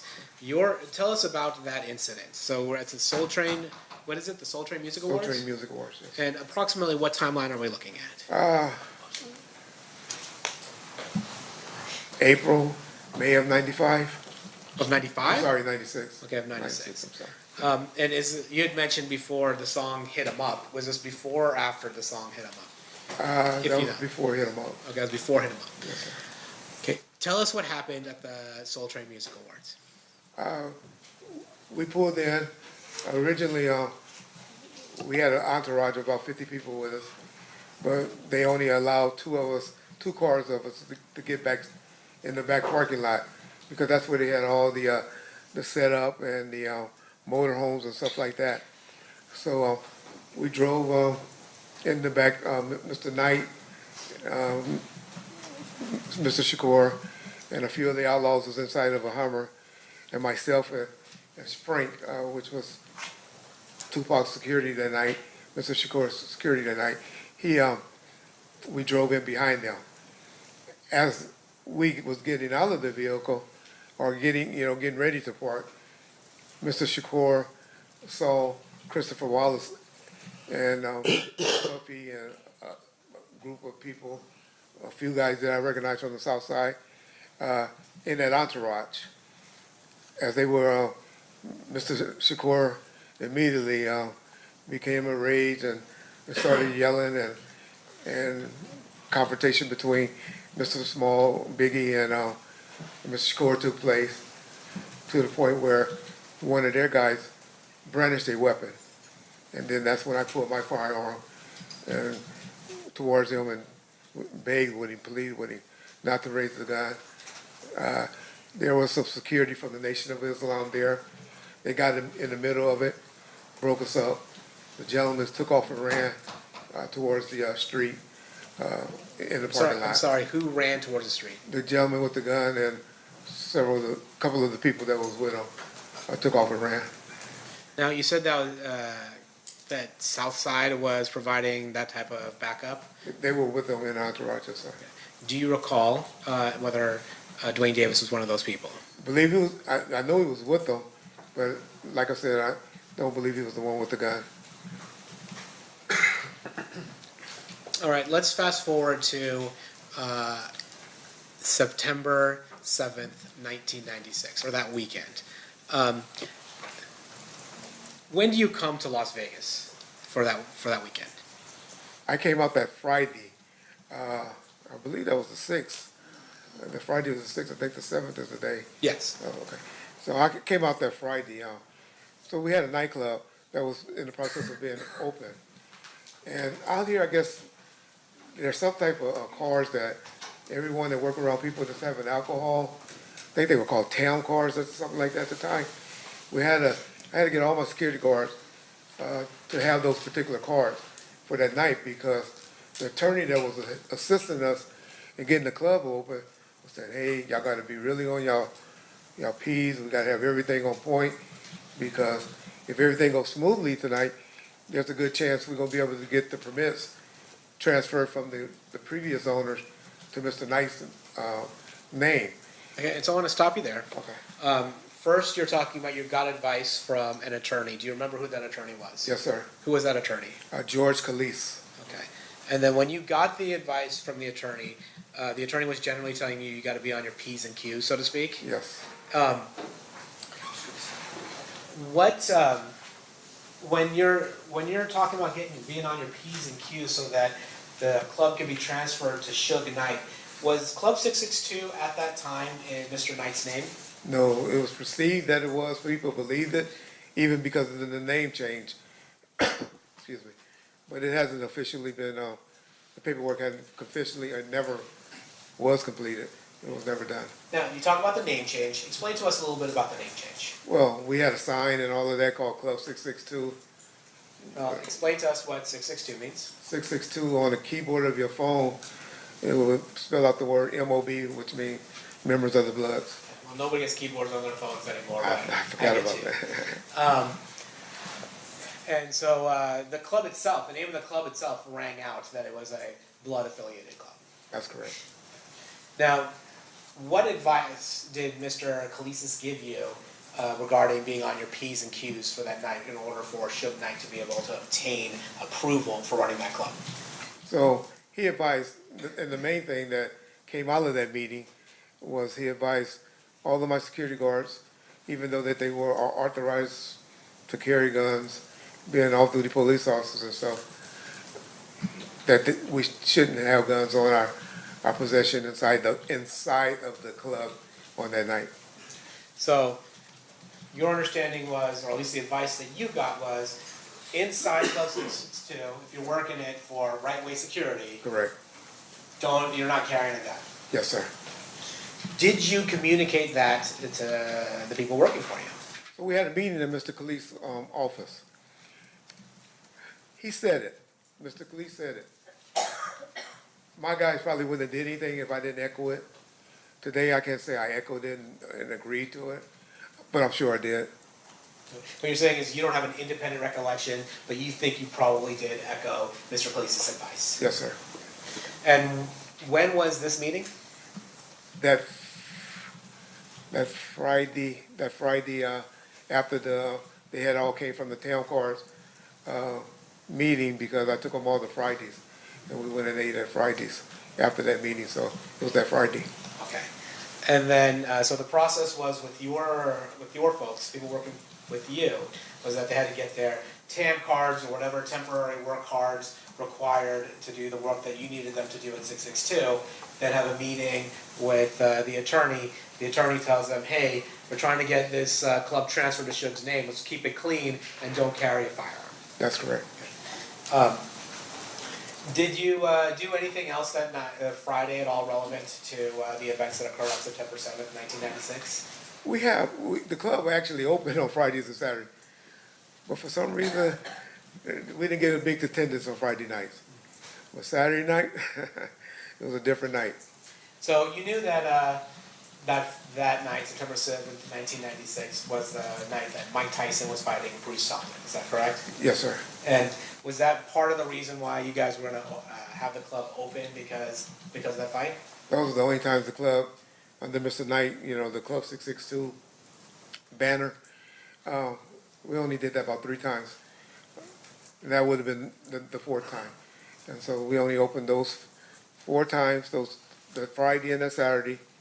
And then we did it one more time where Mr. Shakur and Snoop Dogg did a St. Ives commercial, which was just a promotional private video shoot for a commercial. Now, who was in charge of the security for Club 662 that night? Well, ultimately I am, but I had a on-site supervisor by the name of Al Giddens. He was actually who I consider in charge of the club, but ultimately as the owner I was. And then we heard from James McDonald. He's suggested that he had a role in security as well, maybe different than your role in security. Were you aware of James McDonald being there at the club? Yeah, James was a headache for my security. They hated him. But he and I, we've been knowing each other for 52 years, So, I mean, that was like my brother. So James used to do it as a hustle. What James would do is go outside, get guys that looked like they had a bunch of money, and bring them to the front of the line. And that drove my security crazy, but James was just out there working the door. Sugar have a bunch of his homeboys to come and be on the lookout, still, blood related, pyro related, to be around. But James was mainly doing a little side hustle. Now, in terms of as the person in charge, or the person contracted to be in charge of death row security, were you aware that Tupac Shakur was going to come to the fight on September 7th, 1996? Definitely the plan. That was definitely the plan, and there was a reason that I knew he had to come, but that was definitely the plan. Okay, well, tell us the reason why he had to come. So we, Mr. Khalif, who he had something worked out, because that's why we had off-duty police officers. I don't know if they were off-duty. They were in uniform, so I don't know if they was working off-duty or they were on duty. But we had, my guys were responsible from the door inside, where the police officers were responsible for the door and the street, traffic control, and the parking lot. And so, I guess how they got that approved was, Well, if you're guessing, Okay. I don't want you to guess. Were you the person responsible for whatever event control or traffic control that the Las Vegas Metropolitan Police Department did? no, sir. Were you the point of contact? I was the point of contact for the club, Yeah, yes. but you're the point of contact for the club, and then the person, is it fair to say that the person dealing with whatever traffic control or event control or population control, whatever it was that the attorney, George Gleason's? He was the one that got them there, Okay, made the call to get them there. okay, so you weren't the one that called Metro? No, sir. So anything that you would have said regarding that is just kind of you trying to put the dots together, assuming what that conversation might have been? And the only reason I say that because I knew we promoted it as a benefit for a retired boxer, for a police, he was a retired police officer that was promoting or had something to do with boxing for youth or something like that. So that kind of is adding to the P's and Q's that would make Mr. Knight look better when they transfer of, when they're trying to transfer this club, hey, we're also holding a benefit. That and also Mr. Shakur was trying to work off some community service hours that he needed. I don't know how they made it happen in LA County. And so Mr. Shakur was scheduled to perform that night at Club 662, is that right? Yes, sir. And so you're telling us that it was your understanding that Mr. Shakur performing at Club 662 at this benefit would help him accumulate hours for community service? Yes, sir. So when was Tupac Shakur supposed to come to Las Vegas? Well, they always came up on that Saturday. I know that they arrived about 4 p.m. on that Saturday, but if they were scheduled to come out earlier or not, I'm not sure. And then at some point, who's the security for Tupac that Saturday?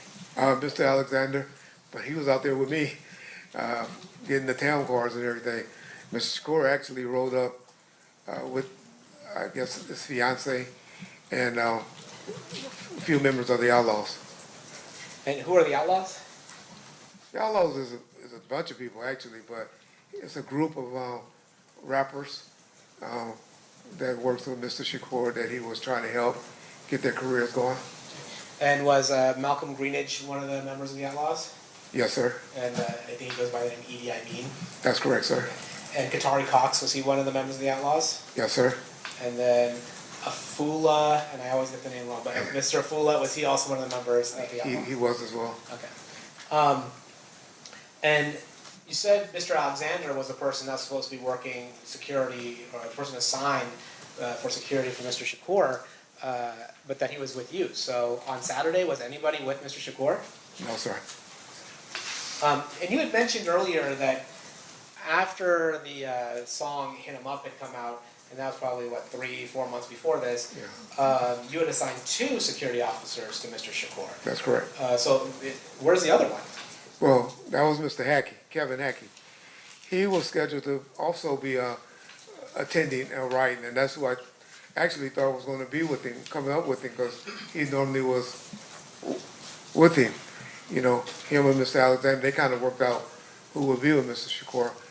And for some reason, he didn't show up. He now telling me he had a late arrest, and he was stuck at the hospital all day dealing with an arrest. So the fight night arrives. Where are you? Do you go to the fight? I went to the parking lot of the fight, so it was kind of hectic to get inside, but also got a call from Mr. Giddings, Al Giddings, who was my supervisor at the club, and they was having some logistic problems there, and I elected to go and get things in order at the club. So you get to the parking lot at MGM, see it's a little crazy, and decide to head over to Club 662. That's correct. and was Club 662, it was on Flamingo, is that right? 1700 block of Flamingo, yes, sir. Okay. Actually, can I see Exhibit 2? I'm going to publish Exhibit 2, which has already been admitted.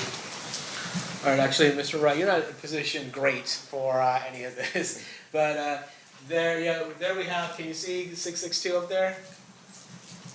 I don't have my glasses. No worries. I'm sorry. I got you.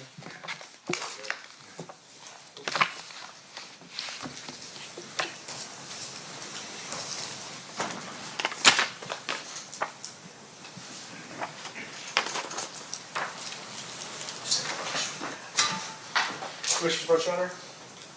Your Honor, Commissioner Brooks? Oh, yeah. Let me move about the courtroom freely. Thank you.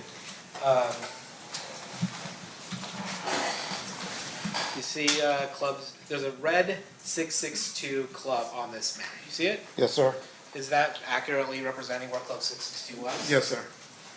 So you leave the Las Vegas Strip and head over to Club 662? That's correct, sir. Did you handle the logistical issues at Club 662? I guess. I'm sure we got worked out, yes, sir. And then, was Club 662, did you stay at Club 662 or did you head back to the Strip that night? No, I stayed there the whole time until I was contacted by some other individuals. Okay, so we'll start, before we get there, how was 662 super busy that night or was it kind of less crowded? The clubs generally didn't start getting crowded till about 11 p.m. I think we were there like 8:30.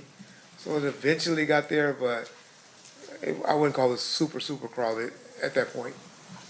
And then you said you were there and then you, something changed. Well, we all know that on September 7th, 1996, Tupac Shakur was shot and Mr. Knight was at least grazed in the head by a bullet. Did you find out about that? Yes, sir. How did you find out about that? Two gentlemen, Buntry, true name was Alton McDonald, and a gentleman by the name of Neckbone. Well, his true name is Roger Williams, and his moniker is Neckbone. They came inside the club and came straight to me. It was like, Reggie, Suge and Pac just got shot down the street. I thought they were messing with me because they like, where Reggie at, because I wasn't there with him. But then Mr. Khaleesi, who was standing near me, I guess he talked to some of the officers that was working out front, and he kind of verified to me that something happened. And then by that time, I see about 4 or 5 other units that were working at the club. They started taking out, heading that way. Now you mentioned two people, Buntry, Alton McDonald. Does Buntry have any relation to James McDonald, the person that testified before you? That's his little brother. Yes, sir. And then you had mentioned Neckbone, Roger Williams. Were these people employed by Right-Way Security? No, sir. Were they part of Mob Pyro? Yes, sir.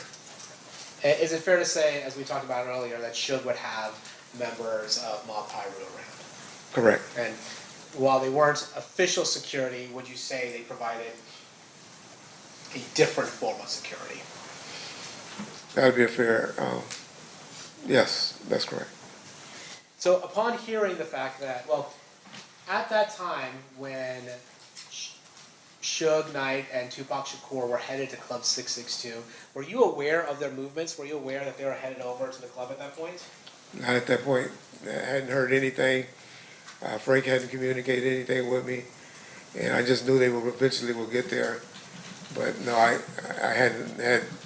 didn't know any movement where they were at or when they were coming towards our way. Oh, you had said Frank hadn't told you anything. At this point, had Frank met up with Tupac?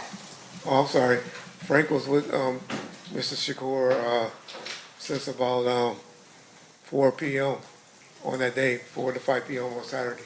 He was with him all that day. So he didn't drive out with Mr. Shakur, but he eventually met up with Mr. Shakur. That's correct. Him and another gentleman who initially was with him by the name of Michael Moore. And was Mr. Moore also a member of security? He worked for Right Way as well. Okay. And so Then you have Mr. Shakur, Mr. Knight headed to Club 662. To your knowledge, were there other people headed over? I guess we already heard about Neckbone and Buntree. Were there other people headed over to Club 662 with Mr. Knight and Mr. Shakur? On a driving over, was it more than one car, or were there a number of cars driving over to Club 662? And I can only speak on what I know now. Yeah. Okay, well, no, back then, did you know? I just know who normally with them. So after Buntree and Neckbone tell you that Mr. Shakur and Mr. Knight had been shot, and you seem to get some confirmation from the attorney, what do you do?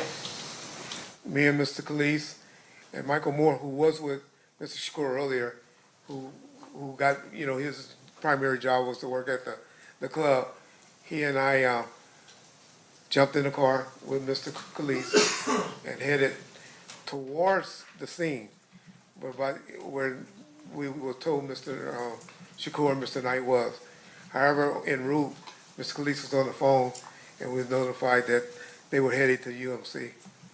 So did you go to UMC then? That's correct, sir. Now, taking a step back, did you see the car that Buntree and Neckbone arrived to Club 662 in? Eventually, yes, sir. And did you notice anything notable about that car? Yes, Mr. Buntree, he had a Toyota Supra that was black, and he had one bullet hole to the driver's side fender. Now, let's go back to, you're on your way back to, or you're on your way over to UMC. What happens at UMC? Get there. Of course, Mr. Knight and Mr. Shakur was in the emergency room. I didn't get to see Mr. Knight until about 3 hours later. I saw him, but there was a lot of people gathering. Yes, people heard what happened from the club. They started gathering there, and people were just starting to gather, and in the parking lot outside of the hospital. Was Mr. Knight held at UMC for a long time, or like for weeks, or what happened with Mr. Knight? No, Mr. Knight was released. I left prior. I don't know why I left. I left prior to him getting released, about 4 or 5 that morning. But I know I was back at his house. I went and got his home secured, and I know I was back at his house about 6 a.m. to 7 a.m. that morning. I was with him all that day.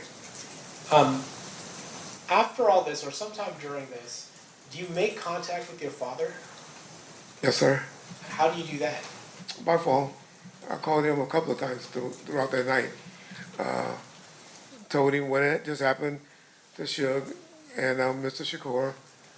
It's kind of stressful for me. Called him a few times that night. How are you calling him?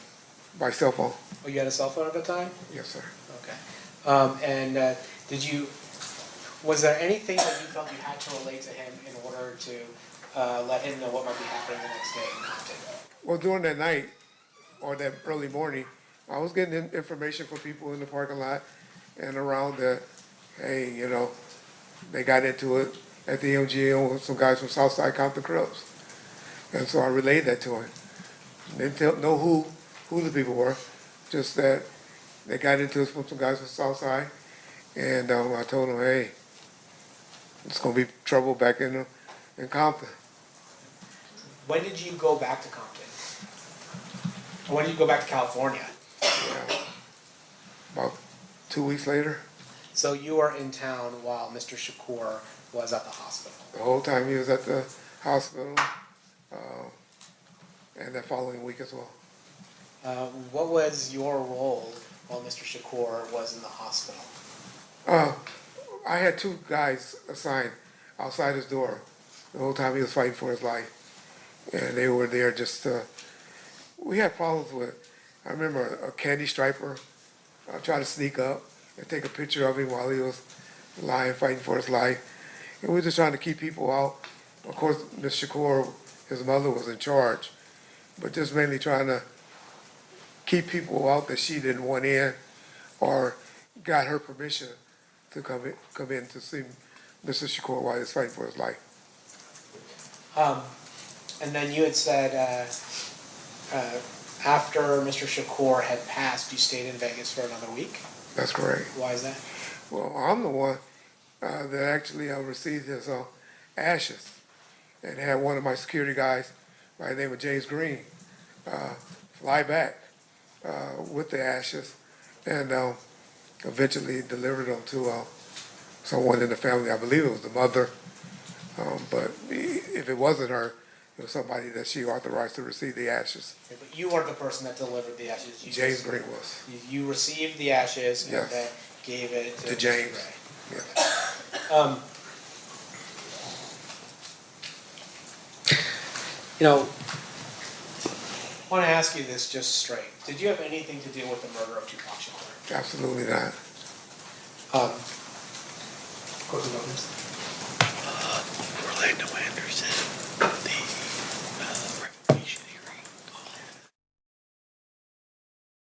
As a result of the beating of Orlando Anderson at the MGM Grand, were there any legal proceedings that involved Mr. Knight? Yes, sir. Is it fair to say that Mr. Knight was on probation at the time of the beating at the MGM Grand? He was. Actually, can we show 115? Actually, I don't even know that Mr. Wright can see. We can take the computer up to him. I just have to open it. It'll go off the screen though if I take it off here. You want to do it on your computer so he can see it up close? And I'll play it for the jury. And I assume you want. Yeah, you want the white one, right?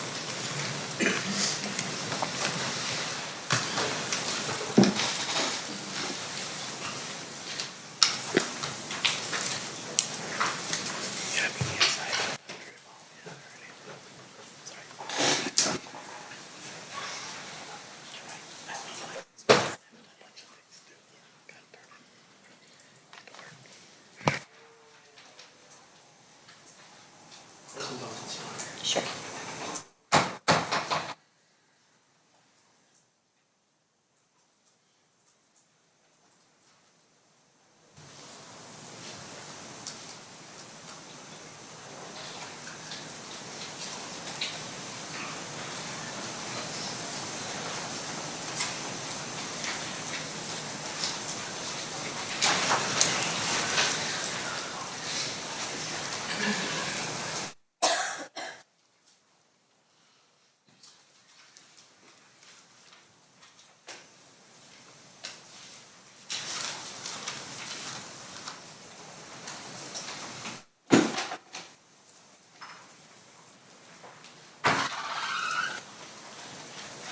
We'll kind of look around so you can see that's up close.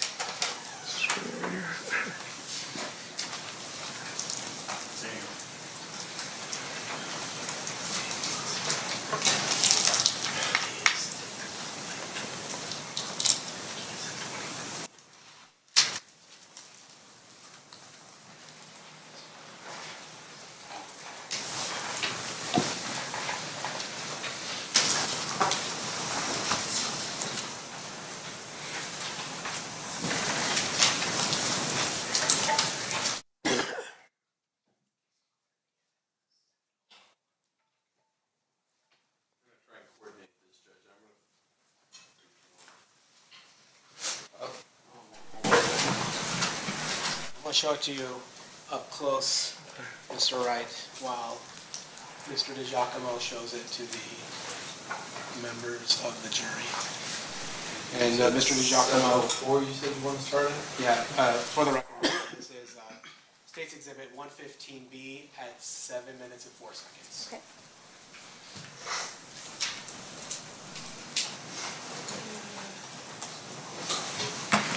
So here, just look here. Oh, actually, before we start playing, Mr. Wright, have you seen the MGM video before? Yes, sir. It's fair to say you've seen it more than once. Yes, sir. And that partly because it was part of a revocation proceeding that involved Suge Knight. That's correct. Now I'm going to show you 115B, starting at 7:04. I'm clicking, one second, not just yet. I'm clicking right now. Is this the video that you've seen before? That's correct, sir.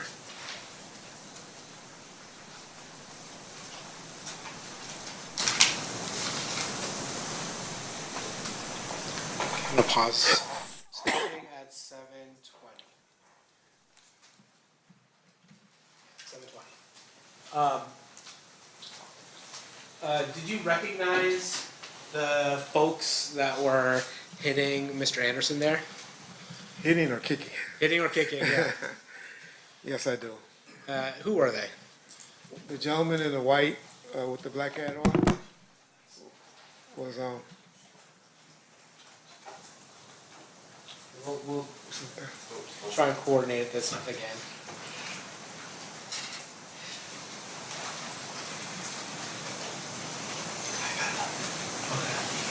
Oh, can you see it? I can see it. Yes. Sir. Oh, okay.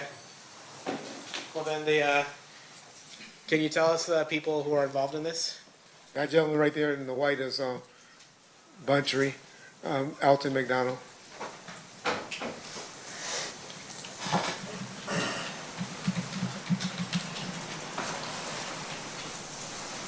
There appears to be somebody in a gold shirt. Who was that?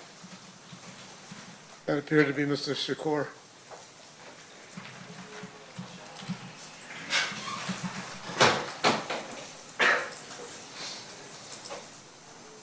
There's a person in gray on gray, looks like outfit. Do you know who that is?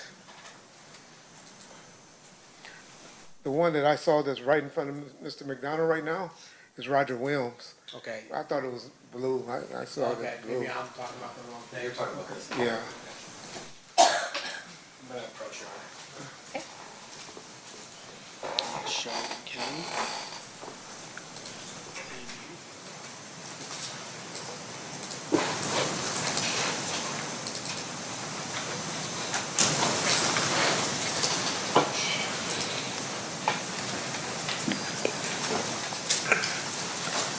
Well, that's Mr. Knight, and then that's Mr. Williams. Yeah. And then, so you see Mr. Williams, Mr. Knight, Mr. Shakur. Those are the people that are evident to you in this portion of the video. Is that That's right? correct, sir. And then we have another video of everybody leaving.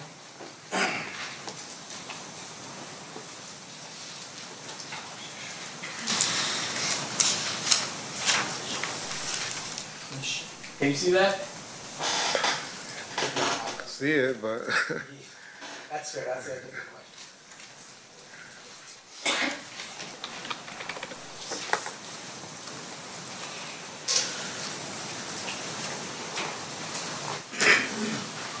Okay, I'm going to show Mr. Wright 115C.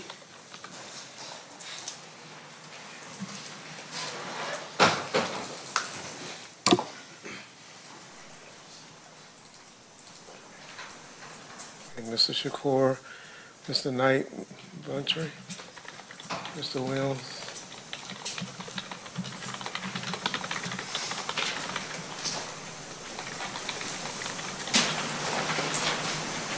I don't see Frank yet.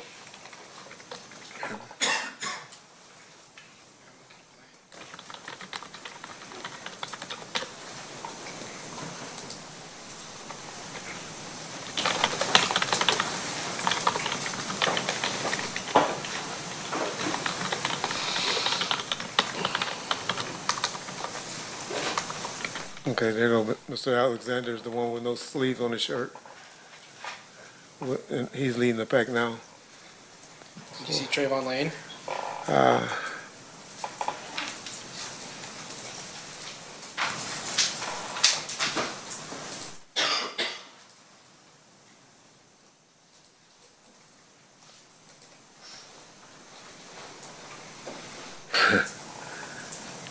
don't see Mr. Lane yet. I know he had a hat on. I've seen him before. I don't see him right now, though. Let me look again.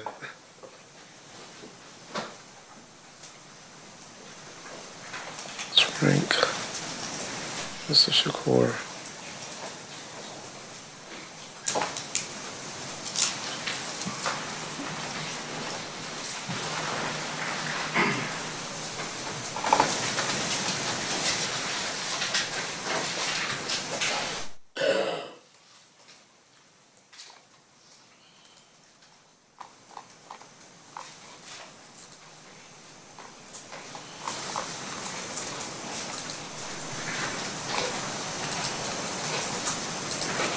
I'm sorry, I don't see Mr. Lane.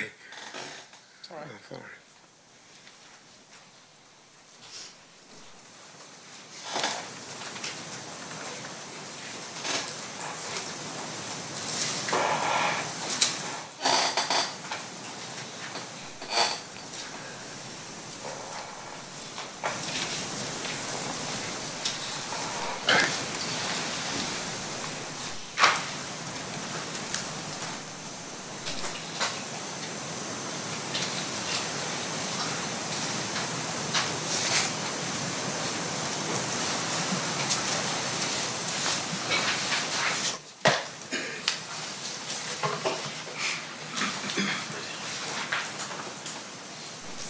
Of course I will. I'm sorry. Sure.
I'm going to just ask you to focus on the people leaving now at this point. Okay.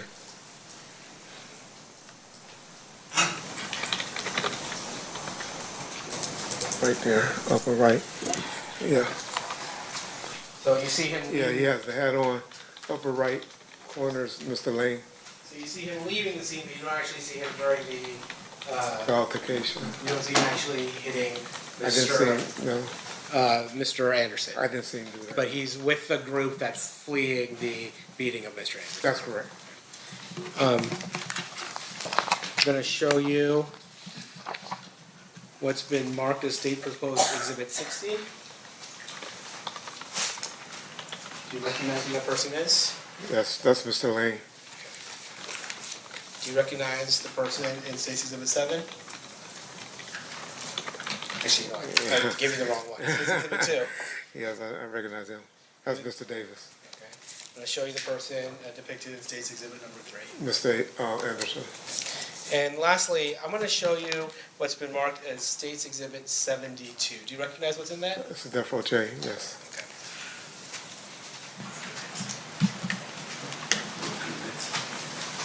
Your Honor, I'm going to move these exhibits into evidence.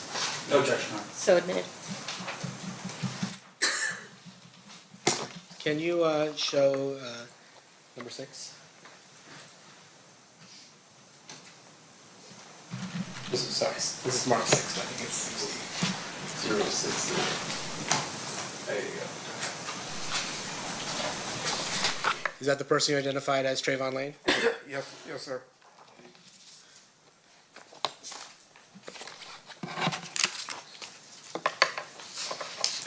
Mr. Paul, is this a, could you take it, is this a natural stopping point? Yes, we can take a break. Okay, I think we need, one of our drivers needs to come for a break. Okay. All right, so at this time, we're gonna take a recess. During this recess, you are admonished not to talk or converse amongst yourselves or with anyone else on any subject connected to the trial, or read, watch, or listen to any report or commentary on the trial of any person connected to this case by any medium of information, including without limitation, newspaper, television, internet, and radio, or form or express any opinion on any subject connected to the trial until the case is submitted to you. We'll have everyone back here at 3:40. Please rise for the jury.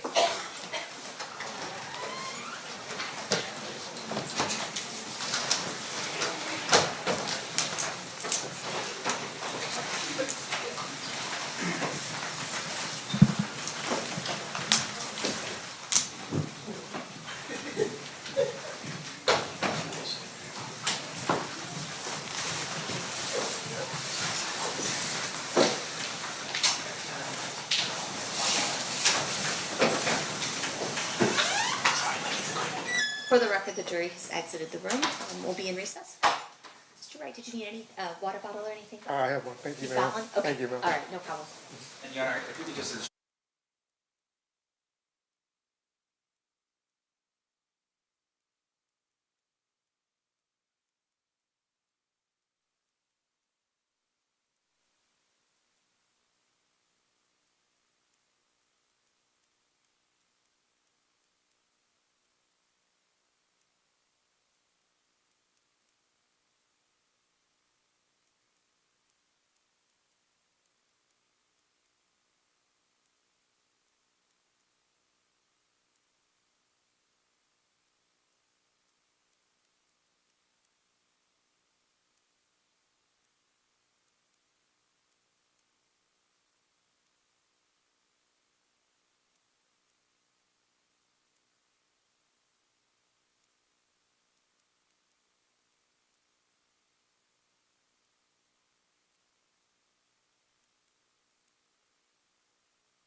back on record in State versus Davis, C377407. Anything we need to address outside the presence? Not from the state. Mr. Santh, anything we need to talk about before we bring in the jury? No, you're not. Awesome. All right, let's bring him in. Stand for the jury.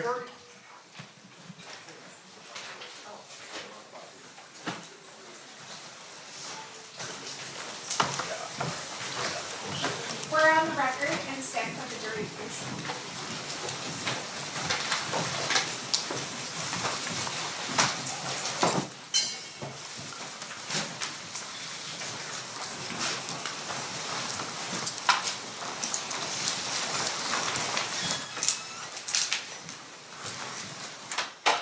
The parties stipulate to the presence of the jury. Yes, Your Honor. Yes, Your Honor. You may be seated.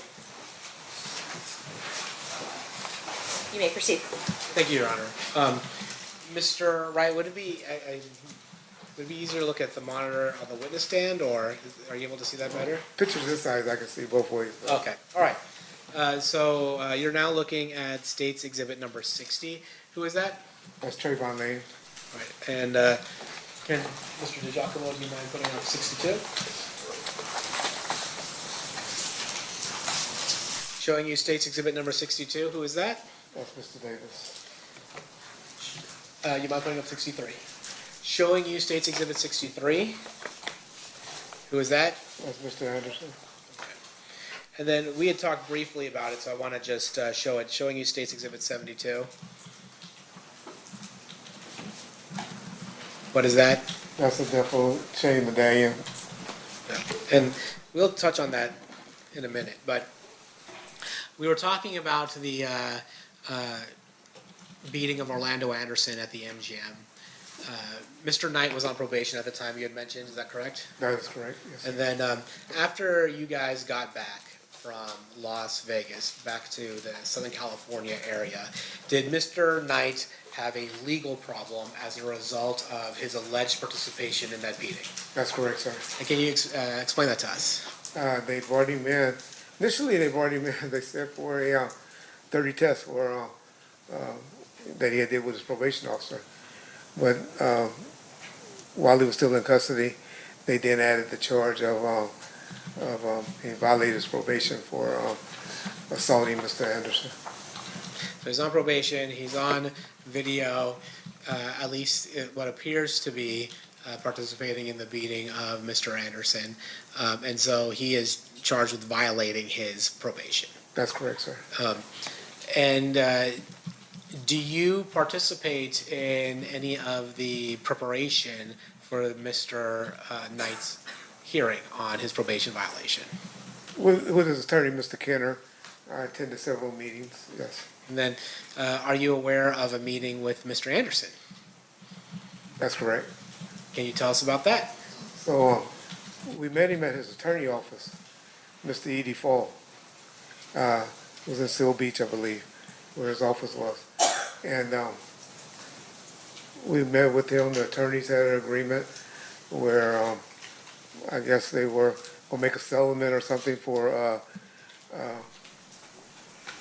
and Mr. Anderson to come and testify on Mr. Knight's behalf, where I believe the settlement was for about $60,000 because some of the death row people had assaulted him, and some would say for him coming up and testifying on the behalf of Mr. Knight.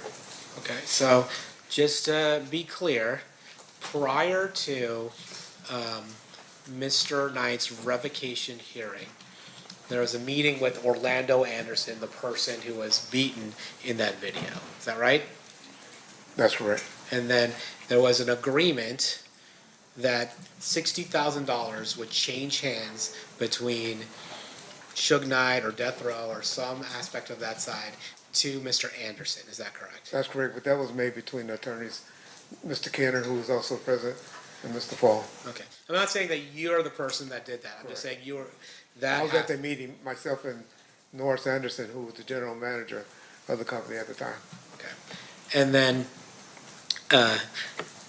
at that probation hearing, is it fair to say that Mr. Anderson said that Mr. Knight was just trying to stop the fight and not participate in the fight at all? That was his testimony, yes. Okay. And that was after he received the $60,000? That part I don't know. That was I after don't the know if agreement for the It $60,000. was an agreement in place, so. Okay, and then is it fair to say that the judge disregarded Mr. Anderson's testimony and revoked Mr. Knight's parole? Objection is leading. Sustained. Well, did the judge believe Mr. Anderson's testimony? So Mr. Knight was subsequently violated for his probation and received 9 years sentence. And as a result, when Mr. Knight was imprisoned for those 9 years, who was running death row? After about 4 or 5 minutes of his incarceration, I became the general manager of the company. We showed the death row. What do you call that? A pendant. Pendant. We showed the death row pendant. Can you tell us about the distribution of death row pendants to various people that were associated with death row?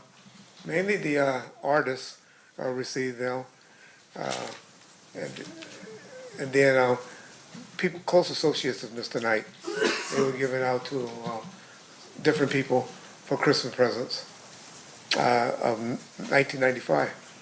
Yes. Were you aware of whether or not Trayvon Lane had received a death row pendant? He was one, yes, sir. And is it typically wore on a chain around one's neck? That's correct, sir. You'll pass on this. Okay, Mr. Stamp, cross-examination. Thank you. Mr. Wright, have you and I ever met? No, sir. You have a podcast, I believe, right? YouTube channel that I talk on. I'm sure you're probably anticipating the next question. In your YouTube channel, you have spoken a little bit about me, for instance, right? That's correct. And you have spoke about me as well. Yeah, so in terms of your podcast or YouTube channel, and once again, I don't think it was anything derogatory. It's more like he's never tried a criminal case, or I think Hollywood-ass attorney. I think you had said something like that, right? Well, you did about 10 interviews in the last 2 months, so I may have said something like that.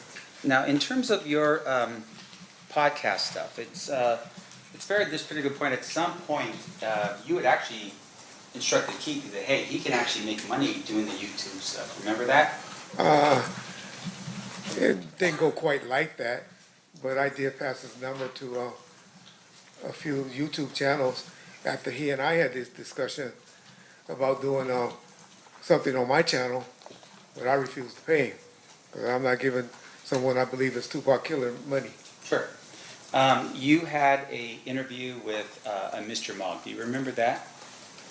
Detective Mogg, yes, sir. Was he a detective at the time? He was. Okay, so he's a detective at the time, and he sat down with you, and you had a conversation with him, and you basically told him that you had advised KPD about the, I don't know, how much you can get paid doing YouTube stuff. You remember that? I don't remember that, no. Now, you don't remember that, or you don't believe that? I remember Kevin Coffey, but to say you could make $5,000 or $10,000, I didn't have any conversation like that with Detective Mogg. Okay, so you don't know or you don't remember. I just want to make sure we're different here. I remember meeting with Detective Mogg. I know I am the one that started passing Mr. Davis' number around to do more interviews to get him to talk, yes. Okay, so when you volunteered to Detective Mogg, KPD's number, you said, I set him up with a couple of interviews. Correct. And because I promised you, if y'all ever listen, I promised him I would, we talk bad about each other, but I'll hook you up. I'm kind of know all these YouTubers out here, and so I kind of hook people up with them. Quote, you want to make some money, N-word, unquote. And then question was asked by Detective Mogg, so what do you get paid for your interviews? And you respond, oh, I get about $2,500, $3,000 a show. You remember that? That's accurate, so I might have said that. Now you also said $5,000. I got my F. He was crying about his taxes. You were referring to Keefe in that, right? He was crying about his taxes, Keefe? I'm not sure. I got him about to go blast him next week. He's getting $3,500. So they pay you because they get views. they get paid, man. YouTube, every million views you get about 6,000 to 10,000. And then. That's the channel. Okay. Not the person. And then once again, I'm talking about the YouTuber. And so if you do a bunch of them and you get 100,000 and they break them up into like 5 or 10-minute segments and you can get a 15-second segments from me and you get 200,000 people to view it, you can make $8,000 to $10,000 off of me. And you just gave me 2,500, 3,000. You remember saying that to Detective Mogg? I'm sure. Those sound like accurate statements, so. I'm sure I did. And once again, it's clear to show that there's a business with YouTube, right? That's correct, sir. And so when you post something online, you're posting it online with the hopes that you're going to get paid for that. Yeah, and that didn't start until about 2021. Sure. Or 2020, yeah, after COVID. Yes. Now, with regards to your role here, you were the head of security for Suge Knight. Correct. And I want to make sure I'm clear. Where did you grow up in Compton? I mean, my address is 1628 East Pine Street, Compton, California. Where's that at in terms of, because we're assuming, and you could tell this jury otherwise, that wherever you grew up or whatever your street was, you, by default, was part of a certain gang or color. I never gangbanged. I always wanted to be a police officer growing up. However, guys that I grew up with, was in the sandbox with, played sports with, yeah, they were Mob Pyro's affiliate.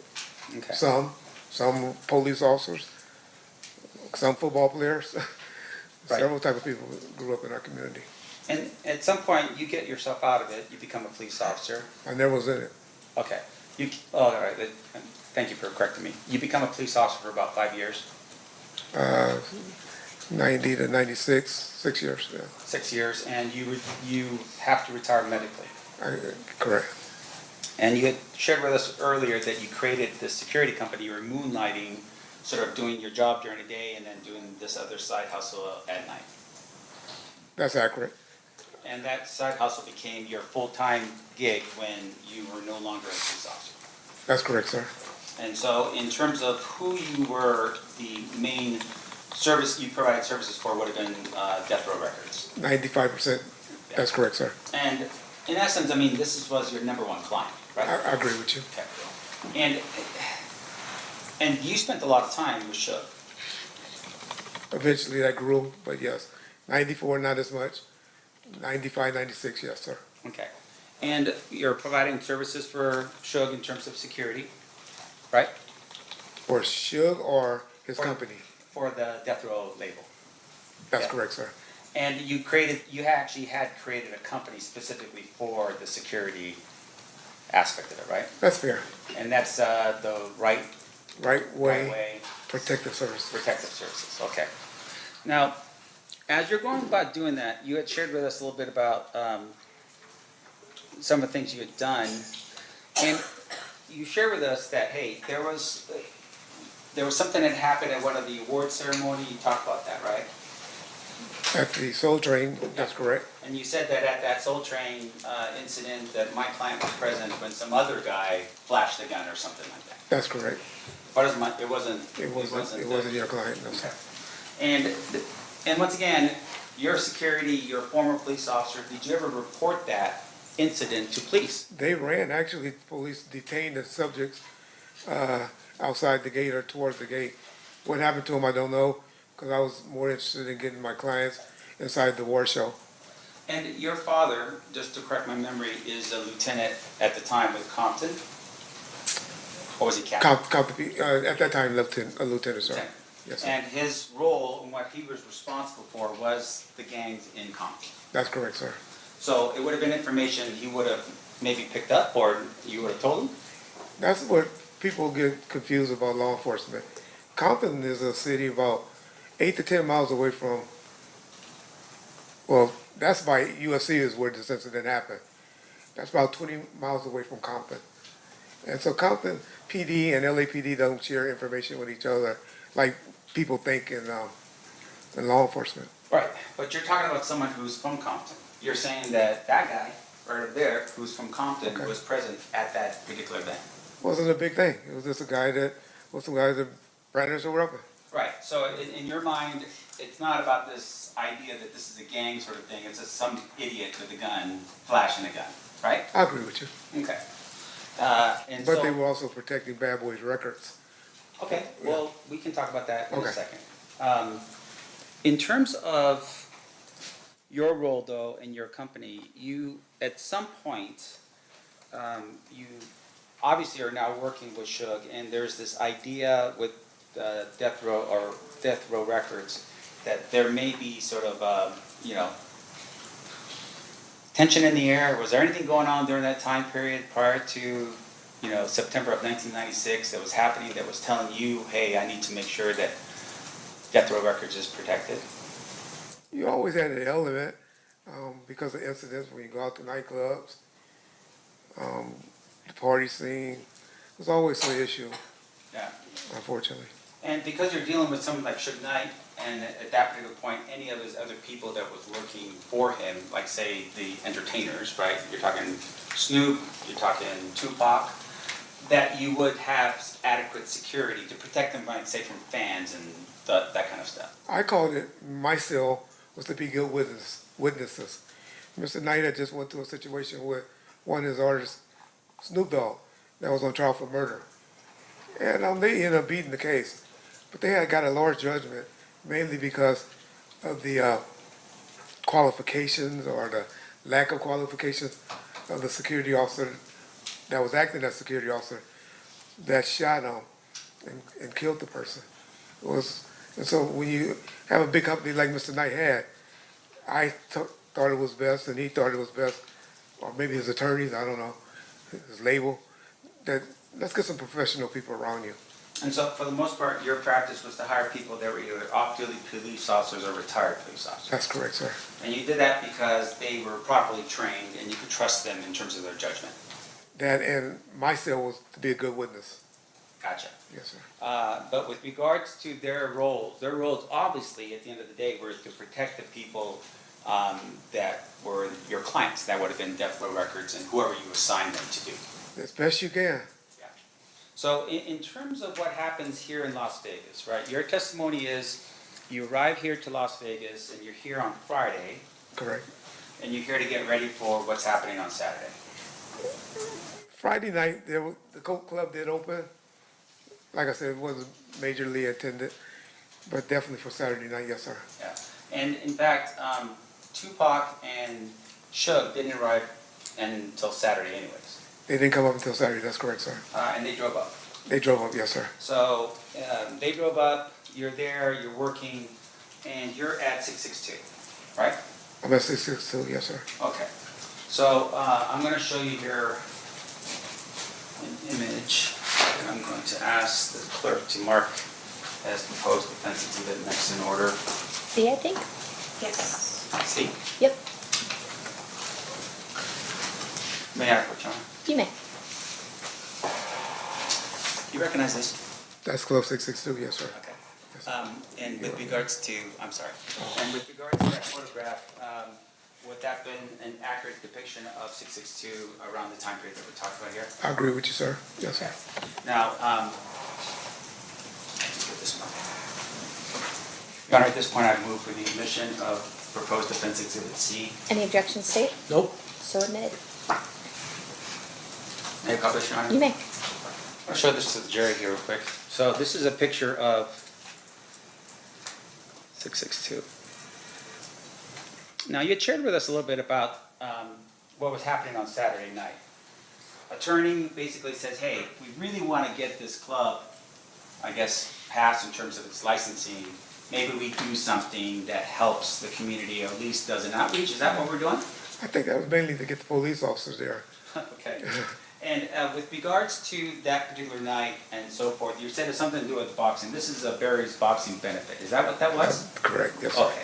So this picture would have been taken pretty much at the time of when this event had gone down in September of 1996. I believe that night or Yeah. or that week, yes, sir.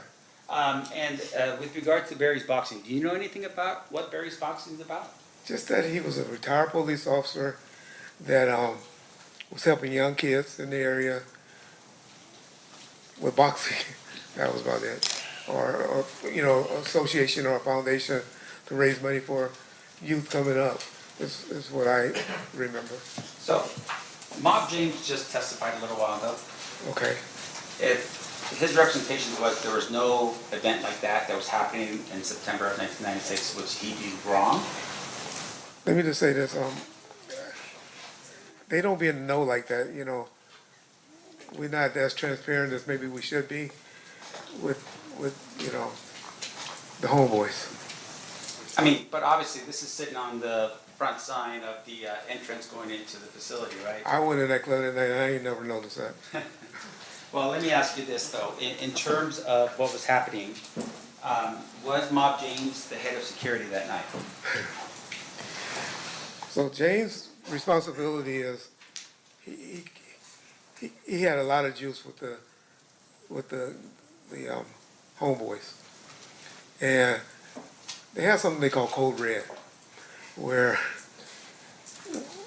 everybody come out and support each other, and James was that person that, you know, Suge looked to, even during the Snoop trial, when Snoop was having problems with his homeboys, coming up there, you know, messing with him and stuff. They were hired to be outside the courthouse to keep them away. And that was James' role. So, and James was with Suge at the beginning. And quite frankly, he might be a little upset that my guys kind of took a lot of their roles or their responsibilities. Right. So on this particular night, there's actually Metropolitan police officers that were they hired by you to be on the outside? Well, I would say Club 662 or under Mr. Khalees and the person that was running the club, under their direction. I knew they were going to be there, but I didn't speak to anyone from the police department to say, this is how much y'all going to be getting paid. I need you to do this. I just knew they were going to be working from the door out. Okay. Yes. And really the concern at this particular point that you had, as well as I'm assuming Mr. Khalees as the attorney, is you wanted to make sure everything was going to go well for the club. That's correct. That's fair. In essence, and to help Suge with passing up this particular club, right? That's correct, sir. So one of the things that had happened that you had shared with us is that Friday you meet with Khalees and you learn and you're instructed that your people are not to be carrying firearms. Inside the nightclub. Right, inside of the nightclub. That's correct, sir. All the way up until the time that they get to that door, they're not supposed to be carrying firearms. Inside the club. Are you aware that the Red Alert people from Mob James were all carrying firearms that night? Well, I had problems with that.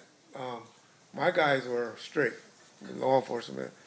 They didn't care about, they didn't have a relationship with James and them, as I did. And so they would search them. And if they got one in, who knows? But there was always issues with them about being searched. But my guys would still, they were like, hey, if you want us here, we searching everybody coming to this club. Right, so that was important for you, but Mob James says otherwise. He says everyone's okay. If they snuck them in, it happens. And yeah, and with regards to your meeting with Mr. Khalees, once again, you're there, and do you have at that particular point any ownership interest at all in Death Row Records? None. So you are a separate entity. You are just the security company hired to provide security for Death Row Records. My company, right where it was making money, but I also received a salary from Death Row. Okay. So, and you're in this meeting, and once again, the meeting is to help Suge get this club approved so he can make it happen. That's correct, sir. And your job is, really honestly, is just somebody who's providing the security to the club. On that particular night, but I'm more, some would say at one point, Suge right-hand guy. But my main focus was Suge Knight entities. It wasn't just the recording artist, wasn't just the record club, it was everything that Mr. Knight was trying to invest in at the time. So you're telling us that not only were you providing security, but you're also like an employee for Death Row Records? I was both. Okay, were you drawing like a paycheck every 2 weeks as an employee? I was, sir. There wasn't no under the table stuff like Mob James would have been telling us? We didn't do that, right, we didn't do that. And with regards to Mob James being paid, you're telling me that he would have been paid the same way with employee checks and so forth from Death Row Records? Bob James wasn't one of those employees. Like I said, he was just called on special events. I only think James made his money by guys in the line that were ballers or shot callers or whatever that he would bring to the front of the line. So, just drawing your attention back to let's say around 4 o'clock of Saturday, that Saturday. Okay. Where were you? At the Luxor Hotel. Okay, and did you ever, what happens after 4 o'clock for you? I didn't head over to the club until, about 7:30, got a call from Mr. Alexander and Mr. Shakur. Mr. Shakur was very upset that night because Mr. Knight, always late. And he actually took a taxi cab, I don't know if most people know, over to the fight because he was like, tired of always coming to the fight late, waiting on Suge, calling me because most people call me because they know I usually can get a hold of Suge. And they used to have phones in the hotel lobbies back then. And I remember him and Mr. Alexander calling me, and he told me, he got on the phone because he was so upset. We taking the cab over there. We going over there right now. We'll meet him over there. You know, he had the song was the interest for for Mike Tyson to enter the ring on, and he wanted to be there. And he got impatient with Mr. Light being late. Now, up until this point, you had developed into the person that if you wanted to get a hold of Suge, they would call you, right? In the streets, meaning when we out and about. He had an office staff, assistants, Mr. Anderson and Mr. Tesfaye Roy, that were in the office, but generally, if I call Suge, he'll pick up. But with regards to you, usually you would have been with Suge in order for the call to be made, right? They're calling you and they're like, hey, where's Suge now? He's right here. That's correct. So on this particular night, Tupac is upset because Suge is obviously late and calls you. His bodyguard Frank called, but he got on the phone. Yeah. If you know anything about Mr. Shakur, he's a hands-on guy. Yeah. And he eventually just said, hey, you can't get a hold to him, we gone. And they took a taxi over to the fight. And so you have Frank Alexander, you have Tupac, and no other bodyguards protecting Tupac that night. Yeah, Kevin Heckey was supposed to attend, but he didn't. He wasn't there, and I didn't know that he hadn't shown up yet. But you are aware at that particular point, Tupac was the most famous rapper almost in the entire world, if not the entire world, and you only assign one person and another person calls him sick? He didn't call in sick, he just didn't show up. But, yeah, I mean, it wasn't unusual for Mr. Shakur to roll around with one guy and his outlaw guys. But once again, you're telling us it's only Frank Alexander that's coming from your outfit, right? That is correct. And you also share with us that there's other people inside of 662 who are patting down the Mob James crew, but you can't send any more people over to be there for Tupac? If I knew there was going to be an issue that eventually happened, of course I would have. I would have asked them to stay in the hotel. Now, if I knew what was going to happen. You are aware that this was fight night, this was Mike Tyson, and that everyone in the world would show up to Las Vegas to be there for the fight, right? Yeah. There are so many people. Yeah. And in your opinion, only if you believe that Tupac was somehow going to get into a fight or something along those lines, would you have provided more than just the one person? I'm just asking for your clarification. I would have had an army around him if I knew something like that was going to happen, or suspect something like that was going to happen. But the gentlemen that were with them, and the ones that you seen kicking on Mr. Anderson, those were security as well. That was whose security? Death Row's staff. But once again, let me make sure I'm clear. You, at this particular point, only have one security guard with all these other people from, I don't know, from Death Row Records who are not security guards. They're all gangsters, mob Pyru people. Yeah, I trust more than I trust my security, yes. So more than you would trust cops and off-duty cops and retired cops, you trust those mob pirate guys? I do personally. Okay. Now, in addition to that, after they go in for the fight, right? I'm assuming that Frank Alexander probably didn't have a ticket. You know, that was always an issue with Mr. Knight. Yeah. He promised everybody that they can go to the fight. And when we get to the door, it's always an issue. Right. But one thing about him, he will get his, at least Mr. Shakur, one security in, if not both, and myself. He will make sure we got in. Okay, so they all get in for the fight, and then for some reason, Bruce Seldon takes a phantom punch, falls to the ground in the first round within 1 minute and 45 seconds, right? You call it Phantom, if you say so. I'm just looking at the tape, right? All we got is a syringe. So he falls to the ground, the fight is over, they leave the fight, right? Hyped up. You see him? Yeah, and Tupac was very hyped up. Hyped up. So, did you get a call from Frank Alexander saying, hey, the fight ended early, we're on our way? Not one. And that's normal. Okay, and I want to make sure we're clear about the type of communication you had. So, cell phones, I'm not sure were available to everybody. You had one. Pretty much everybody had cell phones, but they were expensive. He called me after 7 o'clock, right? Yeah. Back then. Yeah. But He doesn't get it, but everyone else. but I did have Nextel phones. We had about 8 to 10 of them. They did dual jobs. My guys knew it better be emergency to pick up that cell phone. Yeah. But the two-way walkie-talkies on the Nextels, you could use them to call. That's how we communicated. On that picture with Buntry, you'll see one hanging out of his pocket. That's what the type of Okay. Nextel phones we had. And so, going back again to what Frank has, Frank does have one of those radios. He had one, but later learned, after we do Monday back quarterbacking and stuff, that it was dead. So, he is there, he doesn't call when you leave the fight. Now, does he call you after the situation happens with Orlando Anderson? No, sir. They all rush out, right? They all go back to, I think, to Luxor. That's correct. But you don't know that because no one calls you. Haven't heard anything, didn't know it was an issue. So you're still sitting over at 662, you're worried about making sure the club passes inspections, and you're there and you're waiting. In the meantime, people get picked up at the Luxor, and then they're transported all the way to Suge Knight's house. I mean...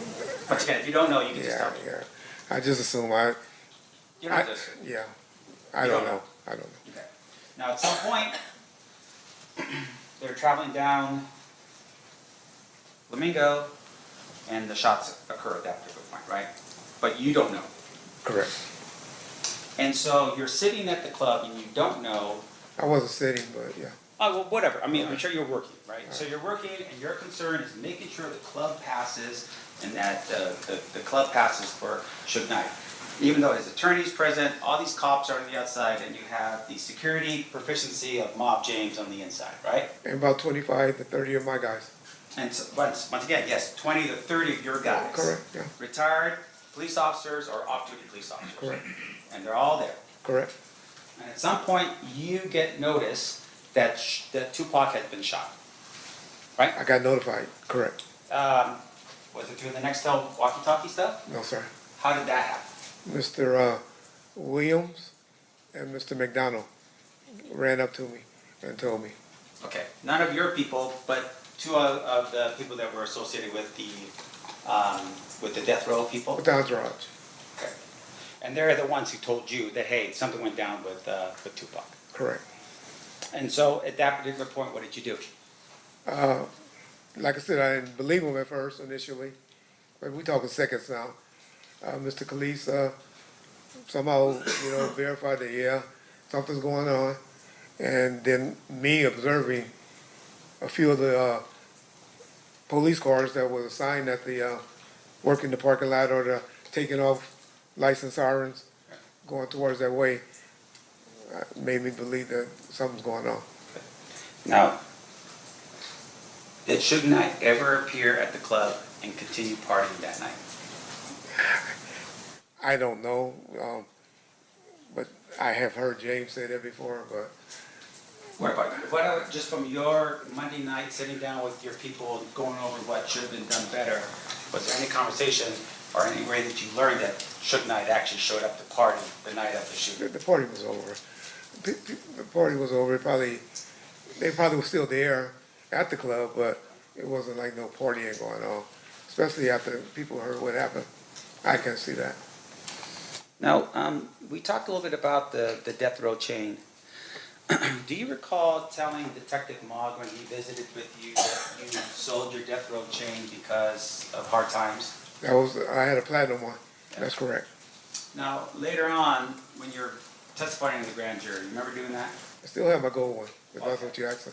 So, when the question is asked in the beginning about your death row chain, you never tell Detective Mogg, for instance, that it's a platinum one, right? I don't know. Well, let me just tell me.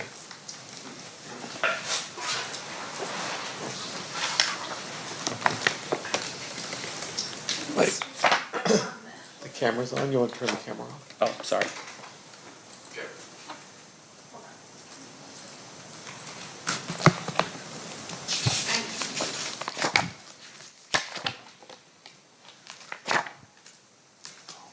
So this would be page 21, counsel, of the surreptitious report or recording.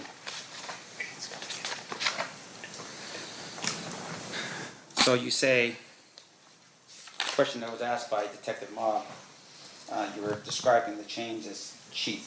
He said, he had asked you, got a $300 chain? He said, yeah, one of those cheap little chains because they were messing around with the same women and they got one and he got mad about it. My presumption. Are we talking about Kifi? Yes. Yes. So what?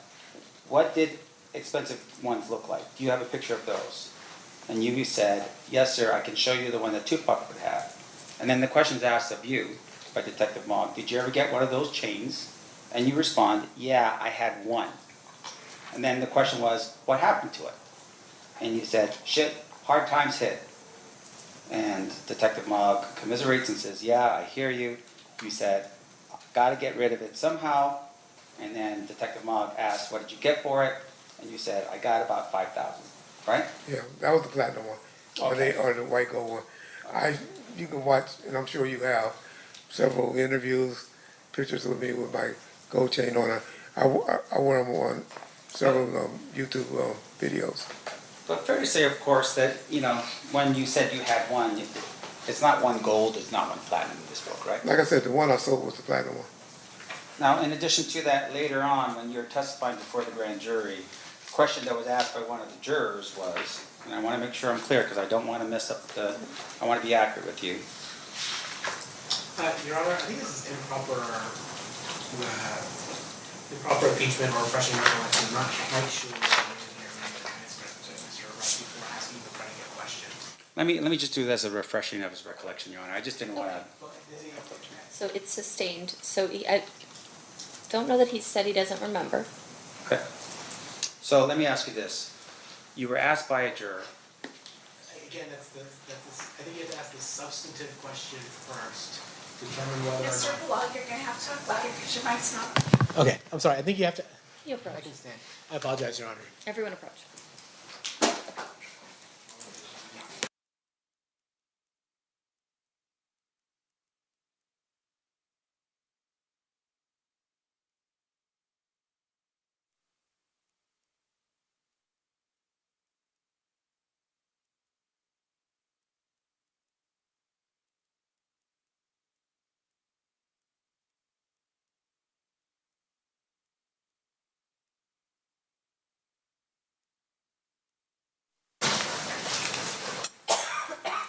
Sorry. So were you asked this question by a grand juror? Again, Your Honor, I think, again, you have to ask the predicate. He's trying to impeach and or refresh recollection about something of substance. You have to ask, procedurally, you have to ask the substantive question first, not whether you were asked this. Are you talking about the chain question? Yes. We've gone up and down about the chain. And so I believe what he's already answered in the chain of things. I don't understand, are we impeaching or? Now he's impeaching, saying that he's given an inconsistent statement in the past. So overruled, he can proceed. Do you recall being asked a question by a grand juror, do you still have your death row pending? Correct. And you had said, yes, you do. I do. You didn't say there was gold, you didn't say it was platinum, you just said, I had my death row pending. That's correct. Okay. Now, one of the other issues that we've talked a little bit about is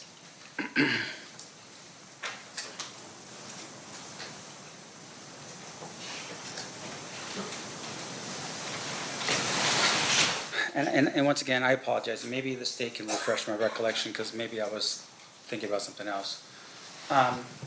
You have been convicted of a crime. I am. And with regards to that crime, it was a felony. It was sales of marijuana.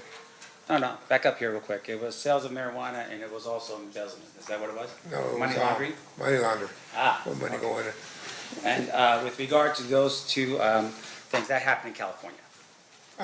No, actually, well, the reason why I got in trouble because it went across state lines to Memphis. It's actually Memphis, Tennessee. And because it was across the state lines, it was a federal case. Correct. And that happened way after you were a police officer. Yeah, that's 2019, well, 2017, I believe. Okay. And at some point, you become the general manager of Death Row Records. That's in 1997, sir. 1997. Yes, that's correct, sir. So Suge Knight is in Las Vegas, and you were with them every single day, and in September of 1996, he just happened to get into this fray, and next thing you know, he's going to prison, right? I'm sorry? Let me ask you this. Why did Suge go to prison? He violated his probation. Right. So you knew, of course, that he was on probation, right? Before he came to The Las whole Vegas? time I was with him. You did? From 1994, yes. Yeah. And so you knew that the person, the number one person from Death Row Records, the primary principal for you, potentially could go to prison if he got into a fight, for instance, right? Correct. And on this particular night, you weren't around for him when he was in this quote-unquote fight, right? I was around with Mr. Knight about 70 to 80% of his life. So I guess a lot of 20%, I wasn't with him. Okay. Public, and when I say that, I mean public. Because a lot of times he laid up, sleep with somebody, and I wasn't with him. So in the most important time of Suge Knight's life, of having your protection, you weren't there for him. Unfortunately not, that's correct. And then you became the general manager of Death Row Records. By his calling, not anyone else. All right, no further questions. All right, State, any further questions? Just want to clarify that last point. In terms of who determined who was going to run Death Row Records while Mr. Knight was in prison? Sorry. I'm sorry. Who determined? Who made you in charge of Death Row Records while Mr. Knight was in prison? He did, and I visited him 4 days a week during that time while he was incarcerated. Nothing further. Anything further on that, Mr. Sampson? Just one clarification. So Okay. Suge Knight made you general manager when he was in custody? That's correct. No further questions. Anything else? Ladies and gentlemen of the jury, any questions for this witness? Of course. All right.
All right, Mr. Wright, I have a couple of questions for you from our jurors.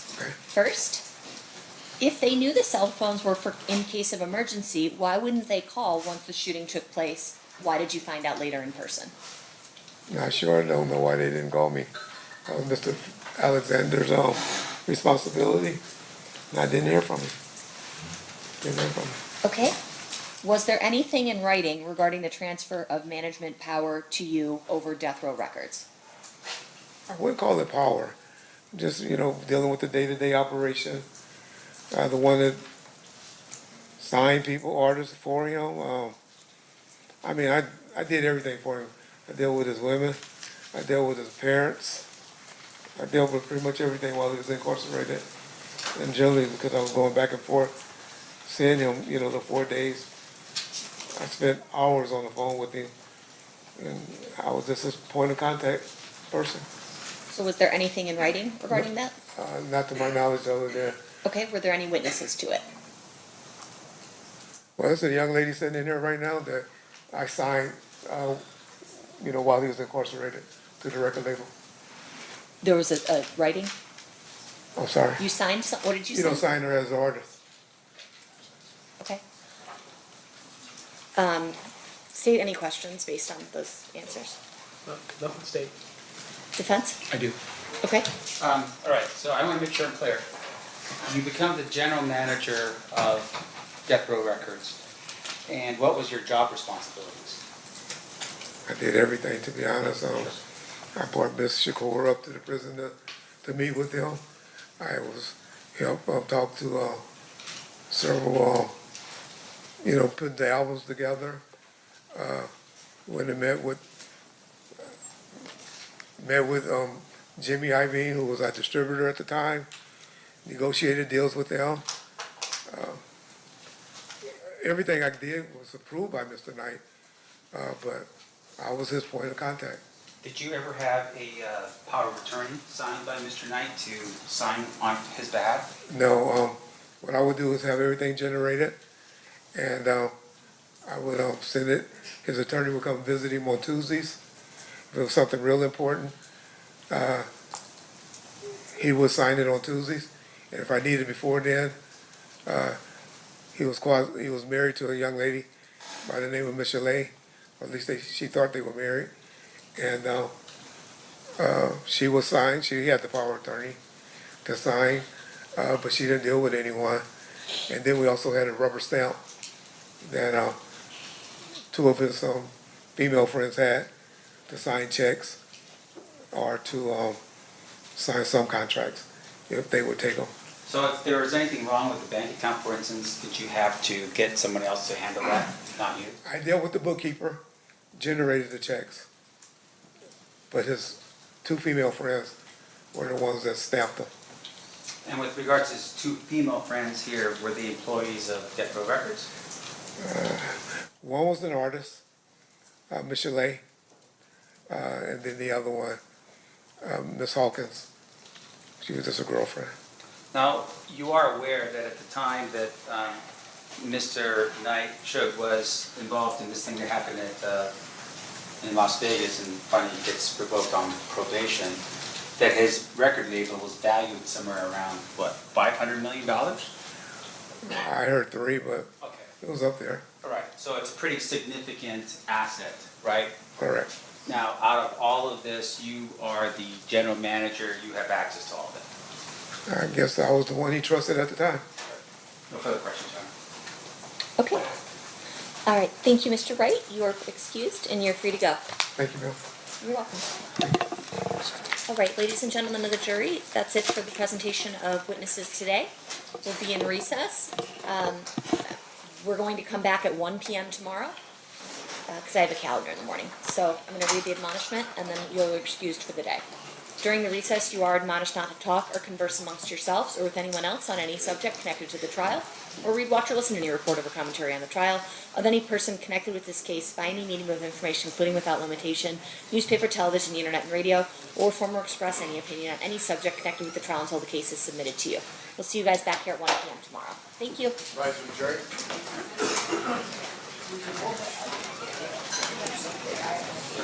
So on the record.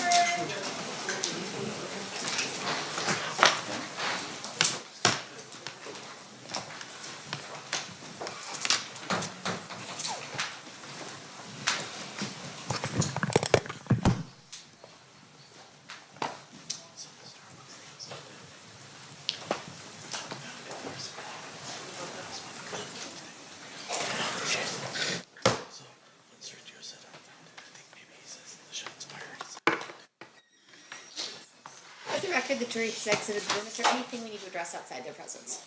Nothing from the state, Your Honor. Not from the state. No, Your Honor, I'll be asking the state for their witnesses tomorrow, but I wouldn't imagine. Okay, sounds good. We'll be in recess then. Thank you. See everyone back at 1 o'clock.